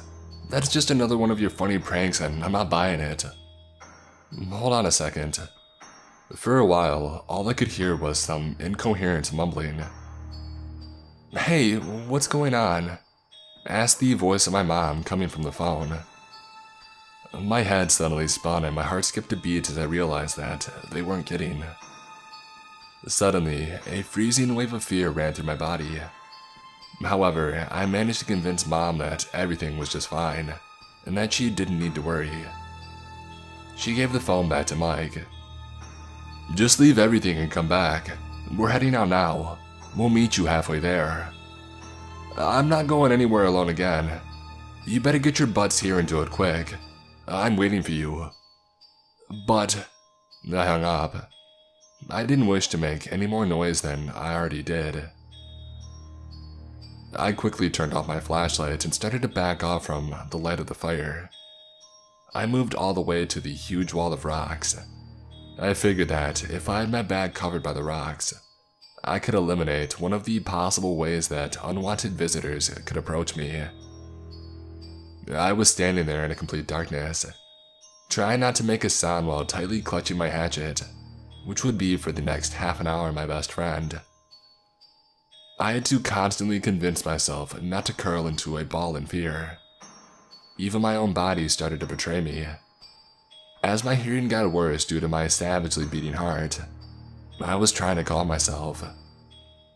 But then again, in worst case scenario, every little bit of adrenaline would help. After what seemed like an eternity, I spotted 2 weak light beams coming from the forest. I heard Paul shout my name. I'd never been so relieved. I finally ran out from my hiding to greet my 2 friends.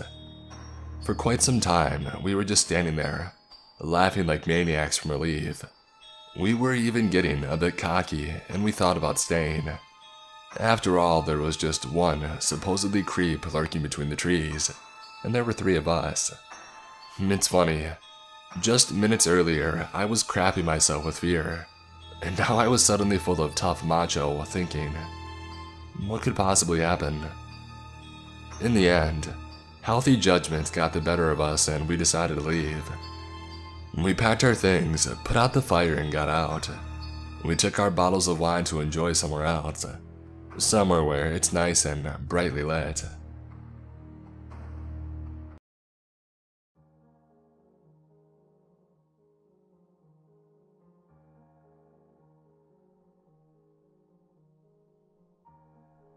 This happened 2 years ago, August 11th, 2018.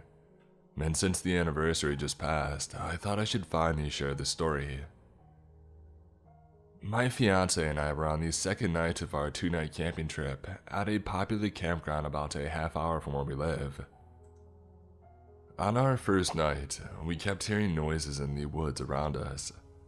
The campsite right beside ours to the right was occupied, but the one to the left was not. The campsites are about 150 yards apart and we had camped here in the same exact plot the year before. Needless to say, we were familiar with the area and the various kinds of animals that live in the woods. The first night, we heard shuffling around our tent. It was obviously something large moving around. We brushed it off and assumed it was just a deer. Now back to the main event. On August 11th, we spent the day at the battlefields a town over with my family. They had all been invited to join us for the day by my fiance, as a surprise for me while he proposed to me. We stayed with my family into the evening, about 6 p.m., before heading back to our campsite. When we got back, things were really odd. Someone had obviously been in our tent. Our blankets were thrown around, clothes were on the floor, and my backpack had been rearranged and I was missing underwear.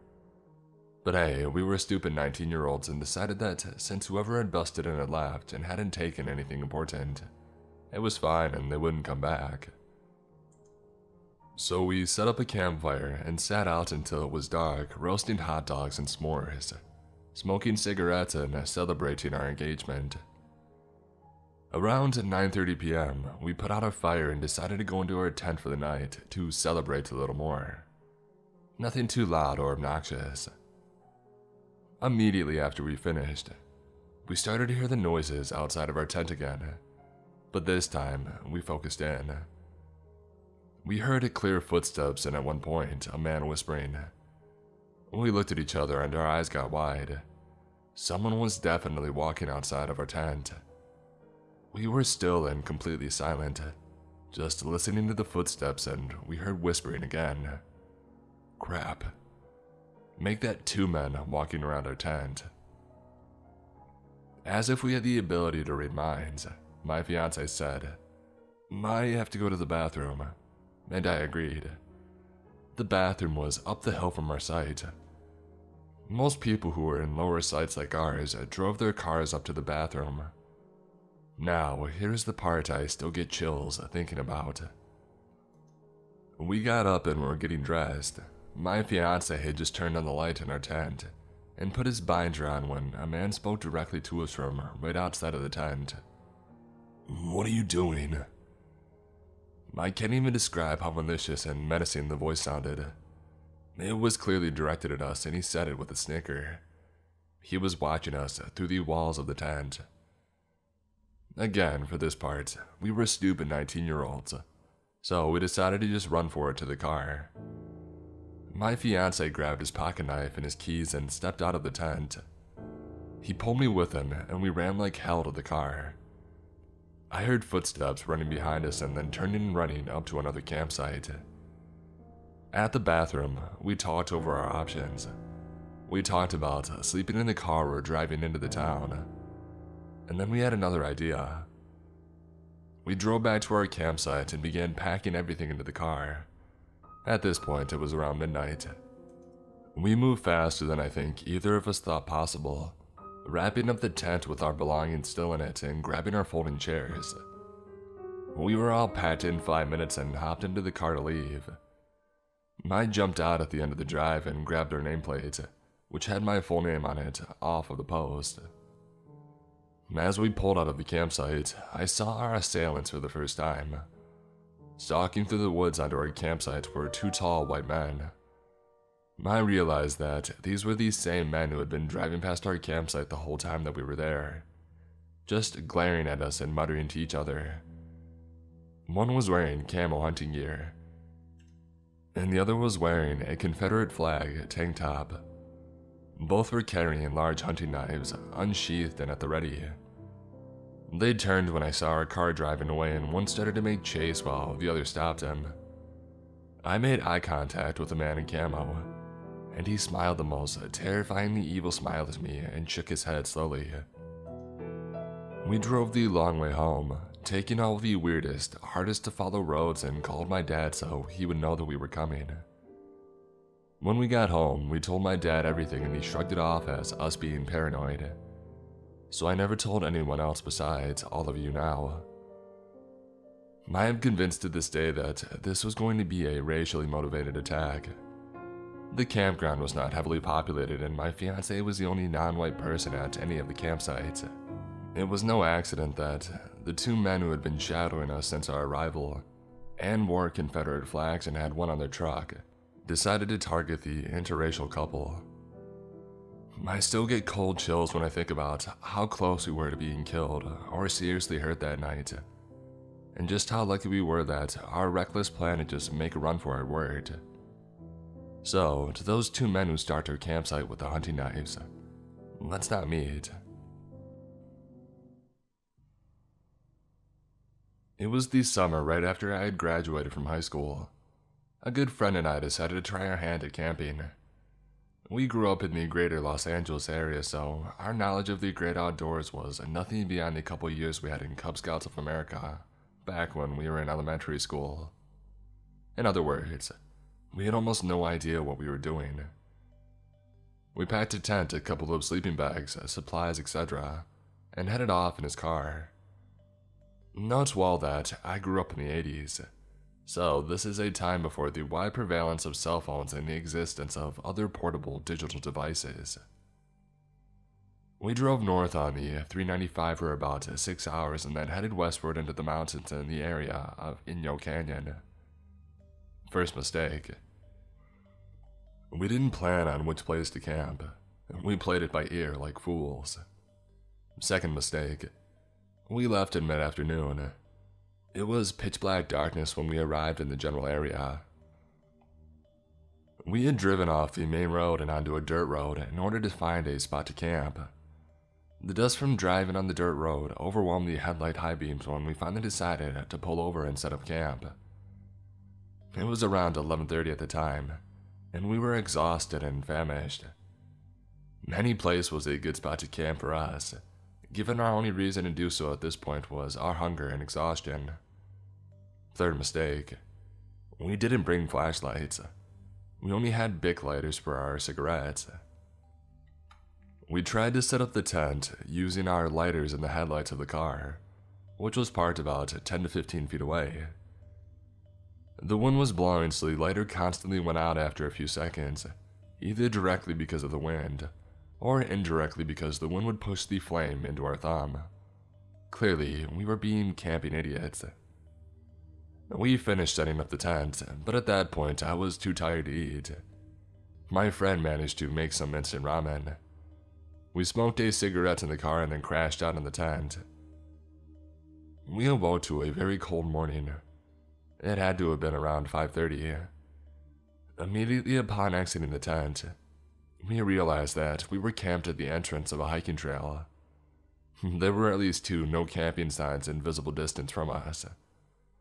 We dismantled the tent, cleaned up, and cleared out. That morning, we ended up buying some cheap flashlights and a nice hot meal in a very small town. It wasn't really a town, but more like a few storefronts and shops on a main road, about the length of an average city block. We went into some office, although I don't really recall what it was. It might have been a park ranger station, or the office headquarters for a campground. In any case, we found and reserved a site for the night. The campground was basically like a large circle with campsites along its outer circumference, with each campsite being about 50 yards from its neighbor. In the middle of the circle was a common bathroom and shower. We circled around it once more, and I think we saw one family that was all set up with a tent and camper. We found our spot and we set up camp, which was quite far from them. That night was when we had a creepy encounter.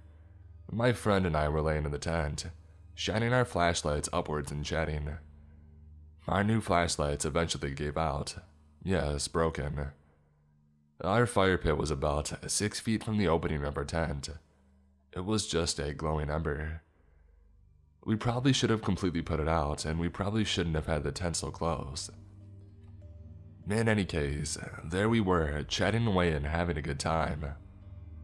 My friend began to be distracted with his foot.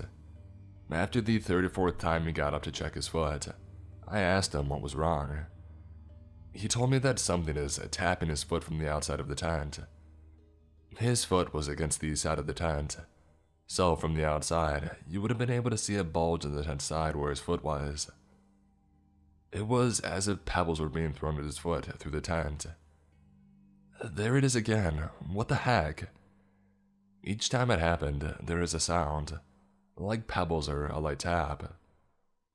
We sort of laughed it off, assuming that it was a twig or grass moving in the wind, or perhaps a loose strap on the outside of the tent. I don't recall exactly how it happened at first, but I do remember we suddenly became silent at the same time. A sound came to be audible to the both of us. Footsteps slowly moving towards our tent.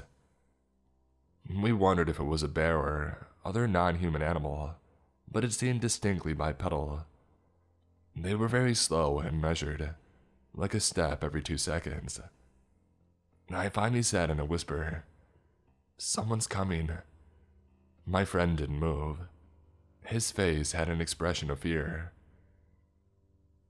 At some point, my friend bolted up and said, "Forget this." He grabbed his pipe, stuffed it full of pot, marijuana, and took the biggest, deepest drags I've ever seen a person take. About a minute or two later, he was out. Drugs aren't my thing, so I was alone in the tent as far as conscious bodies are concerned. I was sitting up at this point, and I had taken out the only weapon that I had, a Swiss Army pocket knife. I took out the big and small blades, as well as the ice pick in the middle, and held it like some ridiculous melee weapon. I could see the glowing embers in the fire pit through the sheer nylon material of our tent, and I was able to roughly but barely discern some of the rocks around it. I watched and listened intently. The footsteps came closer, and at the same slow pace. With each step, I could hear the dirt and rocks underfoot crunching and grinding. At some point, it was clear to me that whoever it was standing between the tent and the fire pit. For my fuzzy line of sight to the burning embers through the nylon tent became obscured by someone outside the tent. The footsteps stopped right at the front of the tent, about 6 to 8 inches, no more than a foot, from the entrance to the tent. It was silent for about 1 minute, and then I heard a click. At exactly the same time, I clearly saw through the nylon tent wall a flashlight turn on. I was able to see not just the flashlight, but the outline of the hand holding it. The flashlight was shining on the zipper entrance into the tent, just inches from the zipper. Blood drained out of my head and my palms instantly became dripping in sweat. I yelled, "Who's there?" There was some fear in my voice, but it was mostly aggressive in tone. Whoever it was, the person immediately turned off their flashlight. I didn't move, but neither did they. The person just stood there inches from the tent's only entrance. My friend is out, totally unaware of what's going on. Nevertheless, I pretended that he was still awake and whispered just loud enough to be audible to our visitor. "Yes, loaded. There's one in the chamber," as if my friend was awake and asked me about our gun. Fourth mistake. We didn't have a gun or any real weapon for self-defense. It felt like an eternity, but after sitting still for at least 10 minutes, I heard feet slowly turning into the dirt, and then slowly walking away from the tent. I stayed up the whole night, and it wasn't until the light of dawn came through the tent that I crashed out. The heat inside of the tent woke us up, and it was near noon by this point. We went outside to inspect the site but found nothing missing. However, we did find boot prints leading away from our campsite and outside of the campground. That was the last time I camped in a tent.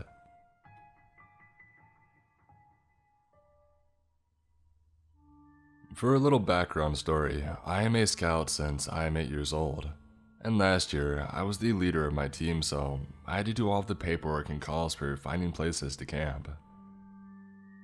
It was mid-November and I had to find a place to camp, but since I was lazy, I decided to wait a week before the actual weekend. A week before the weekend, I decided to call some owners so I could have a place to sleep. As I call many numbers, all the owners are unavailable or simply not there. But then I see a number which I never called before, since it was at the end of the list. I called it and an old lady picked up the phone. I do the basics, presentations and all, and she agreed to let me and my team stay at hers, and we're making agreements. In the afternoon, I go to her property to check everything such as potable water, the place to put the tent and the campfire. The place is kind of dark, but it's nice.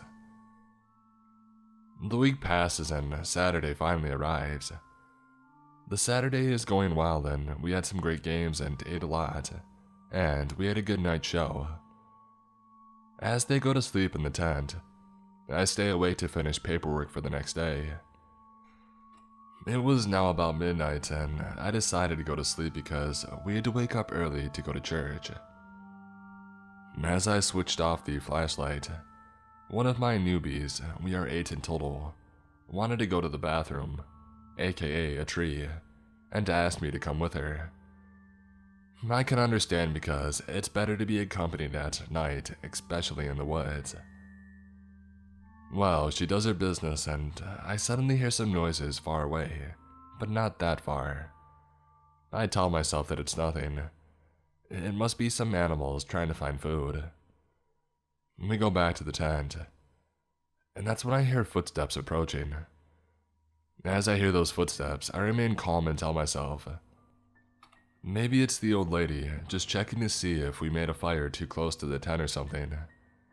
But I still had an odd feeling because it's midnight, and why would she do it at this hour? Then I hear no more footsteps for about 10 minutes, and then I hear more coming to our tent.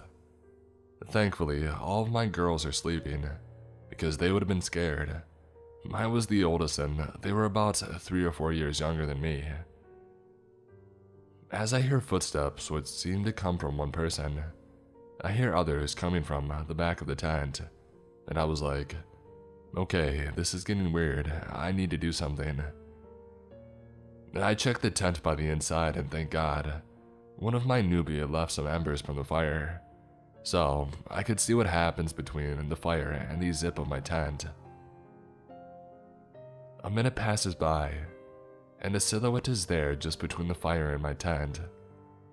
I stopped breathing. I literally froze. I started to move towards my phone when I saw the silhouette coming closer to the zip of the tent.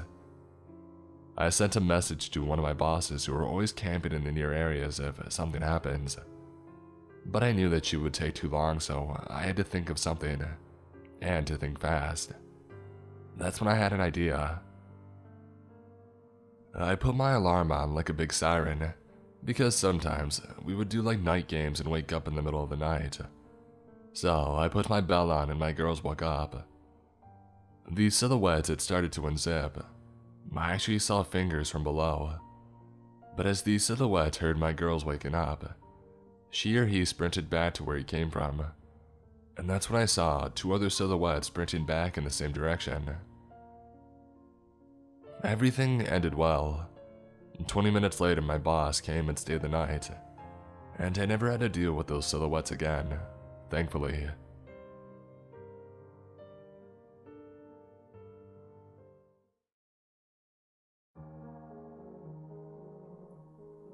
I am an avid hiker, and when I can't make the hour-plus long drives up to the mountains, I enjoy the nice hikes near my home. This one particular hike near my home is 5 miles in many different directions, like a Goosebumps book of sorts for hiking. You can only see the trees and the greenery on one hike, or a massive waterfall on another, follow the river on another, see the abandoned and dilapidated mills from decades ago, etc. I went to the waterfall this time. I was about 2.5 miles in and I sat down and did some work, enjoying the serenity. When I was ready to leave, I looked around and saw a family, a father, a mother, and 3 kids near me. I packed my things back in my day pack as they left. I am a major people hater. I prefer to hike in areas where there are no people for miles. I chose to go a different way back to the trailhead than the way I came because I didn't want to run into this family for the next 2.5 miles. I checked my map on my cell phone and found a route that I could take back that seemed remote enough. I immediately noticed that this trail was not man-made, but just probably what was left after some flooding. It was going upriver away from the waterfall, and I was so close to the river. All I had to do was walk out onto a bent tree and I could touch the water. It was a very thin trail, not big enough for people to walk side by side, and it was covered in thick roots. I enjoyed this and it was peaceful. I passed them girls who had hooked up hammocks to read in about 20 feet to my right after I had hiked this little path for a while, and I had nothing but the sound of the slow-flowing river to my left, until I heard lots of footsteps coming from behind me. I didn't want to deal with the people behind me, so I stepped out onto a tree that hung over the river and waited for them to pass. It was that dang family from the waterfall. I could have sworn that they went the complete opposite direction, but whatever. I waited a few minutes before I started walking again. I did not want to run into them. Pretty soon, their voices had disappeared in the distance, and I was able to go back to enjoying the peace and beauty around me. I hiked for another 5 or so minutes when I had to turn a sharp corner around a boulder at a major bend in the river. This man, the father, was standing there on the other side, crouched down, like he wanted to scare me. I screamed and he laughed. I got really angry and I noticed that his family were nowhere near us. I yelled, "What the heck is wrong with you?" at him, not bothering to control my anger being snuck up on by some stupid human. But he wouldn't stop laughing. I realized that I was dealing with an idiot or a psychopath and I didn't want to deal with either. So I turned around and I booked it. I could hear him behind me, following me. He wasn't a very big man. He stood about 5'6" and was around 180 to 200 pounds. But he was keeping pace about 20 feet behind me. Let me tell you that this path is not for running. I very nearly went sideways into the river a few times, but this gave me a few ideas too. The routes that I could mostly handle. I knew the terrain in the park pretty well. As long as I focused on my quickly placed steps around the thick root systems and keeping my balance, I could make it. I was running backwards towards the waterfall, downriver, where surely there would be people around. It was a straight shot. But then, I remembered the hammock girls and I remembered that they were slightly hidden, and if I picked up the speed, dude behind me would miss me turning because of the natural curves of this path. I sprinted on the trail and I burst into the hammock girls area. I sputtered out a quick and quiet explanation. A man following me, and they hid me behind the lowest hammock. Took us 5 to 10 seconds max to set up, and the 3 of us watched as this guy ran past not long after I was safely hidden. I stayed with the girls for another few minutes just to be safe, explaining the situation, catching my breath, and then went back the way that I came from, upriver. I did not want to run into this dude again. Oh, but you think this is over? No. As I again hiked upriver on the trail, my original remote path back to the trailhead, I tried to calm myself down. I just couldn't get my mind to stop thinking that I was being followed. I just tried to hurry and get out of there as fast as I could. I turned a sharp right at the boulder that the man was hiding behind before, and kept pushing through the rough trail. I tried to focus on the sound of the river that was still to my left, but I couldn't get the sound of my heart out of my ears. And then crunching. The sound of my pounding heart morphed into the sound of footsteps in an instant. I realized that I was being followed again. I looked back and guess who? This dang father again. I got mad as hell. I stopped and turned around. I yelled at him to stop following me, and I screamed bloody murder at him. I yelled profanities at him. I threw a dang pine cone at him. He smiled a toothy grin and kept walking slowly towards me as it bounced off his shoulder. He wasn't fazed by any of it.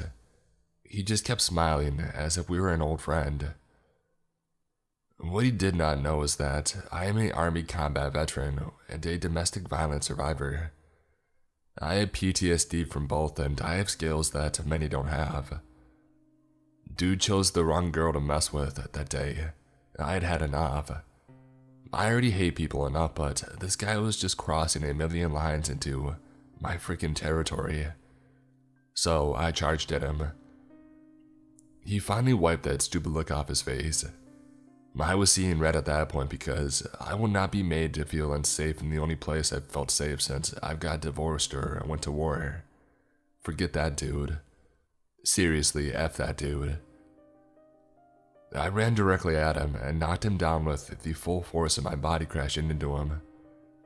I screamed at him as I hit him blindly.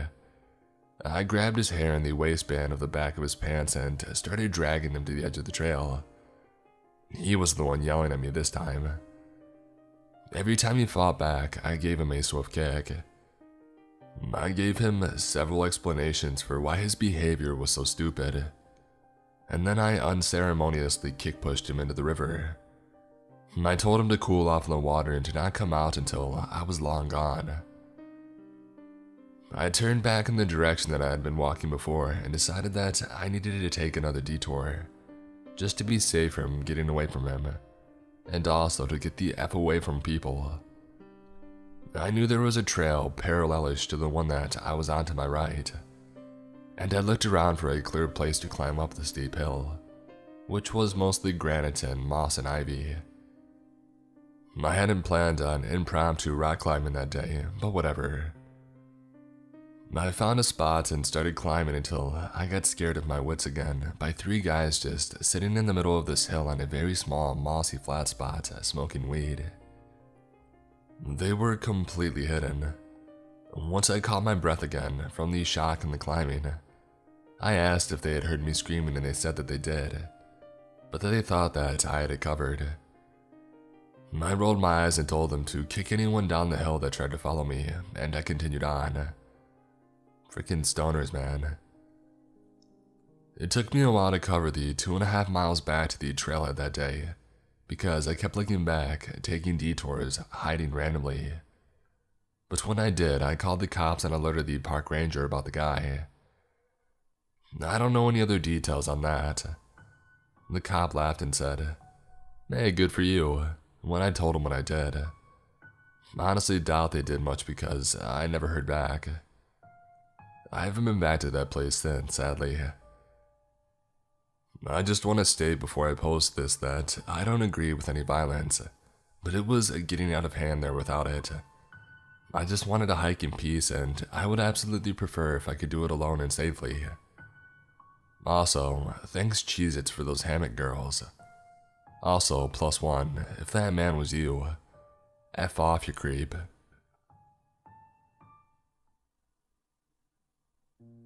A few months back, my girlfriend and I were bored hanging around the house and spontaneously decided to go for a hike. We don't go hiking often, but the idea appealed to both of us. And even though there was only about an hour of daylight left, we figured we had enough time to go enjoy a hike before it got too dark. We quickly filled up our water bottles and put on the best walking shoes we had, and we were out the door, driving up into the mountains. Around my area, there are many hiking trails with the variety of trails increasing as you go up in the mountains. We tended to stay around the base of the mountains in the occasional case of us hiking, where most people would still be walking. But we wanted to change things up and regressed further up the mountain road to a trail a friend of mine had mentioned. We kept in mind our time and figured that we could hike for a bit and simply enjoy the nice environment around us, and finish up before it was too late. We arrived at the trailhead and see that there were no cars left along the road, where the trail commences, but didn't think much of it due to the time. We still had a good 45 minutes until dark, so we continued on. We start walking down a fairly steep hill that then recoups the elevation at the bottom, with an equally steep hill that you have to ascend. We reach the top and then it's smooth sailing from there. We see a lone coyote off the trail a ways off and some rabbits, and I made a quip about how those rabbits might need to be careful with that coyote lurking around, and she playfully hit me for that one. Approximately less than a mile into the trail, we see a large fallen tree that made a bridge over a dried riverbed, and decided to take a rest and climb around on it and take pictures. We're there for about 10 minutes and then resume hiking. We continue on the trail for a short distance until she hears a rustle in the trees behind us. We stop, mildly spooked due to the assumed size of whatever made that rustling. but continue on only briefly before she decides she's done and that we need to head back. It's twilight now, so I agree with her and we turn around to head back to the car. When we made it back to the fallen tree, my shoe had come untied, so I used the trunk to fix my loose laces and looked behind us for the first time on the hike. It's uncharacteristic of me, but hey, I was having fun, why be paranoid? I see a person dressed entirely in black with their hood on that was a significant distance behind us, walking at a slow, even pace. It wasn't something out of the ordinary, so what if they're wearing black with their hood on? I wear black most of the time and it's cold out. I shouldn't make assumptions.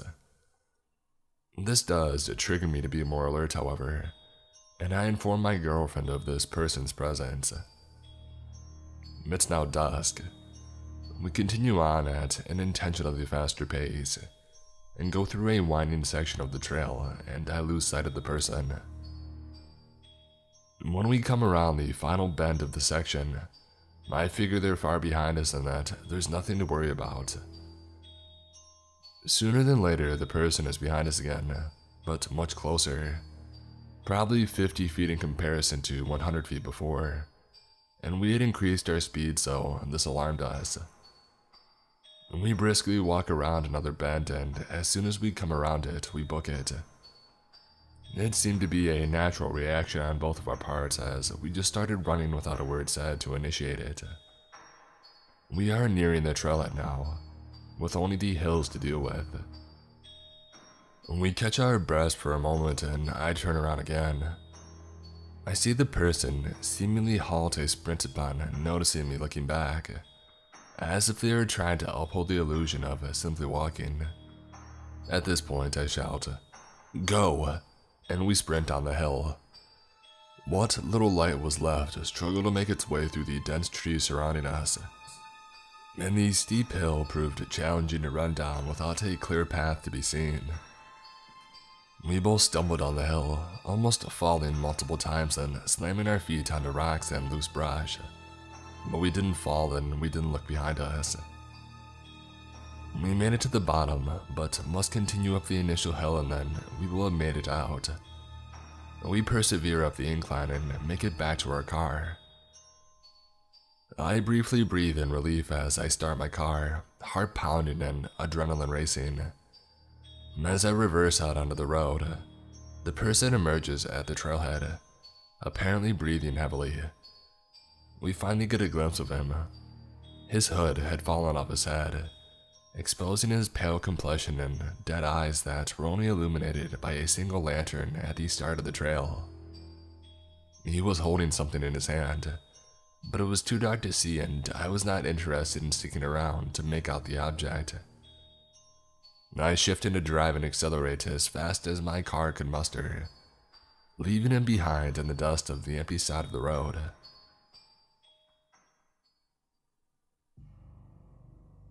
This happened last fall when the weather was cooling down but wasn't too cold. I was going through a breakup and having a rough time in life in general, and I was seeking ways to become more independent and grow myself. So, I decided to run to a park 30 minutes away from my city to enjoy the sunset. This was in November, so the park was almost completely empty. I passed 2 cars while driving in. One was empty, but I noticed that the second car I passed was parked in the parking lot, with the headlights on. I couldn't see how many people were inside, but I instantly got a bad feeling. Whatever I'd told myself, I was being silly and that I shouldn't let stupid fear prevent me from enjoying the sunset. So I drove all the way into the park and parked my car in the parking lot where the road ended. I still had a nasty feeling when I parked, but the sun was still up and it wasn't dark, and I just wanted to get out for 5 minutes and hike up the trail to sit outside. I told myself there was nothing to worry about and I didn't need to be suspicious unless the car followed me to the parking lot. I waited a couple of minutes and nothing happened, so I left my car and I headed up the trail. I honest to God didn't go that far. I walked for maybe 2 minutes up to a bench at an overlook and sat for 5 or 10 minutes. It started to get a little bit darker since the sun had gone down. Think like early dusk. And so I turned around and I walked the 2 minutes back down the path to the parking lot. There was a little bend in the path before it got to the lot, and as soon as I rounded the bend, my stomach fell. The car was sitting between the trailhead and my car.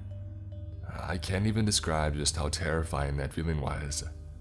I knew something was wrong in that very moment. I called my mom and then I called the police and asked them to come to my car because I didn't feel safe returning to my car alone. For reference, I am a short and skinny girl. After speaking to the police officer, I called my mom again and stayed on the phone with her for 30 minutes waiting up the trail for an officer. Those minutes were some of the most dreadful minutes I had ever experienced. It was a park, so there were coyotes howling nearby, and an owl. It was getting darker every second, and I was just staring down the path waiting for whoever was in the car to decide to come looking for me. After what felt like an eternity, an officer finally arrived. I saw his lights and finally headed back down the trail to my car. Sure enough, there was a man sitting in the driver's side of the car in the lot. The officer told me the man was just sleeping, but I'm not so sure. I passed his car while I was driving and he followed my car to the parking lot that I was in. There were plenty of empty lots to sleep in. If somebody decided to sleep in their car in a park, which I think is illegal anyway, I don't think they would choose to park right next to another car. Not to mention, I had only been away from my car for maybe 15 minutes at the most, and he had parked between the trailhead and my car. So he would see me return to my car and I would have to pass him before I could get into my vehicle. The whole situation scared me from ever going to the park alone again. So, stranger in the woods, please, let's not meet.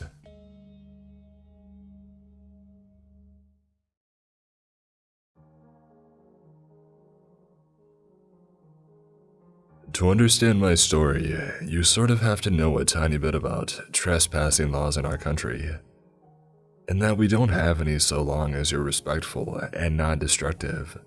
You can walk over any hills that you like, and in my case, camp on any beach if you're choosing, as long as you leave the area how you found it. I used to love camping when I was little. Our family would go multiple times a year with a large group of my parents' friends and their kids. On average, there were maybe 10 of us at a time, which was a bit of a logistical challenge, since we always headed out to this one really remote beach on the coast. Actually, we weren't the only ones. There were always yachts bobbing just off the shore with people in them, and other campers lining up and down the beach. Most of them also had children or teenagers, so it wasn't a wild party scene. It was very much an informal, family holiday spot. There was even a small building with toilets and showers installed nearby, even though this was in the middle of nowhere. I guess the local council must have figured out and got sick of people peeing behind bushes. We took a trip up in the spring of 2011. I'm really bad with time, but I know this because I got my dog in the winter of 2010. After picking her out that November from the shelter, as a birthday gift from me to me, as I paid her adoption fee. Everyone, I know you love dogs and she will be very important to the story later, so let me tell you a little bit about Parmesan. Parmesan came to me as a 6-month-old puppy who had been rescued from a dogfighting situation. We're not entirely sure what breed she is exactly, but my best guess is a lurcher staffy mix.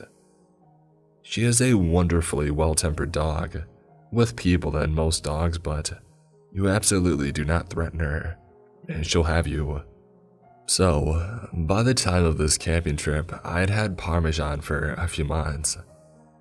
She had never come camping with us before, but far as my family are concerned, dogs go on camping trips. So, when we all piled into the car, She came too. Unusually though, none of my family friends could make it. So it was only me, my sister, my dad, and my mom. I didn't mind. I wasn't that attached to the other kids. I would rather play with my dog and I would still have my sister. The drive took the best part of 6 hours, and because we had left a bit later, although I don't remember why we had left later than normal, we arrived at sunset. Not a good time to be building a tent, but we expected to arrive to other campers already set up, and the beach illuminated in campfires.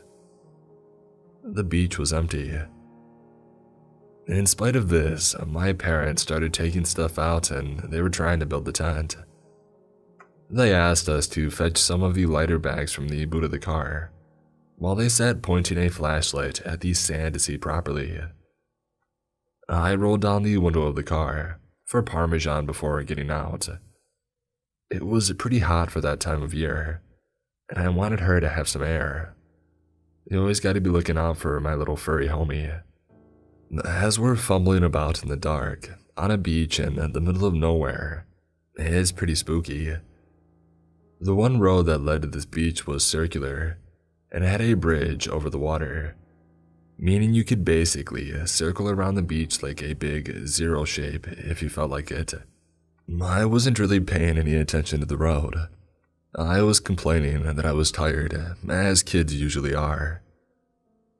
After maybe 15 minutes of my dad trying to nail the tent into the sand, my mom's asking him had he seen that car drive around. It had been a few times. My dad kind of shrugged her off. He's sort of like that. I don't know if he said anything back to her, but after a few more minutes, a car pulled up next to ours on the road and someone got out. It was maybe 15 or 20 feet from the cars to where we were, and the light was pretty low, except for the torches. We weren't expecting to see anyone else out here at this point, and I think my mom said that it must be the security. I don't know why a random beach would have security. I think what she meant was the wildlife trust or something, as they do occasionally come down to do their nosy work. The guy was walking pretty unevenly. He must have been drunk or high because he had that stagger to him. There was absolutely no way this guy was sober. Cool, a junkie. Not an unusual find, but it's rare to see them out here. As he walked into flashlight range, we realized he was carrying a large knife, maybe 15 inches. Although I was small at the time, so maybe my sense of scale was way off. I don't like my dad, but credit to him, once he saw this, he got up immediately, holding on to the camping mallet, and he put all of us behind him. The man began to shout wildly at us that we can't camp here, and that he was just letting us know. My dad tried to initially be a bit low-key with the guy, and told him that that was fine, that we would leave, but this didn't work. He kept coming closer to us, so my dad started shouting, and the man kept shouting back. My sister and I were crying. I remember shaking. I was utterly terrified, as I'm sure anyone would be in that situation. It really did seem like this guy and my dad were going to fight, and I'm going to be honest, I didn't fancy my dad's chances. While it's grim to consider, I am absolutely convinced he would have killed my dad, and possibly us as well, once he was done, as I don't think my mother would have had the common sense to run with us. I love her, but she's always put Dad and her relationship with him above us. This isn't how it went down. A bolt from the black like a wolf descending on its prey took us all by surprise, most of all the man with the knife. In that moment, Parmesan was the apex predator large canines represent in nature. She got him good by the arm and clamped down hard, ripping his jacket and shredding the skin underneath. He dropped the knife as it had been in the arm that she had got him by. He kicked her. He punched her and he eventually got her off. He grabbed the knife from the sand and ran back to his car and drove off. Parmesan didn't follow him. She stayed with us, muzzle covered in blood. Quickly as we could, we gathered our things and all got back in the car, all pretty shook up by the incident. I looked Parmy over. She was okay, but the car's window was much more open than I had left it. We think that what happened was when the shouting started, she must have put the paw up on the gap that I had left for her. As it was an old car, and it had the roll-down windows and not an electric button, we think that she must have been able to hit it with her paw to force it down enough to squeeze out. This is not the end of my story though. We were all pretty scared, and since we had the dog with us, we couldn't book a hotel for the night. My parents just decided to drive home, so we could all feel safe. But first, we had to drive to the nearest town for petrol, as we were kind of low. I spent the time trying to clean Parmesan up a little. I had always loved dogs, but what she had just done for me blew my mind. As we drove into town, we came across a petrol station, but it looked closed. My dad drove up closer to get a better look, and stuck his head out the window to get a better look at the sign. My mom asked him what on earth he was doing, and he told her that he was trying to see when it opens. Never. My heart sank. Parked in the corner behind a van, so we hadn't seen him at first, was the man with the knife. He was sitting on the back of his car, using some tissue paper to clean up his arm. It looked pretty bad. Without stopping to refuel or look anywhere else in town, my dad drove right out of there. He decided to go to the next town over, but this was removed. The next town was over 60 miles away. We didn't have enough petrol to get there, we had realized, but we began driving. We were going to break down. That's fine, my dad said. We had AA cover. They would come tow us home, or at least to somewhere acceptable for the night. Better than staying in the last town. After driving for maybe 5 minutes, lights flashed us from behind. Another car. The same car the man had been driving. It was him following us. He must have realized that we were low on petrol. The next half hour was one of the worst half hours of my life. I had a complete and utter breakdown, as did everyone else really. I could tell my parents were trying to keep it under wraps so it wouldn't upset us, but we weren't really little kids. We were both double digits by then. We knew how dangerous this situation was. Dad turned off the radio to conserve petrol, and the man followed us for 55 miles before he had peeled away onto another road. Our fuel meter was on the big ready for empty for the last 10 miles. We were driving on fumes. I don't really believe in God, but if he does exist, that was definitely one of his miracles. Once we got there, we drove into a petrol station, and we filled to a full tank before driving the rest of the way home. My sister and I slept after that. I only woke up once when we had made it all the way home. Just grateful nothing worse had happened than that. After getting some sleep, my mom phoned the non-emergency line for the police and reported what had happened. They never got back to her after that, but apparently the woman she spoke to said they may have wished to in the future, as he had matched the description given of a suspect wanted in relation to a murder charge. I have no idea if he was actually the guy or just a random psycho. As I said, they never got back to her. So, what's the takeaway then? Other than a crazy man on the beach and hopefully we don't see them again. Well, for me, it's that I love Parmesan. She's still with us now.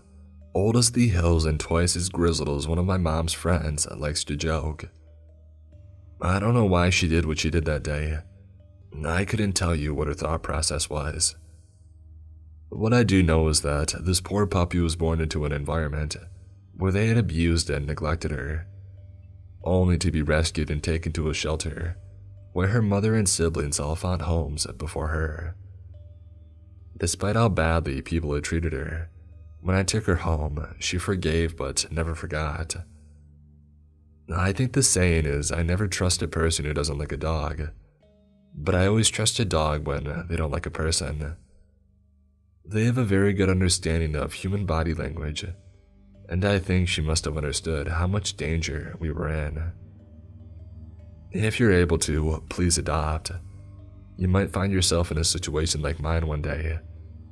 I promise you, if you're willing to save a four-legged friend's life, they will pay you back tenfold if they're able to, without a thought for their own safety. I paid £78 for Parmesan's adoption fee, which is a lot when you're a kid, but it chills me to the bone knowing if I hadn't been so instant on the dog, I might be dead. For some more background information, I live in Scotland and this happened in the Highlands. It's fairly remotely. The drive took so long because we always used this one really specific beach and the car was loaded down with camping supplies, 2 small children and a dog. So the car was heavier than normal, and bathroom breaks were pretty frequent. You've all had to go on the side of the motorway, don't at me. We didn't phone the police while being followed because we had no phone signal, or so my mom said, but I suspect the genuine reason was that there was weed in the car. My parents used to smoke and deal. I didn't include this in the original story because it didn't affect my experience of the story. I was a little kid and I was telling it from my perspective. Regardless, thank you guys all so much. So, me and my boyfriend, his best friend, and his girlfriend drove up to Big Bear on 626. And then a day later, another friend of ours drove up, and he was supposed to sleep downstairs and the couples would sleep upstairs, since there were only 2 bedrooms. The first night that we stayed there was kind of creepy because the cabin was pretty remote, and of course, there's absolutely no lights outside. It is the woods with coyotes howling and bears, but nonetheless, completely normal activity. On the 27th around 12 a.m., my boyfriend are in bed, when suddenly our friend sleeping downstairs comes banging on the door freaking out, saying that he saw shadows in the woods, and that the motion light came on and there was a thumping outside. We got a little freaked out, but my boyfriend got out of bed, and he checked the entire cabin and even went outside. There was nothing. We go up to the other couple's room where there's a porch with a sliding glass door that looks out to the woods. It's important to note that I am a naturally very anxious and scared person, while my boyfriend is a rock. He is calm and logical while I tend to jump to the worst scenario. My boyfriend goes over to check the last place inside the cabin. So he pulls the curtain and he jumps and yells, "Oh my god." At this point I'm terrified. My boyfriend is 180, a CrossFit coach, and to see a big guy like that scared is nauseating. He locked the door and he backed away slowly. He quietly says, "There's a large man standing outside staring at us. He's just standing in the woods looking at us." At this point, I think that he's messing with me. He looks at me and says, "Go lock the door." That's when I knew that he was serious. Everyone is freaking out. I run and lock the door behind us and we all decide to stay in the room to keep an eye out. It's the middle of the summer and it's really hot, but we refuse to open a window.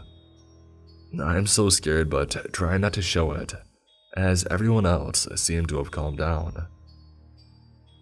About 30 minutes goes by and nothing happens. I get annoyed with the heat and the fact that there are 5 people in a tiny room, and 3 of them are men, so my boyfriend and I go back to our room. I'm still pretty scared at this point, so my boyfriend tries to cheer me up. By now it's around 1:30 in the morning, I told him that I was too scared to sleep with the lights off. He tells me that's totally fine and he understands, so we just lay there with the lights completely on. Finally, I start drifting off to sleep when I hear a thud. I sit up and look at my boyfriend. He looks at me. And then the power cuts out. I immediately start sobbing. I'm trembling and I can't see anything because it's pitch black. I try to get out of bed and run, but my legs get tangled in the sheets and I fall. My boyfriend picks me up and we grab our phone and run to the other room where everyone else was staying.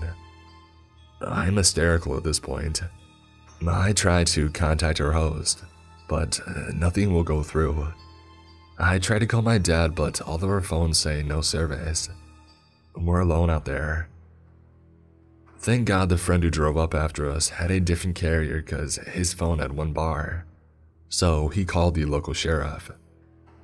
I realize now it's a bit of an overreaction, but at the time, we thought we were gonna die.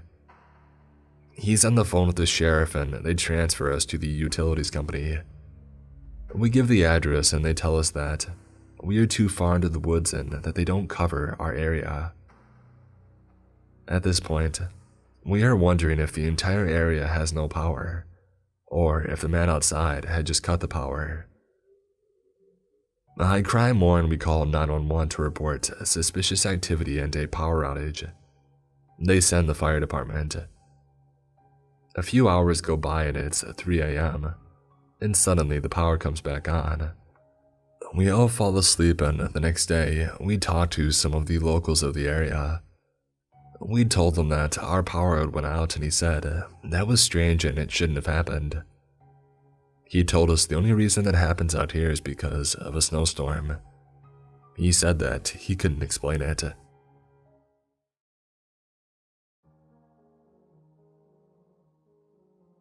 I had found some cheap train tickets to Luxembourg, and being the adventurous person I am, I decided last minute to book them and go all by myself. Due to some unfortunate, lack of planning on my part, circumstances, I ended up on that train to Luxembourg with nothing to wear for the weekend, except the clothes on my back. I figured it wasn't a big deal. How boring it would be to have everything go according to plan for once. But anyways, Luxembourg City is quite small, and after 2 days, I had pretty much seen all of what I wanted to see. A quick Google search showed me that there was a beautiful forest some kilometers north of the city. I thought that it looked perfect, so I bought a day train pass and set out on my journey. I managed to make it there, and it was absolutely gorgeous. I wasn't really dressed for hiking since I had no clothes or shoes with me at the time, but I didn't want to miss out on such an amazing experience, so I ventured into the forest anyways. I was wearing shorts and a t-shirt and ballet flats for shoes. I told myself that I would stay close to the area where the buses and cars park, and not to do any crazy rock climbing or anything, and nothing would go wrong. Boy, was that a dumb assumption to make. I was about 45 minutes away from where I started walking. There was no one else around. I walk along a sharp turn and there's a lady heading towards me. She was around 45 or so, seemed quite plain. As we approached each other, she suddenly says, "That's not okay." I ignore this as I try to ignore people on the street as much as I can, and I keep walking. She has reached the point of being right next to me now, and as she passes, she says, "You can't do this." There is no one else around, so she had to be talking to me. I reluctantly turn towards her and ask, "Pardon me?" She says, "How dare you show up here like this?" I'm thinking that she has me confused with someone else, and I try to tell her that she's got the wrong person, and slowly keep walking. But she turns towards me and says, "This forest is sacred. You can't come in here wearing shoes like that." At this point, I'm stopped staring at this woman, confused as hell. I offer an apology and I keep going, but she follows me. She says, "You don't understand. You're ruining it." I say nothing. What the hell am I supposed to say? I see some big branches close by that I could maybe use as a weapon, if I had to. I don't even know what's going on at this point. She was screaming now, repeating, "It is sacred and my shoes are ruining the sacredness of the forest." But I stand my ground and offer one more apology. She tells me that I'm going to regret it. I don't know why, but I told her that I had nothing else to wear, trying to justify myself, I guess. And then she tells me that it doesn't matter. I'm starting to feel relieved. Maybe she'll leave me alone now. She says, "The forest is protected. Do you know who protects it?" I respond, "No." Realistically, where could I run? Nowhere. Who could I call? No one. So I have to face this lady at all times, and I don't want her attacking me from behind or something. She proceeds to tell me that Jesus Christ himself is protecting the forest. I nod. It sounds about right. She repeats that it doesn't matter to her anymore that I'm wearing ballet flats. She then says that Jesus and God know, since she told them. She tells me that God will not let me leave the forest. I say something along the lines of, "Pardon?" And she tells me slowly that God knows I have forsaken this forest and that I'm a traitor and a sinner. She tells me that I'm not going to make it out of this forest. "You will never leave. God won't let you. He sees you here, ruining the sacredness of the forest. He sent me to find you. You had your chance. He will give you the punishment that you deserve." I nod. I'm kind of scared, but at least she has left it up to God to punish me, so I should be okay. I just need her to walk away. We hold eye contact for about 45 seconds, and then she turns and continues on. I stay where I am, slowly back up into a tree and wait while I watch her leave. I was afraid that she had some nearby friends, so I wanted my back up to something. It made me feel safer. She was still within earshot, and she said, "He won't let you know. Nothing you can do will change you." She kept walking and never turned back. I waited 15 minutes and with my back in the tree, and then slowly kept going. I never saw her again, thank God.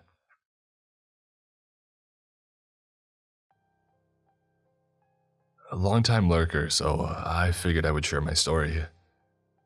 I was living in Tbilisi a few years ago, the capital of the Republic of Georgia, running a kind of legally ambiguous consumer credit operation, when I figured it was time I took a much-needed weekend getaway in a nearby small town. The town that I settled on is an extremely popular tourist location, given its beautiful location along a river nestled in a deep valley, and rife with ancient churches. With many options for potential guest houses, hotels and rentals, I decided to not book in advance, and to just trapeze around until I found something appropriate. I found a very adequate guest house perched on a hill with about a 1-acre plot.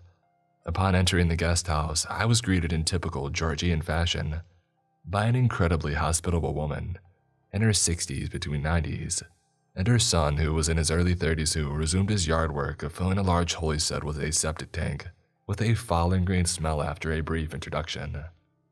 Again, in typical Georgian fashion, the hostess offered me tea, homemade wine, bread and cheese, all of which were much needed and fantastic. I'm an American, but my family came from Eastern Europe, so I speak Russian, as most Georgians do, so we were able to chat a lot. Our conversation progressed from basic get-to-know-you bits to more personal information, like whether I'm seeing anyone or who I'm dating, which does come up in surprising frequency when you meet sweet grandmothers who want you to meet their granddaughters. At the time, I was dating a fellow expat from a Western European country. When I told the hostess that I was seeing someone, she seemed thrilled and asked me to show her a photo. She reacted with an "ah" and nodded in approval, commenting on her physique in a way that would probably be inappropriate if it wasn't a cute old grandma. I was then pressed by the hostess as to why I didn't invite her, and how that it isn't what a good boyfriend would do. But on the spot like this, I lied and said that she was very busy with a work project. She wasn't, but would be arriving later in the evening, and didn't ask. The hostess was elated by this news and called over her son and asked me to show the photo of the girl that I was seeing. Early in our conversation, it was established that I do not speak in Georgian.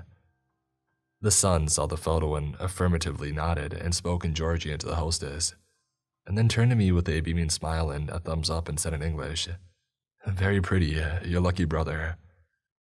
He then in Russian asked if I texted her to invite her. I lied and said that I did text her, and reiterated that she would be arriving in a few hours. It was around 4 p.m. at the time in a beautiful golden hour glow that lit up the surrounding mountains and valley.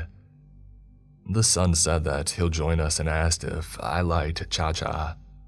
Cha-cha is a very strong national liquor of Georgia, ranging from 30 to 75% alcohol content and made from distilled grapes. I'd become quite the savant of cha-cha, and despite some strange feelings about their fixation on the female visitor, I obliged. Cha-cha is not for the weak-hearted, but I was very used to consuming it at the time. I should have paid more notice to the very intentional placement of these shots that he filled for us, but I pushed those misgivings aside and had the shot after a very traditional toast. Around 20 minutes later, I felt exhausted and ill and excused myself to my room, saying that I needed a quick nap. Walking to my room, I knew something was amiss. As mentioned in the beginning, I was fronting a questionable business and I did have a firearm in my bag, and I made a mental note to take it and put it under my pillow. But as one can imagine, it isn't easy to remember things even on a short term when apparently drugged. Despite failing to collect my weapon, I did close my blinds as the afternoon sun was blaring into the room, and I wanted darkness. Passing out at around 4:30 p.m., I awoke to darkness at 4:45 a.m. with a raging headache. My window shades were partially opened, despite me closing them before passing out. They were opened with about 2 feet of space visible to the outside. My bags were not at the position that I had left them, and the television was on, and on high volume despite me never using it, and the door was only partially closed.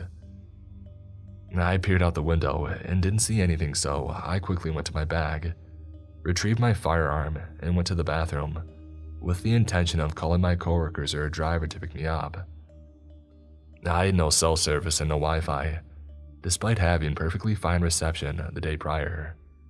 I went back to bed with the weapon under the pillow, with zero desire for inclination to fall back asleep. After an hour or so pretending to be asleep, I saw the sun peer through the window to get a look inside. At this point, I was certain it was not my imagination playing tricks on me, and that I was in trouble. I came out around sunrise to find both the hostess and her son sipping tea on the deck, and told the hostess that my girlfriend was arriving soon on a bus, and that I would bring her when it arrived. I grabbed my backpack and left my other bag to give the impression that I wasn't fleeing. I got service immediately after leaving the property, and called a partner to come pick me up. An old-school businessman who was floating the money that I had run the lending operation. With that I told him the story and he said that he would handle it. He did handle it. I still think about the foul-smelling hole that the son was digging. The last guess, maybe.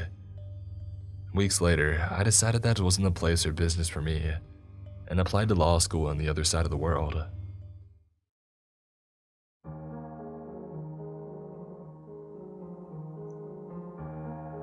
When I was a little girl, I lived in an apartment complex with my mother.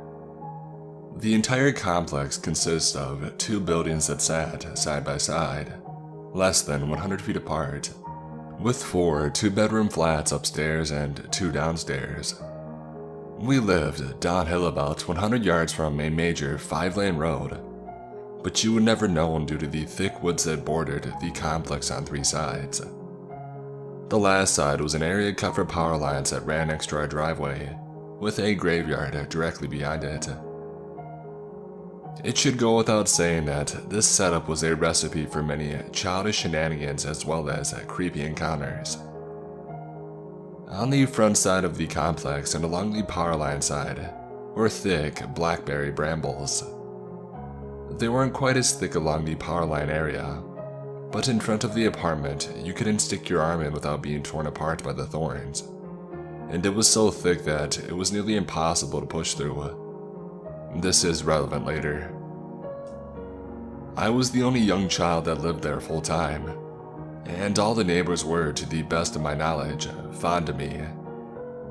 I was active in Girl Scouts, so when it was time to go around to all the neighbors for orders, then when they came in, I would get my little wagon and deliver them.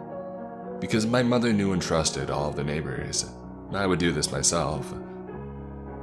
The day this happened, I had taken my wagon to the other building to deliver cookies to some of my mother's friends and was walking back. I hadn't meant to stay as long as I did, but they had an aquarium that was fascinating to me. That day, my mother's friend's husband had bought some new fish, so I had spent about 45 minutes helping them pick out names. So when I began to walk back, dusk had fallen. I had walked about 7 steps off their porch when I got a bad feeling. Now, I understand that I'm an empath, and I have learned to listen to my intuition, but back then, I just thought that I had to poo bad.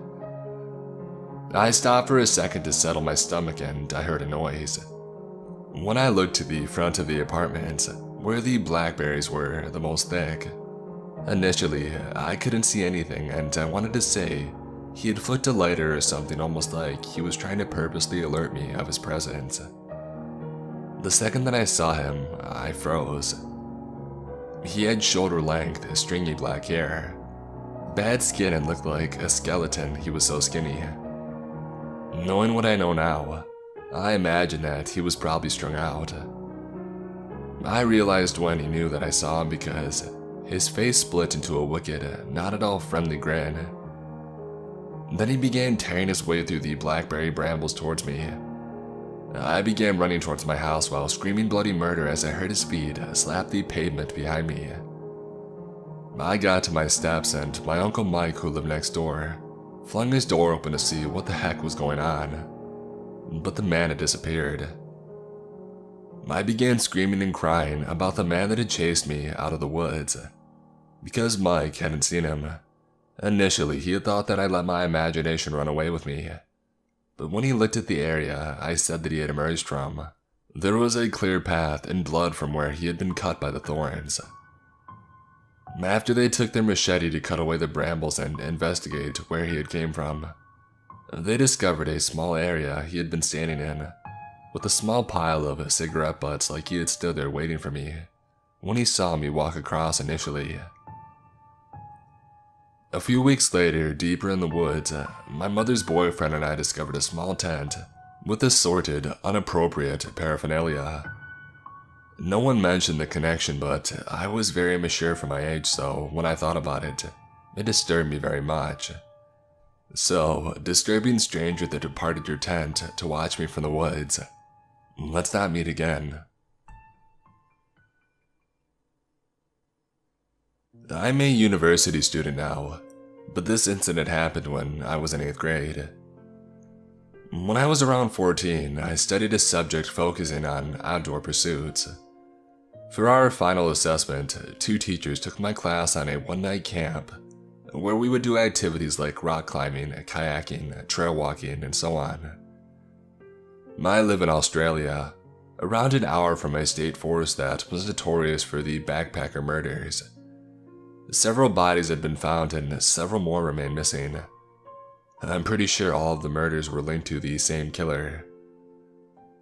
Anyway, in the morning we leave the school and drive out in a bus. When we reach the road that leads to the entrance of the forest, a police car is parked outside. He spoke to the teacher for a moment, but I didn't hear anything and no one else seemed to notice or care. Fast forward a few hours and we've tracked about 20 of us to the camping area somewhere in the middle of a state forest. Some parts are state and some parts are privately owned, I think. While kayaking that afternoon, we noticed a helicopter doing flybys, but again, my classmates never suspected anything.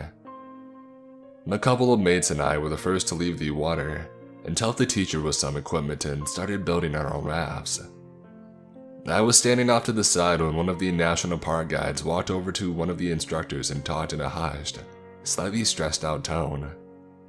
I remembered hearing the instructor say stuff like, "You're kidding," and "I don't believe it." He just looked shocked and taken aback. So at this point, I started connecting the dots, but I didn't say anything to my school friends. Around dusk that night, I got to use the toilet block, which is around 100 meters from the main campsite. As I go in, I remember a guy walking around the other side of the block. I didn't see him very clearly in the diminished light, but he kept glancing around with nervous body language. I couldn't see his face clearly. He wasn't part of our party, and to me he just didn't fit. I didn't think much of it at the time though. Fast forward to the next morning when we got back to the car park. The teacher tells us that a body was found in a dam not far from where we were. They didn't want to tell us so as to not frighten us. We later found out that it was a young guy who was killed with an axe, and the guy who did it was related to the serial killer who hunted in the same area. I don't know if that guy I saw had anything at all to do with the murders, but it freaked me out a lot afterwards. I haven't been camping since.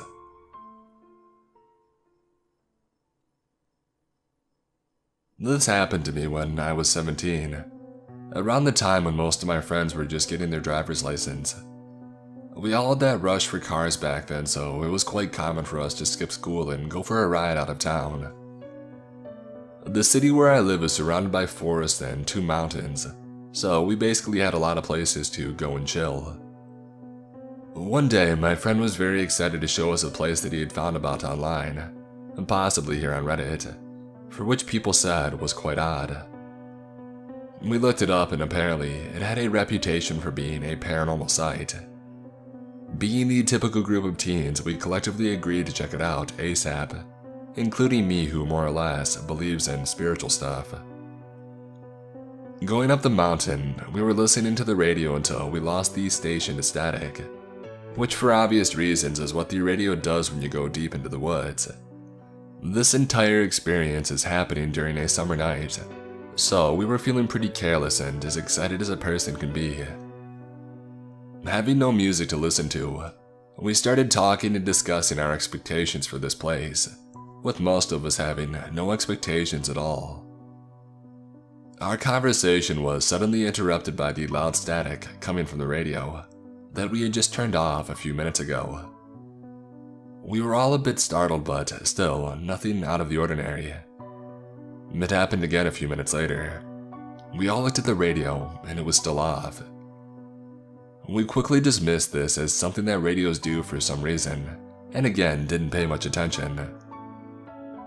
The third time that it happened, the driver hit the brakes and stopped the car. He turned to us and yelled, "Come on, did you hear that? What was that?" Claiming that he had heard a voice this time. None of us heard anything except the static. The driver said that he had had enough and switched the engine off, so there is no possible way for anything including the radio to be working. We all sat there like that for a while in pitch black, for there would be no city lights around us and the forest had covered all other light sources like stars and so on.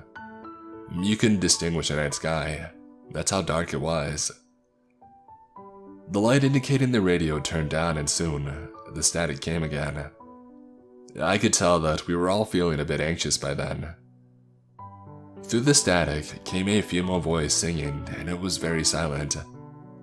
For a second it got louder and then fell back to silent again and then vanished. But even weirder, the static vanished too. Once we switched the car back on and turned the headlights on too, we observed what seemed to be smudges of fingers all across the windshield. We didn't turn the car around immediately, but I could tell that we all just wanted to leave. We stopped further up on the hill, took some pictures of the Milky Way, and went home afterward. Ever since we speculate about what the heck happened to the radio in the windshield that night. My friends went 2 more times without me to the same place, recording the same including feeling a small push once the car was off. What do you guys think? I believe there are many logical explanations, but considering the fact that I'm somewhat of a person who believes in such stuff, and I had an adrenaline rush that night, it's hard for me to grasp something rational.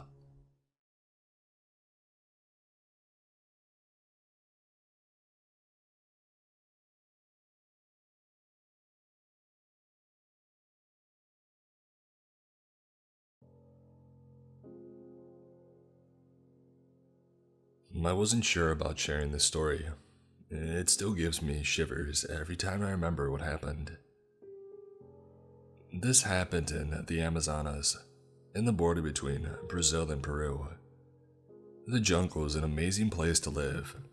Everyone knew each other, and I had a big group of friends of different ages. The only horrible part of the Amazon is the existence of certain groups that try to control the region. I was 7 when this happened.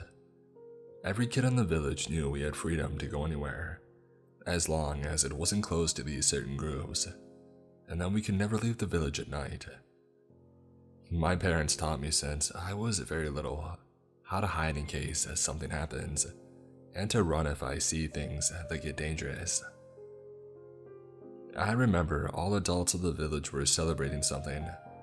I think it was the equivalent to Halloween. I remember my mother painting her face in a tribal way, and all the children went together to a house to stay safe and have fun. The eldest girl was in charge. She was 17, and as soon as our parents had left, she ignored us and she left with her friends. Our closest group consisted of 6 children. I was one of the youngest ones, and we all listened to the most adventurous one, Leon, who was 14. Whatever Leon said, we followed, because he was fun, always making challenges, and he knew how to take care of us. Yes, despite him being reckless, he was our friend. We loved him, and knew he would never abandon us if something happened. After playing soccer and eating, these 6 of us had become bored. Carla, one of the 6, had the idea to dress up like our parents did, with tribal makeup and dresses. We agreed, and soon, we were all dressed up like the kids who lived in the village of the deepest regions of the Amazon. I remember us playing around until Leon said to, and I quote, "Let's explore the Amazon and find a hidden treasure." We all cheered and agreed to leave. It was easy to escape, since the girl who was supposed to take care of us had left. Leon managed to find a lantern and a boat big enough for the 6 of us, and we decided to sail off. It was around midnight, but we didn't care. Just imagine 6 kids dressed up on a boat, splashing water everywhere and trying to find an imaginary treasure.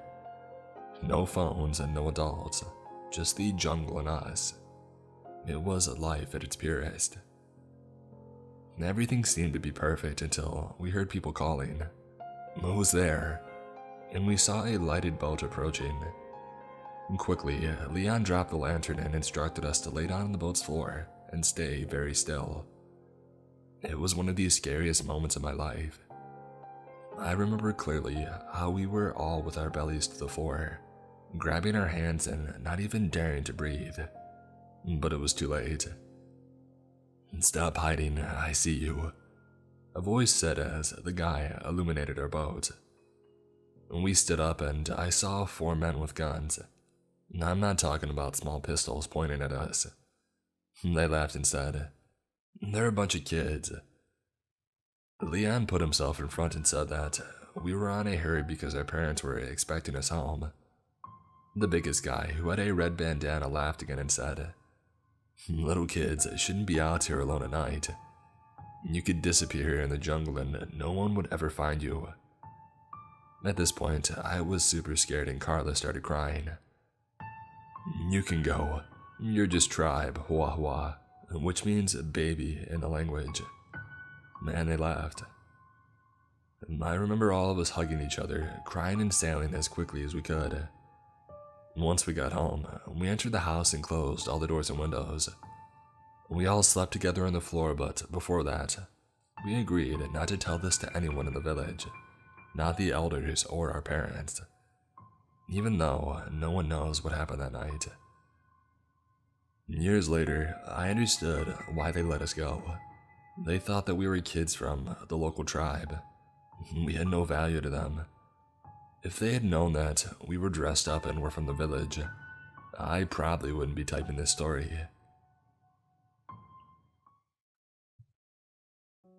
First off, I am living in a very rural, small village with maybe 10 to 15 houses, but close to the highway. You can drive there within maybe 5 minutes, and also about 10 minutes away from the town. If you cross the street, it'll take you about a 10-minute walk to reach the forest. First Christmas Day in the afternoon, my partner and I decided to go for a little digestive walk, as we were really full from all the food. It was about 5 p.m. and already dark when we had left, and we had brought big and bright LED flashlights with us. I also took my camera and my flash, as I love taking pictures of nature at night. We decided to walk on a little country road towards the forest and then turn right, following a small graveled cycle track close to the forest border, which connected our village and the next, and maybe 15 to 20 minute walk between villages. In the middle part of the track, you have to walk through a small bit of forest. It's rather dark and the trees are very high and quite dense. When we entered, I saw our flashlight reflecting on something and recognized a car being parked there on the side of the road, close to the trees. This struck me as odd, as cars are not allowed to drive there, and the path is very narrow and hidden, so I was a bit cautious. My partner pointed to the light inside of the car and it seemed to be empty. I also noticed the windows were frozen, so it must have been parked there for a while. A bit in front of the car, I spotted a tree with an intriguing structure, and I asked my partner to point the flashlight towards it so I could focus better and photograph it with my flash. After I took a few images, my partner told me, there's someone standing there, behind us in the middle of the road. He's looking at us. Nobody was following us the whole way.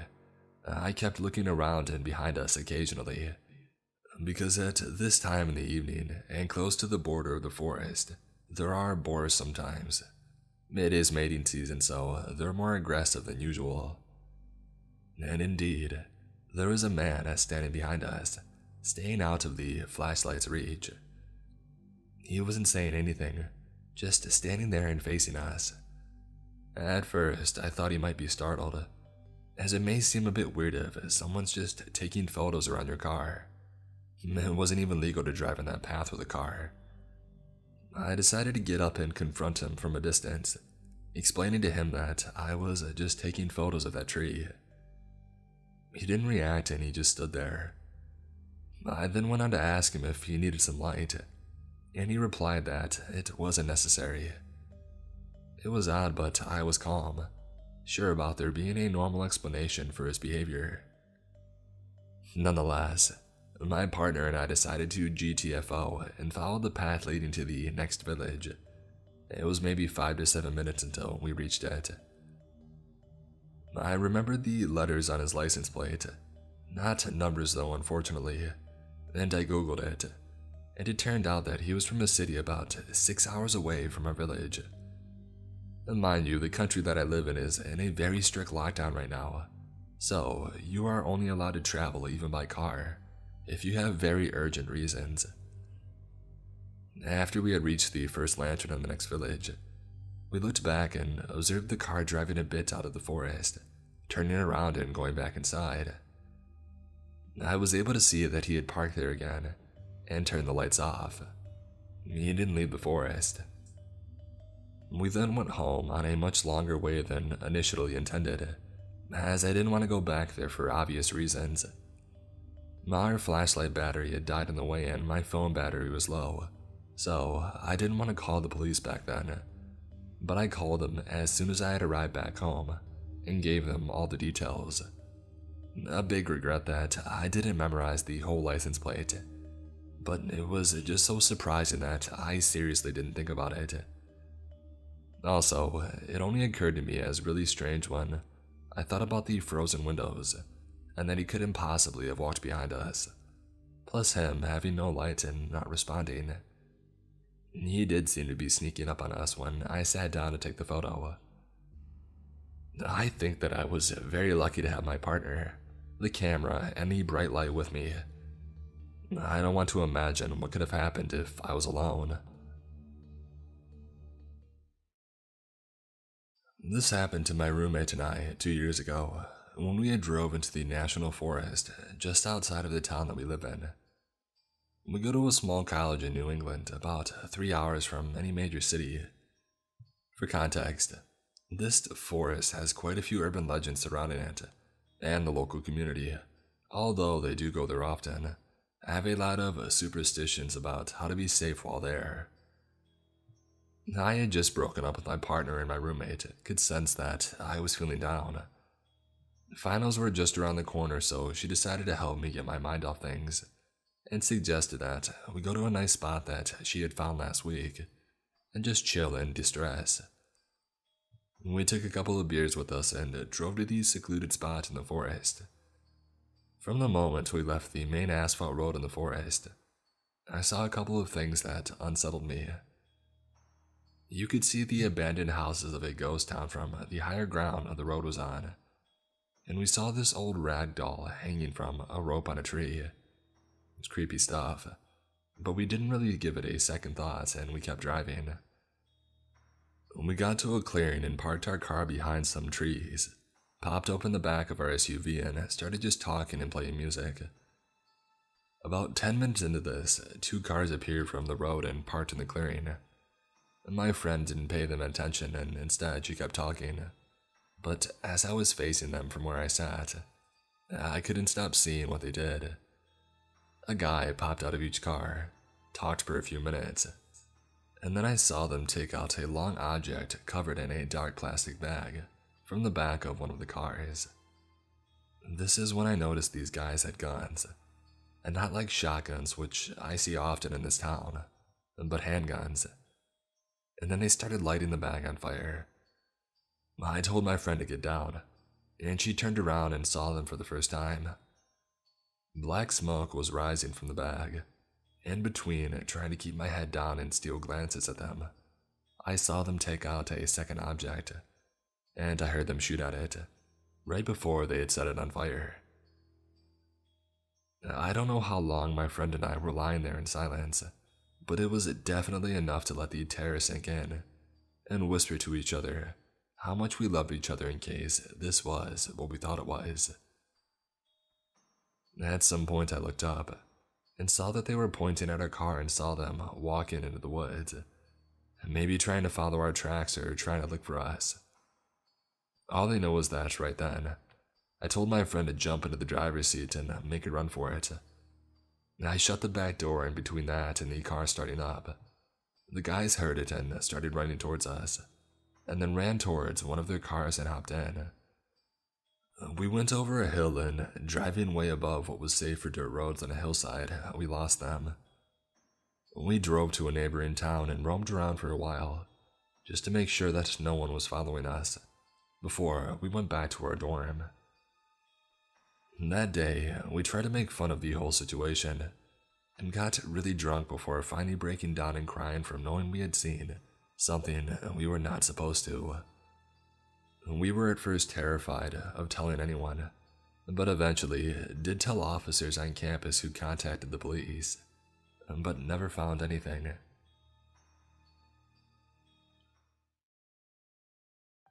Hey everyone, I am French, so I apologize in advance if I make any mistakes with my English. As I said, I live in France and this story happened to me this summer, just after the lockdown had ended. I was and still am 19 at the time. After the lockdown had ended, I went to my grandparents to spend a few weeks. I got tested before and there was no problem.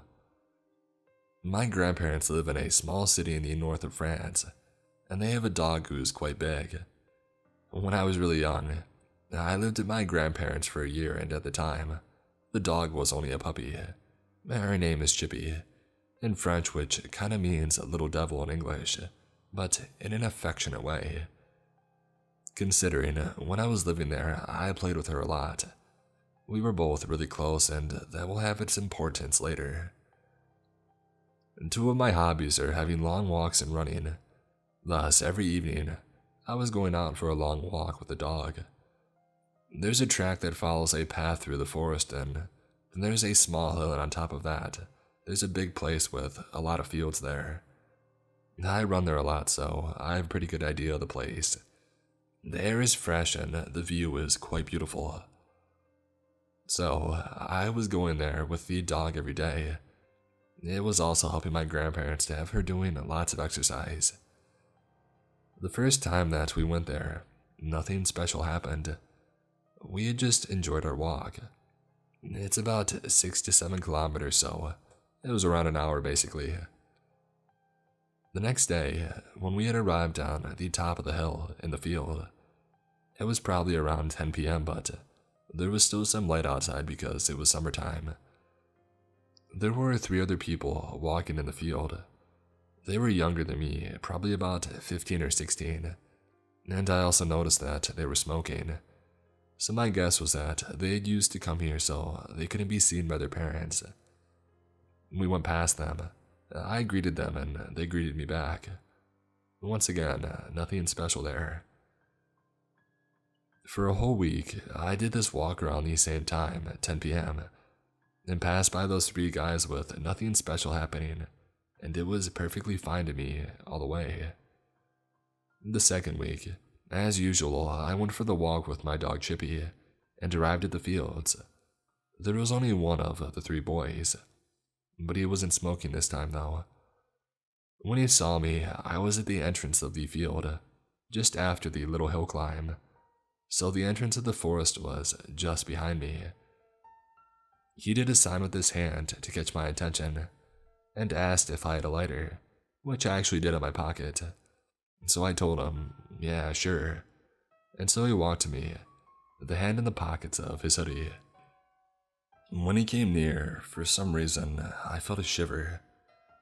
It's crazy how sometimes your instincts know there's a problem, but you don't listen to it because nothing looks weird to you. I handed over the lighter when we had passed by, and at that moment, my dog was staring at him. And then everything happened really fast. He did a really fast movement with his hand coming from his hoodie, and I only saw something shiny. I just had a reflex of throwing myself back, so hard that I fell down, and I realized that it was a knife he was holding, and he had just tried to stab me. What saved me is my dog, God bless her. When she saw the guy trying to stab me, she jumped on him and he fell down. As I said before, it's a really big dog. I immediately got up on my feet and heard something in my back. From the entrance of the forest, I saw 2 guys wearing animal masks running to me. They were probably the 2 friends. In this moment, your brain acts for yourself. You don't think at all, and in this case, the answer he found was really simple. The other guy was still on the ground. I just watched my dog and told her, "Run." I started running and she followed me, but I heard the worst possible thing from the guy who got up as well. "Catch him. Don't let him go." At this moment, I was totally terrified. I was just running and running, and I heard them following behind me. I was thinking, how long will they follow me and who the hell are they? This was the first time I was really happy to be a runner. I was clearly better than those guys, and that totally saved me, because they chased for something that felt like an eternity to me. Fortunately, at the end of the field, there's another entrance to the forest, and this time, it descends with the road at the end. I heard the steps of the 3 guys vanishing as I arrived at the end of the forest, though I didn't stop running until I arrived at my grandparents' house and locked myself. I caught a big breath and gave a huge hug to my dog. I saw in her eyes that she totally understood what had happened, and I had never been so happy to have her in my life. After that, I told everything to my grandparents. We called the police, but they didn't find anyone. I don't know what these guys wanted, but the animal masks really make me think about some kind of satanic ritual. I really don't want to know anyway. I still do long walks with Chippy, the hero dog, but I now go earlier into places with a little more people.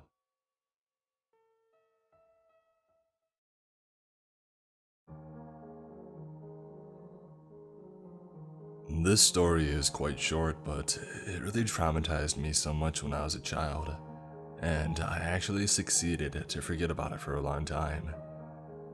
I've been reading the Reddit for some weeks now, and my memories got brought back to me for some reason, after reading some scary stories on here. It's not as scary, terrifying, or creepy as some of the others here, but for a 13-year-old who's never seen any violence and always lived in the comforts of a happy family life among friends, it was terrifying in its own level. So, for context, I was around 13 at the time, and I don't quite remember the date. I've always been a big, childish person, partly because of a car accident when I entered a medium school that felt like it had stopped my growth mentally. I barely had any friends because I was going through the weird looks bullying, and the only ones that were okay to hang out with me were people younger or with the same mindset as me.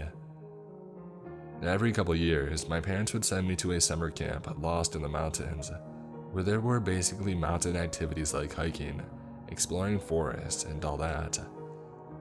I live in France, and I don't know how summer camps elsewhere work, but here, it basically works from an age classification. There were 3 groups: the blue one, the younger kids, the yellow one, the medium, and the green one, the older. I was supposed to go to the yellow group because I was still too young, but for some reason, I got brought to the green group, composed of people that were 16 or 17 at the time. And basically, everyone hated me for being so young and childish. Let's not hide it. The day that I remember was one of the last days. The instructors that were keeping an eye on us brought us to the deepest spot of the forest to have a picnic. And after that, they looked at us and asked if we wanted to play hide and seek. Everyone was probably too old for that, but they still set up the thing, to which most refused to even hide. I was a kid, and of course I was overexcited, and when they started counting, I ran as quickly as I could, to a place super far so they wouldn't find me. There was a smallish river, and so I jumped over it, and after some steps, I feel a hand catching my hairs very violently. I try to turn myself, but the hand just slips to my neck and catches it really tightly against its side. I was terrified, and I tried to fight back and to resist, but the hand that was restraining me was one of a grown man with lots of strength. I started screaming at the top of my lungs. I never screamed that loud, but seemingly nobody even heard me.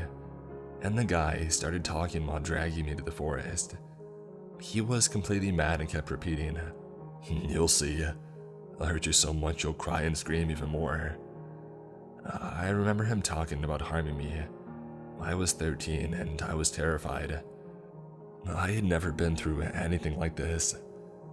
He dragged me further into the forest and I kept screaming, hitting him, until at some point I found a way to bite his hand with all the strength of my jaw. He screamed from the pain and just went, "You're crazy." And when he was hurt enough, his arm retracted. I escaped and turned back and made the sprint of my life. I think the guy must have lost interest in me or something because he didn't run after me. I jumped back over the river and found there was only one friend in the whole camp. I kept running though, and I'm still not sure if she saw the thing that happened or if she just ignored it. I went to the monitors, but I felt too terrified to do anything or even tell them, and so I didn't. I didn't know who it was. I didn't know if it was someone from the camp or a total stranger. I didn't even see his head, his skin, the clothing that he was wearing. Nothing. I was just too scared. That same night, I called my parents, but they couldn't come to pick me up right away, so I had to go back home on the bus like everyone else. What terrified me the most was the guy could be one of the people in the same group as me. He could have just hit me in my sleep and dragged me somewhere. I still don't know who that guy is, and I never wanted to know more. I want to share one of the scariest things of my entire life. Not only because of a creepy subject, but also because of a creepy guy. And you can treat this as a cautionary tale. So, last night, my model and I went to finally do a photo shoot that we wanted to do for a long time. So basically, I wanted a dead girl in your headlights at night type of photo. It was 9 p.m., but it was already pitch black here. We found some deserted road in the middle of nowhere and started the shoot. We went through 2 outfits and she started to change into the 3rd. And then all of a sudden, we saw a car in the forest. There was a dirt road to the left of us. Apparently, he had gotten stuck in the mud and couldn't get out. I would post a video of it if I could. We were waiting for him to get unstuck and drive wherever he wanted to drive, but it was taking so long that we decided to go for it and continue our shoot. The model was still trying to change. It's not so easy in the dark. So I decided to go outside and get my settings ready, so she wouldn't need to stand in the cold rain for too long. As soon as I got out, this dude magically got unstuck and sped to the road that we were on. And so I hopped in the car. We locked the door and sat there. In that moment, we were a little scared, but still, he could be very well just stuck in that road and he just got out. He pulled at the driver's seat where my model sat, like 10 centimeters from her car. He almost broke off her side mirror, and he looked into our car. We had this big butcher knife for photos, so she pulled it from her bag and showed it to him, and that's when he sped off. We decided to go the opposite way in case he decided to block the road or something, but we met at dead end and had to go back. When we went to the place that we met this creep, he was in the same spot as before, pretending to be stuck again, and so we sped right past him and called the police, because we thought he could just be waiting for somebody to go up to him and to offer help, and then he would harm them. So guys, please be safe. Pay attention to your surroundings and maybe don't go taking photos in some deserted road. This happened a couple of years ago when I was 16. It was a warm summer night. At nights like these, me and my friends would often grab a pack of cigarettes and a bottle of beer each and go outside to enjoy them. We come from a really small town where everybody is somehow connected, so the only way for us to drink and smoke without our parents knowing was to do so in secluded places. Luckily, our town is surrounded with huge forests. We were both very familiar with them since we practically grew up there. This one time, it was a night as usual. We both grabbed our forbidden contraband, some flashlights, and we headed out. We took the path through the long meadow, which ended at the edge of the forest. From there, led a path through the forest by which it's a 20-minute walk back to town in steep, downhill terrain. At the place where the meadow and the forest meet, there is a gazebo with a fireplace where people go for picnics. As we were walking through the meadow, we would stop a few times to ensure from afar that the gazebo wasn't occupied. It was around 11 p.m. and the night was incredibly dark. Even though we were out in the open, we had to use our flashlights to see anything. We made sure that the air was clear. We approached the gazebo to light our first cigarette. We were just standing there, puffing and talking, while always scouting our surroundings with the beams of our flashlights. After maybe 5 minutes, we decided to take the path through the forest back to town. We walked about 30 meters, at which point we couldn't see the place where we were previously standing. And that's when we heard it. From the gazebo where we were standing just seconds earlier, came a long, terrifying scream.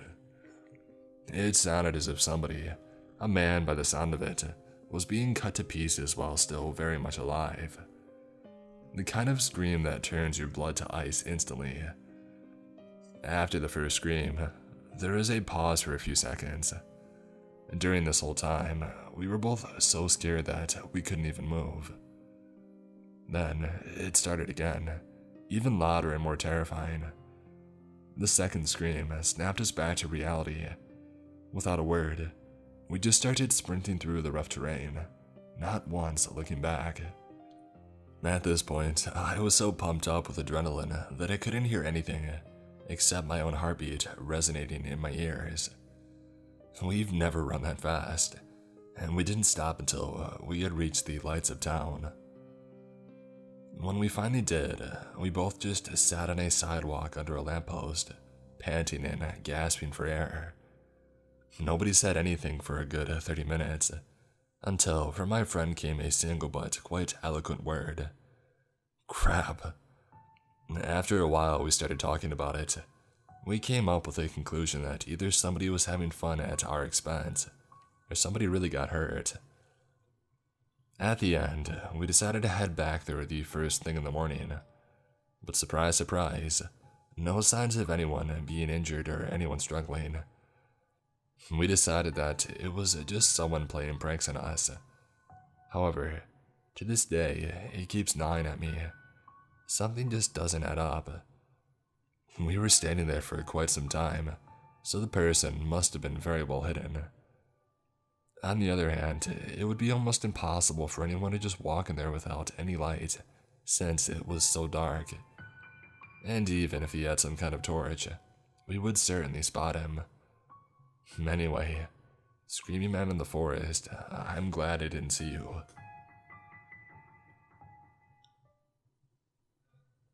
Since my last post here sparked quite a discussion, I decided to post another one of my unsettling stories that are tied to our local forests. I grew up in these forests and I feel quite comfortable there. Nevertheless, I stumbled into a few unsettling situations there that would firmly stick in my mind forever. This was one such occasion. I was 18 at the time. One evening, me and my two friends, Mike and Paul, decided to go camping.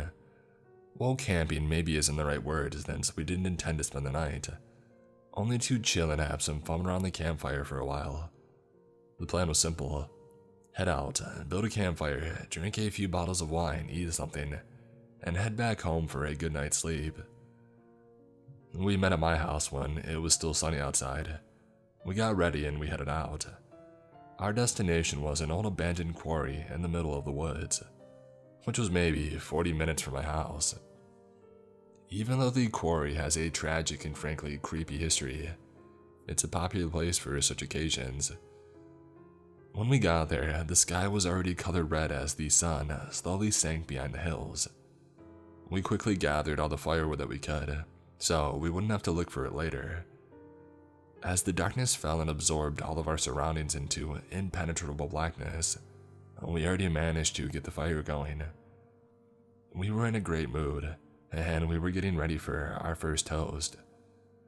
That's when we realized that we made a horrible mistake. We had forgotten the corkscrew.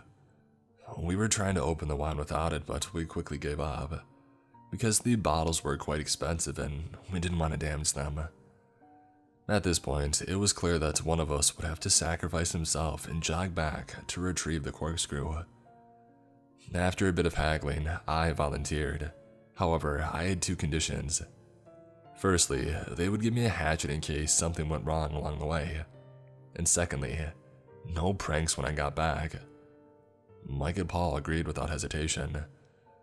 They shoved a hatchet into my one hand and a flashlight to another and sent me on my way.